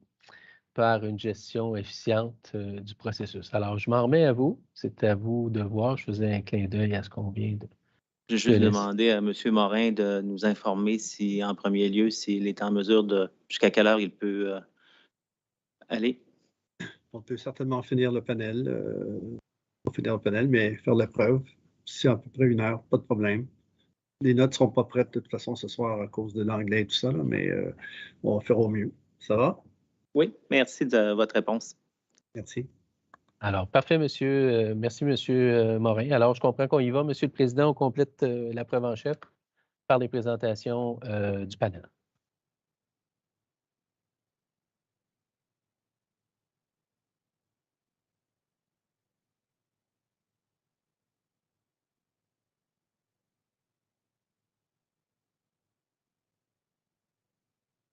Ça devrait fonctionner pour débuter. Et puis, si jamais, ça serait peut-être bon de commencer par la preuve d'expert ou si jamais en s'en allant, il y a des problèmes. C'est à vous d'en décider, c'est votre preuve.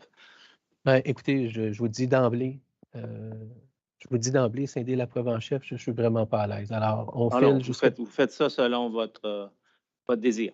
C'est bien, on va de l'avant. Et puis, merci, monsieur Morin. Puis, on va vous compléter ça. Je comprends que vous aurez aussi 2 experts à faire reconnaître. Oui, je vous fais ça tout de suite. Alors, on va faire ça rondement. Monsieur le Président, alors, tout d'abord, le rappel, hein, vous les avez, je vous les ai transmis, je les ai exprimés ce matin, je ne vous le répéterai pas à nouveau. Et puis, rapidement, je pourrais les répéter si vous le voulez, Monsieur le Président, vous me ferez signe quand le moment sera venu. C'est la lettre du 16 mars 2022, M. Baudry et M. Boucher. Maintenant, je vous présente rapidement le panel. Alors, vous avez Mme Marie-Pierre Mailloux, qui est directrice rémunération globale, M. François Bédard, qui est chef haute direction et avantages sociaux. Alors, les 2 personnes sont... Et vous avez évidemment des gens de chez Normandin-Baudry, M. René Baudry, M. Étienne Boucher ainsi que Mme Sally qui sont présents.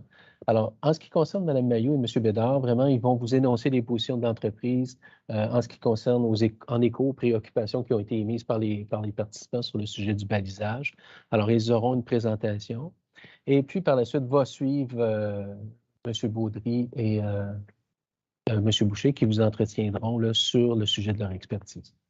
Alors voilà, c'est quelques petits topos étant faits. Peut-être M. Speck pourrait assermenter les témoins. Je pourrais par la suite procéder rapidement à l'adoption de la preuve. On peut commencer par M. René Baudry. Donc, M. Baudry, affirmez-vous solennellement de dire la vérité, toute la vérité et rien que la vérité, dites je l'affirme. Je l'affirme. Merci. Veuillez s'il vous plaît donc, donner vos noms complets, profession et adresse d'affaires. René Baudry, je suis actuaire et notre adresse d'affaires est 630 René Lévesque-Ouest, 30e étage. Merci. Ensuite, M. Boucher, affirmez-vous solennellement de dire la vérité, toute la vérité et rien que la vérité, dites je l'affirme. Je l'affirme. Merci. Veuillez s'il vous plaît donner vos noms, profession et adresse d'affaires. Je m'appelle Étienne Boucher, je suis associé chez Normandin-Baudry, puis notre place d'affaires, c'est au 630 boulevard René-Lévesque-Ouest, au 30e étage. Merci. Alors, ensuite, Marie-Pierre Mailloux. Donc, Madame Mailloux, affirmez-vous solennellement de dire la vérité, toute la vérité et rien que la vérité, dites je l'affirme. Je l'affirme. Merci. Veuillez s'il vous plaît donner vos noms complets, profession et adresse d'affaires. Je me nomme Marie-Pierre Mailloux, je suis directrice de la rémunération globale et puis la place d'affaires, c'est au 75 boulevard René-Lévesque-Ouest. Merci.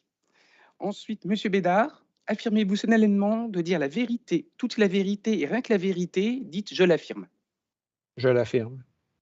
Merci. Veuillez s'il vous plaît donner vos noms complets, profession et adresse d'affaires. François Bédard, chef haute direction et avantages sociaux au 75 boulevard René-Lévesque-Ouest, 14e étage. Merci beaucoup. Et ensuite, Waiba Sali, donc affirmez-vous solennellement de dire la vérité, toute la vérité et rien que la vérité, dites je l'affirme. Je l'affirme. Merci beaucoup. Veuillez s'il vous plaît donner vos noms complets, profession et adresse d'affaires. Oui, Bassali, chef affaires réglementaires et tarifaires pour le transporteur à la place depuis 8e étage. Merci beaucoup. Alors, rapidement, pour l'adoption de la preuve, Mme Bayou, M. Bédard. Alors, on va parler spécifiquement de la présentation que vous allez faire tantôt. Alors, c'est la pièce B0246, la présentation du panel 5 du transporteur. Alors, Madame Mailloux, cette présentation a été préparée par vous sous votre contrôle et vous l'adoptez comme étant votre témoignage dans ce dossier? Oui. Merci. Monsieur Bédard, même question. Alors, la présentation B0246 a été préparée par vous et vous l'adoptez comme étant votre témoignage dans ce dossier? Oui. Je vous remercie. Maintenant, ça va être M. Baudry, M. Boucher. Alors, M. Baudry, votre rapport d'expert sur l'étude de balisage de rémunération globale des employés d'Hydro-Québec, qu'on voit à la pièce HQT5, document 3, ainsi que les réponses aux demandes de renseignement ont été préparées par vous et sous votre contrôle et vous les adoptez comme étant votre témoignage? Oui. C'est bien. M. Boucher, maintenant. Alors, toujours sur le même sujet, l'étude de balisage, qui est la pièce HQT5, document 3, et les réponses aux demandes de renseignement ont été préparées par vous et vous les adoptez comme étant votre témoignage? Oui. Alors, dernière, mais non la moindre, Mme Sally. Alors, le dossier qui a été déposé auprès de la Régie pour la détermination des tarifs des années 2021-2022 a été préparé sous votre contrôle et vous l'adoptez comme étant votre témoignage? Oui. Je vous remercie. Alors, ces formalités étant accomplies, le panel pourra débuter les présentations. La présentation débutera par les experts de Normandin-Baudry et suivra par la suite, M. le Président, Mme Mailloux et M. Bédard, qui présenteront le tout. Alors, je leur cède la parole et évidemment, il y a la formalité là, de la reconnaissance d'experts, M. le Président. Si vous souhaitez que je vous revienne à nouveau avec les qualifications demandées, simplement me l'énoncer, puis je vais le faire. Absolument, on peut procéder à la reconnaissance d'experts. Les membres de la formation sont d'accord pour reconnaître comme experts les deux, M. Baudry, en rémunération globale, c'est bien ça? Oui, alors M. René Baudry, c'est expert en avantages sociaux et régime de retraite. Et pour M. Étienne Boucher, c'est au titre d'expert en rémunération globale. Parfait. Alors, reconnu comme expert de la sorte. C'est bien. Alors, la parole est à vous. Et puis, M. Spectre, j'imagine que vous aurez sous le clic de votre souris la présentation intitulée Panel 5 Normandin-Baudry. Et par la suite, suivra la présentation Panel 5 du transporteur. Ça va, M. Spectre? Tout à fait. Je peux afficher maintenant, si vous voulez. Oui, oui, allez-y. Et puis, les gens de Normandin-Baudry vous feront signe au fur et à mesure du déroulement de leur présentation. Ça va, messieurs Baudry-Boucher? C'est parfait, merci. C'est bien. Alors, la parole est à vous. Je vous remercie. On va juste commencer avec notre présentation. Oui, si vous voulez bien, Monsieur on va Speck, commencer on va commencer avec la présentation de Normandin-Baudry. C'est la B245, s'il vous plaît. Oui. C'est ça, M. Speck. Alors, c'est la 45 et la 46.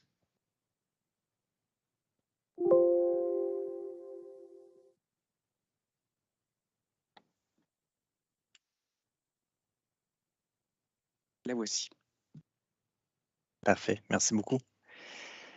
Donc, on va commencer. D'abord, bonjour à tous. Il nous fait plaisir à René et moi d'être avec vous aujourd'hui puis de vous accompagner dans le cadre des audiences.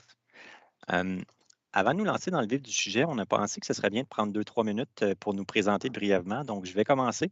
Je m'appelle Étienne Boucher. J'ai joint Normandin-Baudry il y a près de 17 ans.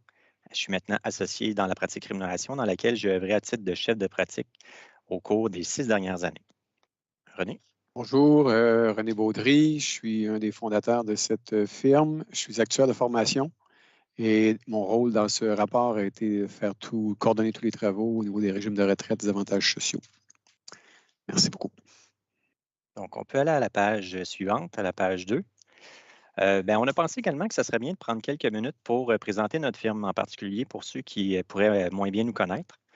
Donc, on est une firme en fait québécoise spécialisée en rémunération globale. C'est notre mission, c'est ce qu'on fait de notre quotidien, qui a été fondée en 1992 par René Baudry et André Normandin. 30 ans plus tard, nous sommes près de 300 employés, majoritairement basés à notre bureau de Montréal, mais on a aussi un bureau à Québec et un bureau à Toronto. Dans la pratique rémunération, nous étions 4 personnes lorsque j'ai joint Normandin-Baudry en 2005.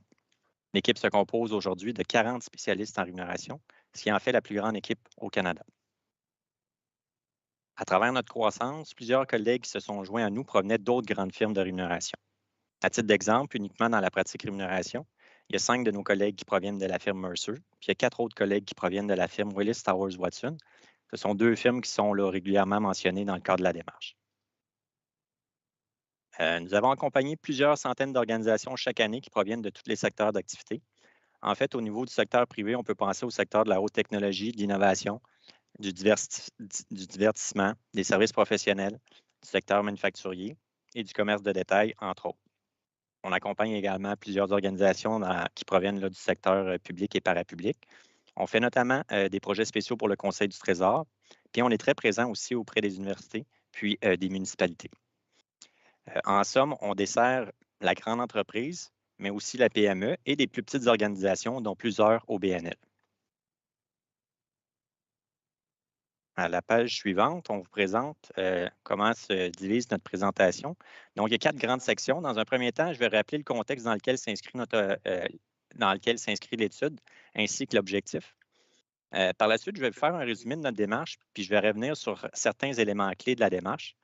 Puis, dans un troisième temps, René et moi, on va faire un retour sur le rapport d'analyse qui a été déposé par Optimum Actuariat Conseil, que nous appellerons OAC aux pages suivantes, afin d'alléger notre présentation. Puis finalement, je présenterai un sommaire rapide en guise de conclusion. Maintenant, la page 4. Donc, pour débuter, nous aimerions faire un rappel du contexte dans lequel s'inscrit notre étude. D'abord, la Régie de l'énergie a demandé aux transporteurs de présenter une étude de balisage auprès d'entreprises comparables. Faisant suite à cette demande, nous avons été mandatés par Hydro-Québec pour conduire l'étude. Dans ce contexte, notre étude a pour objectif d'aider la Régie à comparer la valeur de l'offre de rémunération globale de l'ensemble des employés d'Hydro-Québec à celle d'entreprises qui sont comparables. Comme nous en sommes à la deuxième étude, l'orientation vise aussi la continuité avec celle qu'on avait effectuée en 2016 afin de permettre à la Régie d'apprécier l'évolution de l'offre et de comparer les résultats entre les 2 études.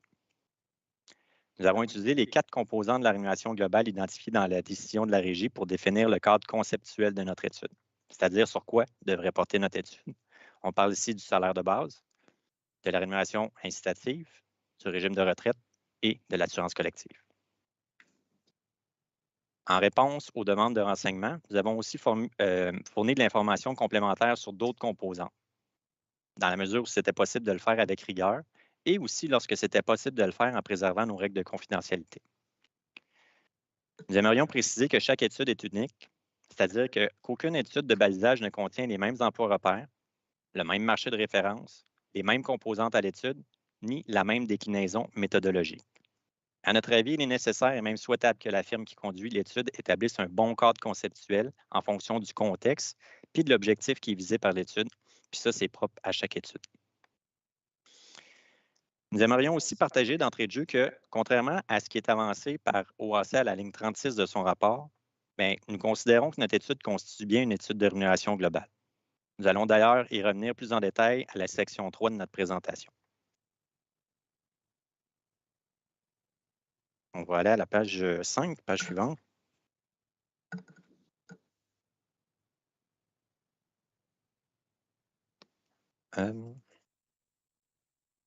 Juste revenir à la diapositive précédente. Oui. Donc ici, en fait, la page 5, comme on a déjà présenté notre étude de manière détaillée le 25 janvier dernier lors d'une séance de travail, nous préférons aujourd'hui nous concentrer à faire ressortir que quelques éléments clés de notre démarche. D'abord, nous aimerions souligner notre choix de reconduire une étude la plus similaire possible à celle que nous avions conduite en 2016. Ce choix a été fortement influencé par la décision de la Régie, qui stipulait, entre autres, qu'elle accordait une valeur probante aux résultats de notre étude et jugeait qu'elle avait été réalisée dans les respects des règles de l'art en rémunération globale. Ensuite, nous souhaitons rappeler qu'en plus d'assurer une cohérence avec l'étude de 2016, l'étude de 2020 comprend plus d'emplois, donc que nous avons amélioré la représentativité, 58 emplois repères, soit 5 de plus comparativement à l'étude de 2016, plus d'organisations qui composent le marché de référence, donc un marché plus large, 44 organisations, une amélioration de 3 versus 2016, des critères de sélection pour les organisations qui composent le marché de référence qui ont été mis à jour et précisés dans les principes directeurs d'Hydro-Québec, Et aussi des sources de données bonifiées, tant pour Raymond, notre propre base de données qui contient plus de données qu'en 2016, qu'avec les enquêtes fermées, avec lesquelles on a obtenu un meilleur taux de participation, là, notamment pour l'enquête dans le secteur industriel, où il y a eu 11 organisations qui ont accepté de participer versus 6 en 2016. En fait, nous avons fait le choix de reprendre la méthodologie des coûts simulés comme en 2016, parce que nous croyons ou nous avons la profonde conviction que cette méthodologie-là constitue la meilleure et la plus appropriée pour le contexte de l'étude, la plus moderne et surtout la seule qui permette de comparer la valeur de l'offre de rémunération globale de manière cohérente et ce pour l'ensemble des composantes, incluant la composante salaire. À la page suivante, page 6, en fait, comme il y a eu certains questionnements sur les bases de données, nous aimerions aussi revenir sur ce sujet. Mais d'abord, nous aimerions rappeler qu'afin d'effectuer une étude de cette ampleur, la matière première réside dans le fait de pouvoir baser des analyses ou nos analyses sur des données qui sont fiables puis des données qui sont disponibles. De par leur nature sensible et confidentielle, ce type de données est difficile à obtenir et doit être utilisé avec beaucoup de précautions. D'abord, d'un point de vue légal et contractuel envers les organisations qui participent à nos enquêtes, mais aussi par souci de préserver le droit à la vie privée des titulaires de ces emplois pour lesquels les salaires sont partagés de manière confidentielle par leurs employeurs. Il y a peu de firmes au Canada qui possèdent une base de données offrant cette possibilité. Chez Normandin-Baudry, on a eu la chance de développer de A à Z notre propre base de données il y a une dizaine d'années.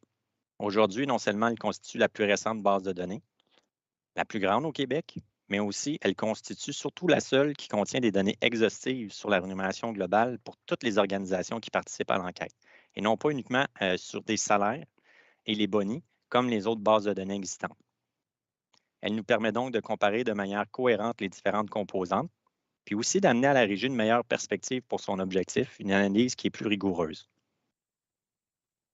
En 2020, l'édition que nous avons utilisée pour conduire la présente étude comprenait 378 organisations et près de 500 emplois repères. Avec la technologie qu'on a développée pour Raymond, on conduit également plusieurs enquêtes sectorielles qui ciblent des emplois spécifiques à certaines industries.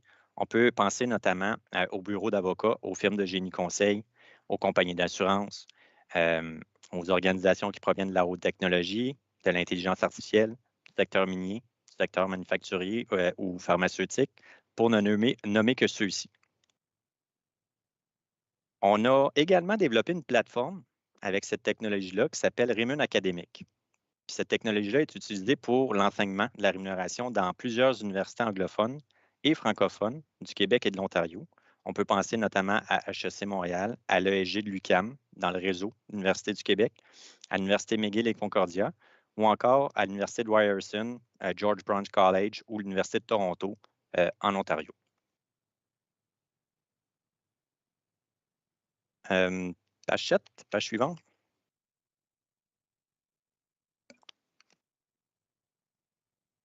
Donc ici, au tableau qu'on voit à l'écran, on présente les 3 grandes approches méthodologiques afin de réaliser une étude de balisage.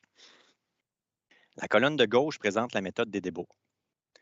Cette méthodologie utilise les salaires versés pour comparer les organisations, donc elle compare les coûts. Elle est principalement utilisée pour ce que nous appelons la vigie constante, pour obtenir des résultats rapidement, la plupart du temps à des fins de recrutement, de rétention ou pour avoir une structure salariale. La grande limite de cette méthodologie réside dans le fait qu'elle ne tient pas compte des biais démographiques, comme l'ancienneté des employés ou le financement des régimes. Et les données qui sont utilisées sont aussi très volatiles. Et on peut penser que dès qu'un employé change d'organisation, qu'il y a des réorganisations, des restructurations, des mises à pied, des départs à la retraite, mais la donnée de marché, elle peut changer de manière importante, particulièrement si l'emploi à l'étude est occupé par un titulaire qui est unique. Elle demeure toutefois très utile pour prendre des décisions rapidement et c'est pourquoi elle s'inscrit dans une vision, à notre avis, à court terme. La colonne du centre présente la méthode de la valeur au pair. Cette méthode est un entre-deux entre la méthode des débours et celle des coûts simulés. Elle utilise également les salaires versés, mais on vient appliquer un facteur d'ajustement qui peut atteindre jusqu'à 15 % afin de simuler des responsabilités similaires, mais aussi afin d'atténuer les biais. À notre avis, cette méthodologie doit être utilisée avec beaucoup de précaution et dans des cas qui sont vraiment très précis, car elle repose sur le jugement du professionnel qui mène l'étude. Ici, nous aimerions souligner qu'en 2016, Bien, OAC préconisait l'utilisation de cette méthodologie, alors que cette année, bien, il la passe sous silence et il n'en fait aucunement mention dans son rapport. Finalement, à droite, on présente les caractéristiques de la méthode des coûts simulés. Bien que plus complexe et surtout beaucoup plus longue à réaliser que les deux précédentes, elle s'avère par contre être la seule méthodologie qui permette d'évaluer l'offre de rémunération globale, incluant la composante salaire, de manière cohérente. C'est aussi la seule méthodologie qui permet de comparer de manière uniforme l'offre des différentes organisations en éliminant les biais comme l'ancienneté, la démographie, hommes-femmes, les méthodes de financement des régimes de retraite. Pardon. Cette méthodologie utilise des échelles salariales pour effectuer la comparaison comparativement au salaire versé. Les échelles sont beaucoup moins volatiles et demeurent relativement stables dans le temps, car elles ne changent pas chaque fois qu'un employé quitte ou joint l'organisation. Elles s'avèrent donc beaucoup plus appropriées si l'objectif de l'étude s'inscrit dans une vision à long terme et non à des fins de décision rapides pour agir sur des opérations au quotidien, comme c'est le cas dans la présente étude. La page suivante. Ici, on vous présente le tableau des résultats de notre étude avec une décimale comme il nous l'avait été demandé dans les demandes de renseignement, donc sans les arrondis. Globalement, l'offre de rémunération globale offerte par Hydro-Québec est assez stable dans son positionnement relativement à notre étude de 2016, soit à 6,5 comparativement à 6,1 comme on peut le voir en bas à droite là, dans le coin du tableau. La majorité de l'écart observé entre la rémunération directe qui est à 2,6 et la rémunération globale qui est à 6,5, soit près de 4 mais provient des régimes d'avantages sociaux et plus particulièrement du régime de retraite. À la page 9, en fait, afin d'aider à bien interpréter les résultats de notre étude, nous aimerions faire un rappel de ce que nous entendons par une zone de compétitivité. Avec l'ensemble des traitements statistiques et les limites méthodologiques, notamment le fait qu'un emploi n'est jamais exactement là, pareil d'une organisation à l'autre, bien, la donnée du marché calculée n'est pas une valeur absolue. Dans le cadre de notre étude, nous avons utilisé une zone conservatrice de 5 Il faut savoir que dans ce type d'étude, l'étendue de la zone peut varier en fonction du type d'emploi. Dans d'autres études que nous réalisons ou qui sont réalisées par les autres firmes spécialisées, il est fréquent d'utiliser des zones allant de plus ou moins 7 et même 10 pour des emplois de professionnels, notamment des emplois d'experts ou des emplois de gestion. Comme on le voit à l'écran, dans l'exemple que nous présentons, le salaire de 52 000, c'est le petit triangle jaune, se situe à la médiane du marché, même s'il est au-dessus du salaire médian de 50 000 qui a été calculé, puisqu'il se situe dans la zone de plus ou moins 5 c'est-à-dire là, la zone qu'on voit en gris. Donc, ici, la médiane du marché pour cet emploi, ce n'est pas un point fixe qui est à 50 000. C'est plutôt un intervalle qui se situe entre 47 500 et 52 500. Donc, c'est de ça qu'on parle quand on parle d'une zone de compétitivité. Alors, à la page suivante, page 10,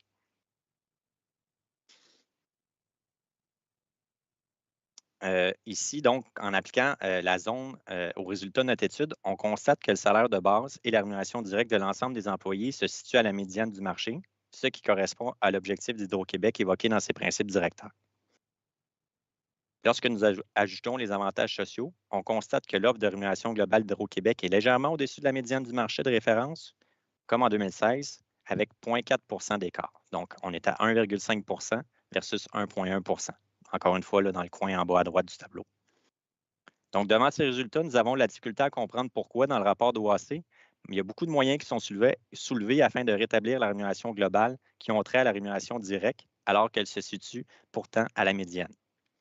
Au final, au cours des 5 dernières années, le positionnement d'Hydro-Québec est demeuré stable. Une des raisons dans ce fait, c'est que nous comparons l'offre de rémunération à celle du marché et que les échelles salariales ainsi que les régimes, comparativement au salaire, ne sont pas aussi volatiles et changent beaucoup moins rapidement. Donc, on va aller à la page 11. Donc, ici, on va passer à la troisième section de notre présentation.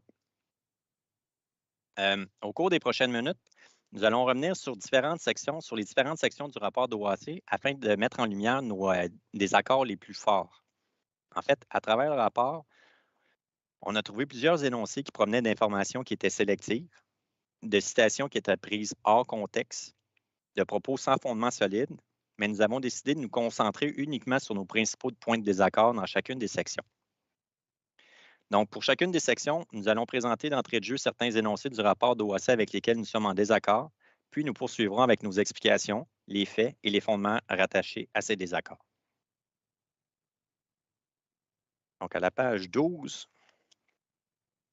bon, ici à l'introduction du rapport d'OAC, bien, comme on l'a mentionné en présentant le contexte de notre étude, nous sommes en désaccord avec l'affirmation d'OAC dans son introduction qui affirme que notre étude n'est pas une étude de rémunération globale puisqu'elle exclut le temps chômé payé. Pourtant, à la lecture de la section méthodologique de l'étude de Mercer effectuée pour Hydro One, qui est, elle, utilisée comme référence par OAC dans son rapport, bien, on voit que cette firme ne considère pas, tout comme nous, le temps chômé payé dans son étude. L'ISQ, elle, exclut la rémunération incitative dans son étude. Ceci est un autre exemple que différentes composantes peuvent être incluses ou non selon le contexte et l'objectif visé par l'étude. Encore une fois, pourtant, OAC nous réfère à cette étude de rémunération globale à plus d'une reprise dans son rapport. En fait, nous en déduisons qu'OAC n'a peut-être pas lu entièrement les sections méthodologiques des études auxquelles il réfère, ou encore qu'un choix sélectif d'informations a été fait afin d'appuyer un propos généralisé et pris hors contexte. Ceci démontre, à tout le moins, à notre avis, un manque de cohérence. Nous aimerions rappeler encore une fois que chaque étude est unique et différente dans sa composition. Les composantes doivent être sélectionnées en fonction du contexte, de l'objectif, mais aussi de la disponibilité et de la balance à faire entre l'effort pour obtenir des données qui sont fiables et aussi l'impact que ces données-là vont avoir réel, qu'elles peuvent avoir sur les résultats d'une étude. C'est d'ailleurs pour ces raisons que nous avons décidé de ne pas ajouter le temps chômé payé aux 4 composantes identifiées par la régie. Nous allons voir en détail dans quelques instants pourquoi. À la page suivante, page 13. Donc, on poursuit maintenant avec la section 1 du rapport d'OAC, le temps chômé payé. Bien, d'abord, nous sommes en désaccord avec l'énoncé du rapport d'OAC qui stipule, encore une fois, je cite, « De façon qualitative, l'ajout de la composante des jours chômés payés ne peut qu'augmenter l'écart de la rémunération globale. » OAC mentionne également que les résultats des études de balisage semblent constants depuis 2003, mais que ceci s'explique par le fait que nous n'avons pas considéré le temps chômé payé dans notre analyse. Nous sommes également en désaccord avec cette affirmation. Finalement, un autre énoncé qui nous a fait sourciller dans cette section du rapport est lorsqu'OAC mentionne qu'Hydro-Québec semble se démarquer au niveau de son offre de vacances et de jours fériés. Nous tenons à souligner ici qu'OAC fait une supposition sans fondement, comme à plus d'une reprise dans son rapport, mais n'est pas en mesure d'appuyer ses propos. De notre côté, nous allons démontrer le contraire et expliquer nos désaccords en nous appuyant sur des faits dans les prochaines diapos. Page suivante, 14. Donc ici, bien, premièrement, la décision de la régie évoquait clairement les 4 composantes de la rémunération globale à inclure dans l'étude. Ensuite, nous avons précisé dans nos réponses aux demandes de renseignement que même si nous ne pouvions pas fournir l'information de manière rigoureuse pour chacun des emplois à l'étude avec notre base de données, l'impact sur le positionnement d'Hydro-Québec d'inclure le temps chômé payé serait marginal, soit de plus ou moins 0,3 % selon les catégories d'emploi. Maintenant, si nous revenons sur le propos d'OAC à l'effet que l'écart de rémunération globale donne l'apparence d'être resté relativement stable depuis 2003, mais qu'il fallait tenir compte du fait que l'étude de Normandin-Baudry excluait de son analyse le temps chômé payé, comparativement à celle de Towers-Perrin en 2003, bien, en fait, on s'interroge à savoir si OAC a consulté les tableaux présentant les résultats de l'étude à laquelle il réfère. Comme on peut le voir à l'écran, en effet, les écarts dus au temps chômé payé de cette étude représentent de 0 % à 0,3 % selon les différents groupes d'emploi, dont 0 % pour les ingénieurs, les cadres et les spécialistes. Somme toute, on constate que ces résultats s'avèrent très similaires à l'information que nous possédons et que nous avons rendue disponible. Globalement, sur les résultats de notre étude actuelle puis celle de 2016, l'impact d'inclure le temps chômé payé tomberait dans les arrondis. En fait, les résultats globaux de nos études passeraient au maximum de 6,1 à 6,4 en 2016 et de 6,5 à 6,8 en 2020. Maintenant, à la page 15, nous allons revenir Ici, nous revenons sur l'affirmation d'OAC selon laquelle, de façon qualitative, l'ajout de la composante des jours chômés payés ne peut qu'augmenter l'écart de rémunération. En fait, ce n'est pas le cas. Comme on peut le voir à l'écran, les données disponibles dans notre base de données démontrent le contraire. Pour certains groupes d'emplois, l'ajout de cette composante diminuerait l'écart, comme on peut le voir là, à l'écran avec le groupe d'emploi gestionnaire. Ceci est un autre exemple qu'OAC affirme des choses sans fondement et sans appui méthodologique.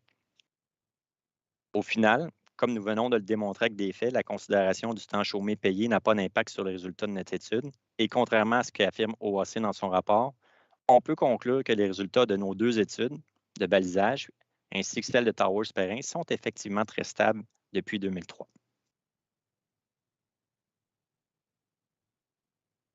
Page suivante.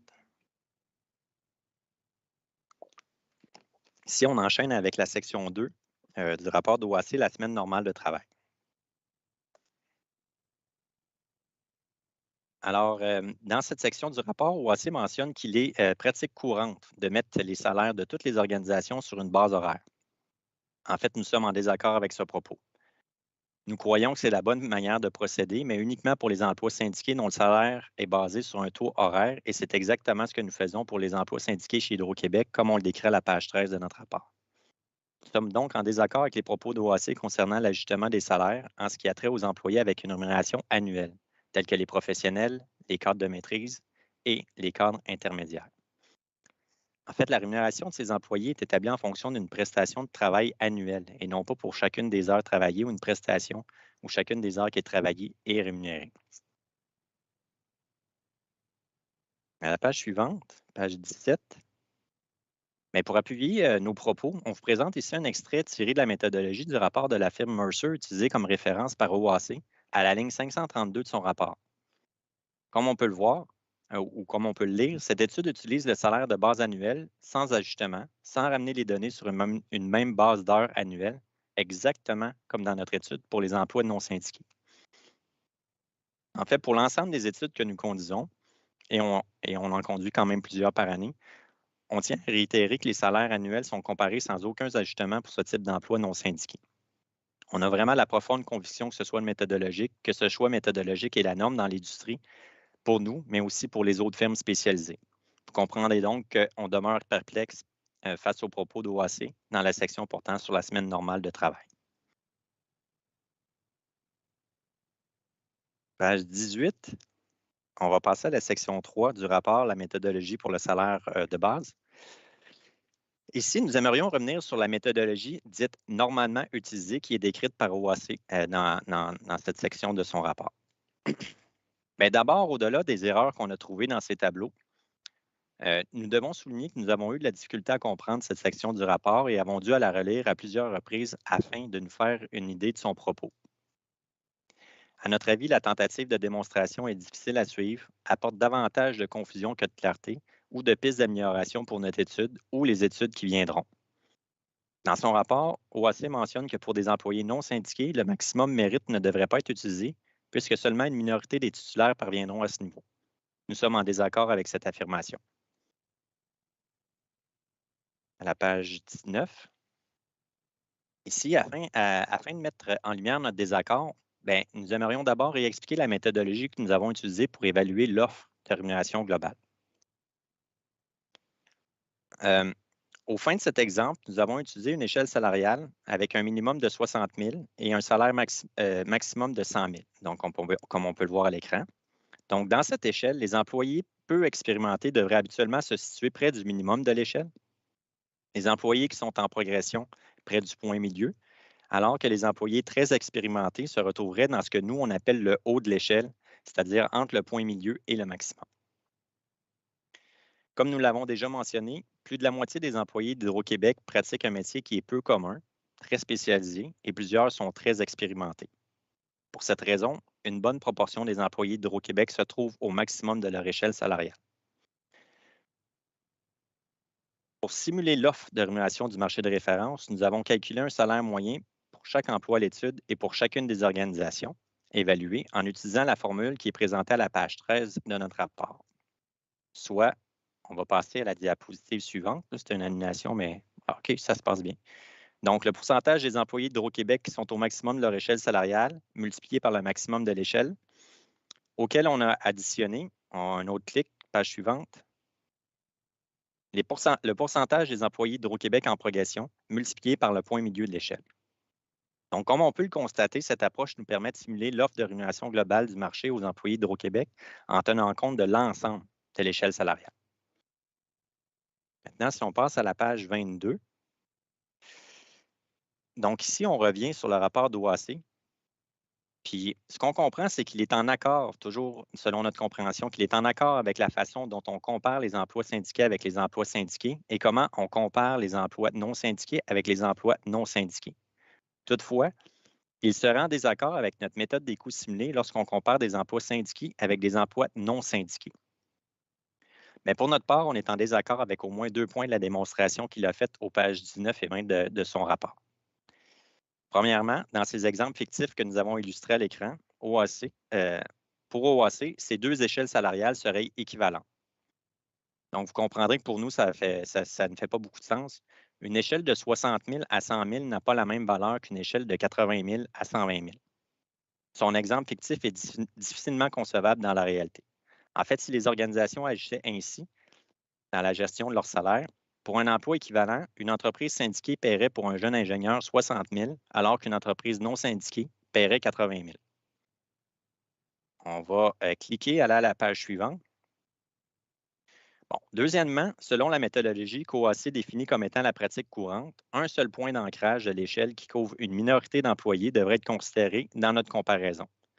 À notre avis, ceci ne permet pas d'apprécier la pleine valeur de rémunération des échelles salariales. On va cliquer à la prochaine diapositive. Donc, comme on peut le voir en rouge, mais la comparaison qu'il préconise ignore, contrairement à la nôtre, l'étendue des échelles et les pratiques de rémunération qui y sont rattachées. Ceci témoigne, à notre avis, d'un manque de réalisme, d'une conception qui est très théorique et qui n'est pas ancrée dans la réalité du marché du travail actuel.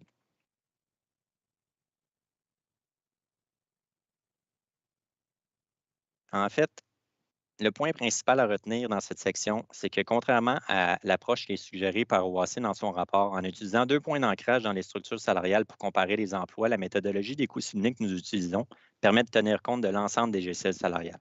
Elle permet aussi d'évaluer le réel potentiel de la rémunération qui est offerte par les organisations, tout en comparant de manière uniforme l'offre de rémunération globale du marché à celle d'Hydro-Québec. Je vais laisser mon collègue vous présenter la section 4 du rapport. Merci, Étienne. Alors, sur la page suivante, je vais traiter de la section 4. La section 4 s'intitule « Surreprésentation d'organisations des secteurs municipal, universitaire et de société d'État ». Alors, si je résume cette section, comme je la comprends, M. Saint-Laurent semble sous-entendre que nous avons surreprésenté les villes, les universités et les sociétés d'État pour mieux positionner Hydro-Québec, parce que ces organisations offrent des régimes à prestations déterminées qui sont plus généreux que ceux du secteur privé. Alors, une des premières affirmations à la page 22 de son rapport, c'est que dans le cas d'Hydro-Québec, il y a près du tiers des organisations de son groupe de référence qui font partie des secteurs que je viens de mentionner, alors que pour Hydro One, ce pourcentage est de l'ordre de 10 %. Alors, il dit en somme, ces secteurs sont surreprésentés par près de 3 fois lorsque nous comparons Hydro-Québec à Hydro One. Le tableau qui suit parle de 27 %. Alors, 27 %, c'est pas mal plus proche du quart que du tiers, là, mais ceci est anecdotique. On est fortement en désaccord avec le fait que des secteurs soient surreprésentés. Et que ce soit l'étude pour Hydro One ou celle que nous avons faite pour Hydro-Québec, c'est des études qui ont été bien faites, qui ont été faites par des firmes expertes, mais il y a des raisons pour lesquelles il y a des différences d'échantillons d'entreprise ou de marché de référence pour ces 2 organisations-là. Au Québec, il y a des villes qui produisent puis qui distribuent de l'électricité. Magog, Sherbrooke, Westmount. Il y a des grandes villes qui compétitionnent pour des emplois similaires. Montréal, Québec, Longueuil. En fait, il y a plus d'employés à la ville de Montréal qu'il y en a dans l'entièreté d'Hydro-Québec dans la province. Il y a des universités qui sont des grands employeurs, mais surtout, c'est peut-être ça qui est le plus important, Hydro-Québec, c'est une société d'État. Et ces mandats de rémunération, ils sont approuvés par le Conseil du Trésor Puis Hydro-Québec négocie avec des syndicats qui, eux aussi, négocient dans un environnement public et parapublic. Alors, c'est quoi la comparaison avec Hydro One en Ontario? Bien, Hydro One, ce n'est pas une société d'État. Peut-être pour ça, d'ailleurs, que la rémunération globale qu'offre Hydro One est bien supérieure à celle qui est offerte par Hydro-Québec. Alors, nous réitérons la qualité et la représentativité du marché de référence que nous avons utilisé pour cette étude. Si on passe à l'autre page. À la page suivante de cette section, qui en comporte 2, donc à la page 23, il y a d'autres énoncés avec lesquels on n'est pas vraiment d'accord, enfin, fortement en désaccord. La première, c'est que la majorité des organisations du secteur privé offrent un régime à prestations déterminées qui est moins généreux dans la majorité des cas que les régimes de retraite offerts par les organisations du secteur public. Écoutez, ça c'était assez vrai il y a 10-15 ans, mais dans notre étude, puis en général maintenant, sauf exception, tous les régimes à prestations déterminées qui existent valent entre 7 à 10 de la rémunération. Dans les villes puis les universités, 50 depuis 2013. Il y a eu pas mal de changements. Je vous interromps, M. Baudry. Je pense qu'on vous a perdu pendant quelques secondes. Là. Si vous pourriez reprendre. Là, moi, je suis convaincu. Moi, je vous ai perdu. En tout cas, le signal s'est perdu. Oui. Alors, peut-être reprendre. Vous m'excuserez, je reprendrai la page? Ben, écoutez, je n'ose pas vous dire où est-ce que vous étiez précisément. Là. En tout cas, à un moment donné, on vous a perdu. Parfait. Alors, je m'en excuse. J'ai dû appuyer sur quelque chose. Non, c'est la journée des écarts. Alors, ce que je disais pour cette page-là, pour la page 23 du rapport d'OAC, il y a des énoncés avec lesquels nous sommes en désaccord. Le premier, c'est que M. Saint-Laurent nous dit que la majorité des organisations du secteur privé offrent un régime de retraite à prestations déterminées qui est moins généreux dans la majorité des cas que les régimes de retraite à prestations déterminées qui sont offerts par des organisations du secteur public. Alors, c'était assez vrai il y a 10-15 ans, mais aujourd'hui, dans notre étude, en général dans le marché, sauf quelques exceptions, tous les régimes à prestations déterminées valent entre 7 à 10 de la rémunération. Une des raisons, c'est que dans les villes, les universités au Québec, depuis 2013, il y a eu des changements législatifs, les employés partagent les coûts, dans la majorité des cas, à 50 Il y a une autre affirmation qu'il fait aux lignes 563 à 565 où il dit que, en conséquence, plus la proportion du secteur public est importante dans le marché utilisé, moins l'écart entre Hydro-Québec et son groupe de référence va être importante pour la valeur du régime de retraite. C'est vrai pour le régime de retraite, mais c'est mineur, parce qu'à peu près tous les régimes à prestations déterminées, comme je le disais, que ce soit dans le secteur privé ou dans le secteur parapublic, valent maintenant entre 7 et 10 Je vous dirais par contre que ce qui est beaucoup plus important, mais qui n'a pas été mentionné, c'est qu'il y a une prédominance actuellement des régimes à cotisation déterminée dans le secteur privé. Ça, c'est plus important. Et les régimes à cotisation déterminée, c'est vrai qu'ils ont des coûts inférieurs. Alors, un régime à cotisation déterminée a des coûts entre, dans notre étude, 5 à 8,5 Et un grand nombre sont entre 6 et 7 Les régimes à cotisation déterminée, oui, plus principalement dans le secteur privé, ont des coûts entre 6 et 7 et les régimes à prestations déterminées, en général, il y en a encore dans le secteur privé aussi, ont des coûts entre 7 et 10 Grosso modo, les régimes à cotisation déterminée ont des coûts environ de 1, 2, parfois 3 inférieurs à ce qu'un régime à prestations déterminées aurait. Pourquoi? Parce que les régimes à cotisation déterminée se sont beaucoup améliorés au cours des 3 à 5 dernières années parce qu'on doit attirer de jeunes salariés dans un contexte de pénurie de main-d'œuvre, puis ce genre de régime-là constitue un élément attractif des offres de rémunération.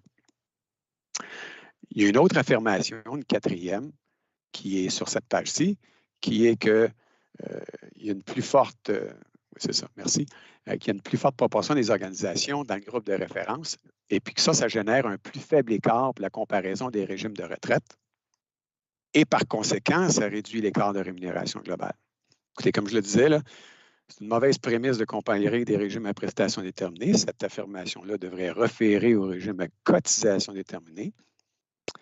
Puis, l'affirmation qu'il y a une plus forte proportion dans le secteur public génère un plus faible écart pour la comparaison des régimes, c'est vrai. Mais c'est mineur à cause du faible différentiel entre les différents régimes, puis aussi, somme toute, parce qu'il y a peu d'organisations du secteur public dans notre étude. Mais oui, ce n'est pas vrai du tout, c'est que cette causalité semble se traduire pour lui par un plus faible écart de rémunération globale. Ça se peut que l'écart dans les régimes de retraite soit un petit peu plus large, mais ça serait très fortuit que ça se traduise par un écart de rémunération globale. Ce n'est certainement pas à cause ou grâce au régime de retraite que le positionnement de la rémunération globale est différencié entre les différents groupes. J'aimerais souligner le dernier élément qu'on a sur cette page-là, qui est une citation de son rapport, c'est que il n'y a pas eu accès ou dit ne pas avoir accès à d'autres sources d'informations et que tout ceci n'est apprécié que qualitativement. Alors, autre page. Alors, sur la base des données, sans base de données, c'est-à-dire, il y a une théorie qui a été élaborée sur des écarts estimés au niveau des régimes de retraite. C'est intéressant, mais ça ne considère pas les autres volets de la rémunération globale. Puis, notre étude, ce qui nous a été demandé, c'est de comparer de la rémunération globale. Fait que si on revient sur les 4 éléments, dans des régimes de retraite, je viens de dire que peut-être que le secteur privé a des coûts de régime de retraite 1 à 3 des salaires inférieurs. C'est très à la marge. En assurance collective, la portion employeur elle est généralement moindre dans le secteur public que dans le secteur privé. Puis, comme nous le savons pas mal tous, la rémunération incitative, elle est pratiquement inexistante dans les villes et les universités. Finalement, ça serait toute une affirmation d'un expert en rémunération directe, heureusement, elle n'a pas été faite, cette affirmation-là, de dire que les salaires sont supérieurs dans les villes et les universités versus les grandes entreprises du secteur public, privé. Donc, si je me résume, le fait qu'il y ait des différences au niveau des régimes de retraite n'explique rien et ne peut pas créer de situation directe sur les différences entre la rémunération globale du secteur privé et public. Je ferai un dernier petit commentaire sur les régimes de retraite. Peut-être que c'est d'intérêt pour la formation. De la même façon qu'on l'a vu dans notre étude de 2016, le régime d'Hydro-Québec, c'est un bon régime de retraite. Il vaut environ 11 du salaire. La médiane dans notre étude pour des régimes de retraite, elle est autour de 7 des salaires, un différentiel de 4 Il n'y a pas une équation directe, mais certainement, ça explique la majorité de l'écart entre les positionnements de la rémunération directe, comme mon confrère vous l'a dit tout à l'heure, puis celui de la rémunération globale. Donc, à ce moment-ci, je repasserai la parole à mon collègue pour ses commentaires sur la section 5 du rapport de OAC. Parfait. On va aller à la page 29. Donc, section 5 du rapport. En fait, bien que cette section du rapport vise davantage les pratiques d'Hydro-Québec que notre étude, bien, on ne pouvait pas passer sur silence que, contrairement à ce qu'OAC affirme dans son rapport, les post-cadres chez Hydro One dans l'étude de Willis Towers Watson n'ont pas vu leur semaine de travail passer de 35 heures à 40 heures, et ce, sans ajustement salarial. En réalité, la semaine de travail de ces emplois était déjà à 40 heures lorsque l'étude a été conduite. En fait, lorsqu'on retourne plus en détail, lorsqu'on va lire plus en détail le rapport, on apprend que ce passage réfère au fait que les employés qui sont syndiqués, qui pourraient potentiellement combler des postes cadres, qui sont nommés les feeders dans l'étude, ont une semaine de travail basée sur 35 heures. Il y a donc peu d'incitatifs pour eux à appliquer sur un emploi cadre, notamment parce que la semaine de travail de ces emplois est de 40 heures. Donc, la réalité est exactement l'inverse de l'idée et de l'argumentaire qu'il développe par la suite dans cette section de son rapport. Au-delà du fait que les propos qui sont rapportés sont erronés, ce qui est en soi troublant, bien, ici, ce qu'on aimerait surtout faire ressortir, c'est que, comme on l'a mentionné à plus d'une reprise dans la présentation, chaque étude est unique, puis elle peut viser un objectif qui est bien différent d'une étude à l'autre. C'est donc vraiment important de la situer, l'étude, dans son contexte avant d'avancer des généralités. En conclusion, page 31. Oui. Donc, ce que nous aimerions faire, en fait, ici, nous aimerions faire un résumé des éléments clés de notre étude, puis les mettre en relief, mettre les différences en relief avec celles qu'on retrouve dans le rapport d'OAC. Donc, en premier lieu, comme nous l'avons fait ressortir à maintes reprises à travers notre présentation, mais le rapport d'OAC se base malheureusement sur des affirmations qui sont prises hors contexte, parfois fausses, et basées sur des fondements non appuyés ou erronés pour bâtir son argumentaire. De notre côté, on demeure dans l'idée que notre étude a été réalisée selon les règles de l'art, tout comme celle de 2016, puisqu'elle a été menée avec une équipe de multispécialistes en rémunération globale qui possède une expertise de pointe et qu'elle a été conduite à l'aide des meilleurs outils qui sont disponibles. On pense également que notre choix de réutiliser la méthodologie des coûts simulés en incluant la composante salaire est adapté au contexte spécifique d'Hydro-Québec comme employeur et que notre étude vient répondre à l'objectif visé par la Régie. Finalement, la page suivante. Ouais, ici, nous aimerions rappeler une fois de plus que notre étude a été menée à partir de la seule base de données en rémunération globale au Canada, qu'elle utilise un marché de référence et un échantillon d'emploi qui est large, qui est stable, qui est représentatif, qu'elle a été conduite à partir de la seule méthodologie qui permet d'évaluer la valeur de l'offre de rémunération globale. Puis on aimerait ça aussi rappeler qu'en plus d'amener des résultats pertinents, rigoureux, notre étude constitue bien une étude de rémunération globale. Par le fait qu'elle s'inscrive dans la continuité de celle de 2016 au plan méthodologique, elle permet aussi à la Régie de comparer l'évolution de l'offre sur les 5 dernières années. Donc, ça terminerait notre présentation. On passerait la parole aux gens d'Hydro-Québec.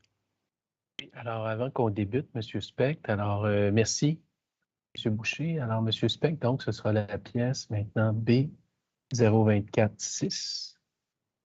Et donc, lorsqu'elle sera projetée, Mme Mayou et M. Bédard pourront vous présenter la présentation, leur témoignage pour le transporteur. Alors, c'est à vous.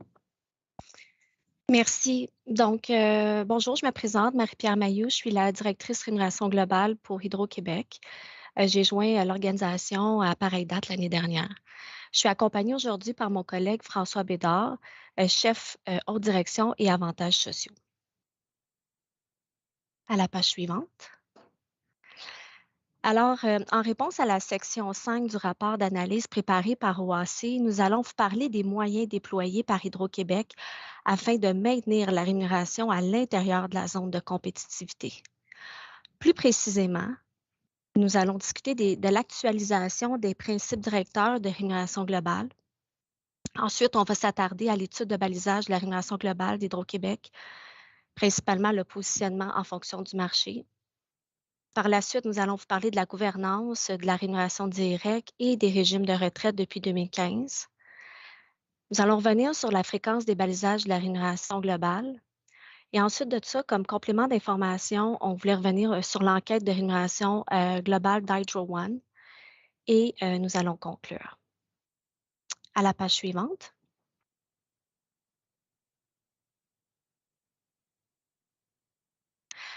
En 2019, la mise à jour des principes directeurs de la rémunération globale de 1997 a été approuvée par le Comité des ressources humaines du Conseil d'administration d'Hydro-Québec. Nous avons maintenu dans cette mise à jour 4 principes importants, soit la compétitivité pour offrir une rémunération globale à la médiane du marché en se comparant à des organisations où Hydro-Québec compétitionne pour ses talents. Ensuite de ça, la performance. C'est le lien entre l'atteinte des objectifs d'entreprise, la performance individuelle et la rémunération offerte qui est primordiale. La flexibilité, souplesse d'application afin de pouvoir s'adapter facilement aux besoins spécifiques. L'équité, qui est la rémunération similaire pour des emplois de valeur équivalente. Et finalement, nous avons ajouté un principe qui est la simplicité, pour que nos programmes soient clairs, compréhensibles, autant pour les employés, les gestionnaires que la direction. À la page suivante. L'étude de balisage de la rémunération, donc notre positionnement en fonction du marché. Lorsqu'on compare les deux études effectuées à la demande de la Régie, les résultats sont constants et demeurent dans la zone de compétitivité qui vous a été expliquée par Normandin-Baudry. Il y a seulement un écart de 1 % sur la période de 5 ans, ou tel que mentionné par Normandin-Baudry, 0,4 si on regarde les données avec une décimale, et c'est principalement en raison du régime de retraite. Hydro-Québec a donc géré au cours des dernières années la rémunération directe et son régime de retraite en conséquence, et c'est ce que mon collègue François et moi allons vous démontrer aujourd'hui. À la page suivante. Alors, qu'est-ce qu'on a fait en termes de gouvernance depuis 2015? Moi, je vais vous parler des employés non syndiqués. Donc, il est important de mentionner que seulement 15 de notre population qui est non syndiquée. Alors, il faut vraiment tenir compte afin de ne pas créer d'écart entre ce qui a été négocié pour nos employés syndiqués et il pourrait résulter de créer des iniquités salariales entre les deux groupes. La majoration des échelles de 2 à chaque année était vraiment en cohérence avec le marché. OAC affirme que les budgets d'augmentation au mérite d'Hydro-Québec sont supérieurs aux pratiques de marché. Hydro-Québec est vraiment en désaccord avec cette affirmation pour les raisons suivantes. Le CA octroie le mandat salarial en fonction de l'analyse de nos besoins d'affaires, des prévisions des grandes firmes de rémunération et de l'équité interne avec les employés syndiqués. Et après l'exercice de révision salariale, nous faisons toujours une analyse poussée de notre masse salariale et on constate que l'augmentation réelle du salaire moyen est de près de 2 car ça tient compte des mouvements démographiques tels que les départs à la retraite, les arrivées d'employés avec moins d'expérience, donc avec des salaires plus bas. Le maintien du positionnement de la rémunération directe à l'intérieur de la zone de compétitivité démontre qu'Hydro-Québec a effectué une gouvernance serrée et que nous sommes vraiment au diapason avec le marché. Je cède la parole à mon collègue François Bédard. Merci Marie-Pierre. Si on regarde maintenant ce qui a été fait depuis 2015 pour maintenir la rémunération directe des employés syndiqués à l'intérieur de la zone de compétitivité, bien, pour les 2 dernières conventions collectives qui touchent la période entre 2015 à 2020, soit la convention de 2014 à 2018 et la convention de 2019 à 2023, bien, les hausses des échelles salariales des employés syndiqués ont été de 18,25 sur 10 ans. Pour la période spécifique entre les 2 balisages, c'est-à-dire de 2015 à 2020, la hausse des échelles salariales des employés syndiqués, la hausse a été de 9,75 sur 5 ans, donc dans les 2 cas, légèrement inférieure à 2 par année. Les pièces auxquelles il faut faire référence pour les ajustements aux échelles salariales des employés syndiqués là, se retrouvent dans les conventions collectives aux pièces HQT 10 3.3.5 et HQT 10 1.6.5. C'est les informations qui proviennent de la Convention collective des employés de bureau. On va aussi rappeler que chez Hydro-Québec, les mandats de renouvellement de conventions collectives sont approuvés par le conseil d'administration et, compte tenu de l'environnement législatif, sont également approuvés par le conseil du Trésor, ce qui a évidemment été le cas lors du dernier renouvellement des conventions collectives. Donc, pour les employés syndiqués, on devait prendre action pour maintenir la rémunération directe à l'intérieur de la zone de compétitivité. C'est ce qu'on a fait et c'est globalement ce que les résultats de 2020 nous reflètent. À la page suivante.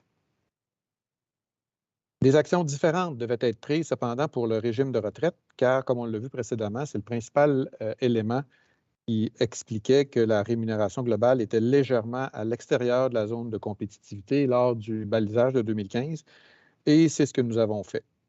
Des changements à la baisse ont été apportés pour la première fois dans l'histoire du régime au régime de retraite lors du dernier renouvellement des conventions collectives. On va vous donner quelques exemples des principaux changements qui ont été apportés. Notre régime prévoit que la rente de retraite payable à compter de 65 ans est réduite pour tenir compte de la présence des régimes publics. Comme vous le savez, le régime de rente du Québec a été amélioré par le gouvernement du Québec à compter de 2019 et nous avons donc convenu d'augmenter la réduction applicable dans notre régime à 65 ans. On est un des rares employeurs à avoir effectué ce type de modification à la baisse afin de prendre en considération l'amélioration du régime de rente du Québec. Nous avons aussi augmenté les pénalités applicables dans notre régime de retraite pour les gens qui prennent de façon anticipée leur retraite, augmentant ainsi l'effet de rétention de notre régime sur nos employés. Si on retourne un peu plus loin dans le temps, On a aussi convenu en 2013 d'un partage 50-50 coût du régime avec nos employés qui était implanté progressivement. Comme on peut le voir, la cotisation des employés au régime a ainsi augmenté de plus de 4 de la masse salariale entre 2013 et 2020. Donc, des actions ont été prises concrètement dans le régime de retraite pour rapprocher la rémunération globale chez Hydro-Québec de la zone de compétitivité. Ce qui explique cependant la hausse de l'écart au marché de 0,4 entre les balisages de 2015 et 2020, comme les gens de chez Normandin-Baudry l'ont démontré, c'est que les régimes de retraite sur le marché ont été davantage réduits que celui d'Hydro-Québec. À la page suivante. Il faut cependant jamais oublier l'importance que joue le régime de retraite comme outil de rétention des employés pour Hydro-Québec et également l'importance de la rétention de nos employés dans le contexte actuel. Un contexte de pénurie de main-d'œuvre, un contexte où on a des types d'emplois chez Hydro-Québec qui sont très spécialisés. Si on prend comme exemple, pour un monteur transport, la durée de développement est de l'ordre de plus ou moins 5 ans avant d'être pleinement qualifié, c'est-à-dire avant d'être en mesure d'effectuer l'ensemble des tâches d'un monteur. Donc, quand on développe nos employés, on veut qu'ils restent. On a un régime de retraite qui fait en sorte qu'on est légèrement à l'extérieur de la zone de compétitivité. On parle de 1,5 % avec les données à une décimale. Ce 1,5 %-là est beaucoup plus efficace en matière de rétention quand il provient du régime de retraite que si c'était en raison d'éléments de rémunération directe. Notre régime de retraite est avantageux, on ne s'en cache pas, on ne s'en est jamais caché. Il y a deux choses cependant qu'il ne faut pas oublier avec le régime de retraite. Les employés en paient 50 %. Les employés se paient un régime avantageux. Il constitue également un outil important de rétention et particulièrement dans le contexte actuel de pénurie de main-d'œuvre, un outil dont on n'a pas nécessairement les moyens de se passer. Je te retourne la parole, Marie-Pierre. Merci, François. Alors, à la page suivante, nous aimerions vous parler de la fréquence des balisages de la rémunération globale. Pour faire suite aux mémoires de la FCEI qui a soulevé le sujet du prochain balisage dans le dossier du distributeur. La meilleure pratique d'affaires adoptée par les grandes entreprises est la réalisation d'un balisage de la rémunération globale espacé de 5 ans ou plus. La particularité à Hydro-Québec est principalement qu'il y a peu de volatilité dans la rémunération globale depuis l'enquête de Willis Towers Watson de 2003. On parle ici d'une période de presque 20 ans et les chiffres n'ont pas bougé. Aussi, on est dans le même cycle au niveau des conventions collectives. Nos conventions collectives qui encadrent la rémunération de 85 % de ses employés, comme je vous ai mentionné, se terminent à la fin 2023. De plus, il y a un risque faible d'un taux de participation des entreprises sondées dans les enquêtes fermées du balisage. En bon français, on va brûler le marché avec des enquêtes fermées. On l'a vécu lors des 2 derniers balisages. C'est très difficile d'obtenir un bon taux de participation. Il y a plusieurs relances qui doivent être faites pour les entreprises ciblées. Ça demande énormément de temps à ces entreprises-là de compléter le balisage, puis ils n'ont pas toujours les effectifs pour pouvoir le faire. Donc, le présent balisage aussi vise les emplois de chez Hydro-Québec et non spécifiquement chez le transporteur. J'interromps, Mme Mayou. On a manqué un petit bout, je crois, monsieur le sténographe, au tout début de la rubrique risque d'un faible taux de participation des entreprises. Là. Si je viens de vous faire la lecture, est-ce que je me trompe, monsieur le sténographe, ou pas? Je crois l'avoir compris, mais OK, c'est bon. Je crois qu'au tout début, est-ce que vous permettez, Madame Mayou, qu'on reprenne rapidement juste cette section, juste cette rubrique-là, pour nous assurer, sauf erreur, à moins qu'on me dise que je suis des patates, là, mais je suis assez convaincu qu'on a manqué un petit bout de votre allocution, Madame. Aucun problème. Donc, ce que je disais, c'est qu'il y a un risque d'un faible taux de participation des entreprises sondées dans les enquêtes fermées du balisage. J'utilisais l'expression qu'on va brûler le marché avec des enquêtes fermées. On l'a vécu lors des 2 derniers balisages. C'est déjà difficile d'obtenir un bon taux de participation. On doit faire plusieurs relances. Les entreprises ciblées, parfois, n'ont pas les effectifs pour compléter ces sondages-là. Donc, ça va être difficile d'obtenir des bons résultats. Le présent balisage vise les employés d'Hydro-Québec et non spécifiquement chez le transporteur. Puis l'étude, selon nous, demeure contemporaine pour le dossier du tarifaire chez le distributeur. Puis étant donné que nous ne voyons pas de valeur ajoutée pour la régie, Hydro-Québec ne prévoit pas réaliser de balisage de la rémunération globale avant au moins 2030. À la page suivante. En complément d'information, nous croyons important de partager à la régie les résultats de notre positionnement provenant de l'étude de rémunération de la firme Mercer de 2018 pour Hydro One à laquelle nous avons participé et qui a été citée à la page 25 de la section 5 du rapport d'OAC. Comme chaque étude fermée de ce type, pour nous inciter à partager nos données et nous remercier pour notre participation, la firme spécialisée mandatée pour effectuer l'enquête, en l'occurrence Mercer, nous a remis un rapport sommaire personnalisé pour Hydro-Québec. Bien que nous soyons l'organisation comptant le plus d'employés et les revenus les plus importants du marché de référence de cette étude, les résultats stipulent que globalement, notre positionnement est de 12 % inférieur à la médiane du marché et que pour certains groupes d'emplois importants, comme les ingénieurs, nous sommes bien en dessous de la médiane. Évidemment, et comme les experts de Normandin-Baudry l'ont précisé lors de leur présentation, chaque étude est unique et s'inscrit dans un contexte et un objectif spécifique. Nous aimerions donc préciser que l'étude de Mercer n'utilise pas le même marché de référence.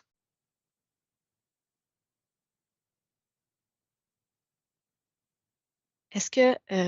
OK, merveilleux. En conclusion, Hydro-Québec vous a fait la démonstration du déploiement d'initiatives visant à maintenir la rémunération globale à l'intérieur de la zone de compétitivité. Pour la rémunération directe, en 2015, nous étions à l'intérieur de la zone de compétitivité, alors nous avons pris des initiatives de maintien qu'on vous a élaborées durant notre présentation. Pour le régime de retraite, en 2015, nous étions légèrement à l'extérieur de la zone de compétitivité, alors nous avons pris des initiatives de rapprochement du marché. Bref, en conclusion, Hydro-Québec vous a fait la démonstration que la critique de OAC dans la section 5 de son rapport est vraiment sans fondement. Merci. Alors, je vous remercie, Mme Mailloux. Alors, ça complète, Monsieur le Président, Madame, Monsieur le Régisseur, alors ça complète les présentations des témoins. Alors, nous en sommes à 1 heure pile. Alors, nous avions commencé à 58 et nous terminons à 55. Alors, le timing a été respecté et même avec un peu d'efficience. Alors, voilà. Sur ce, je vous dirais, on se revoit demain à 9 h, à moins que vous ayez quoi que ce soit là, de particulier. Je retiens pour l'engagement 1 d'en faire le suivi et de vous annoncer ce qu'il en est demain matin. Alors, parfait. À demain matin, 9 h, pour le début des comptes interrogatoires. Merci. Merci, bonne soirée.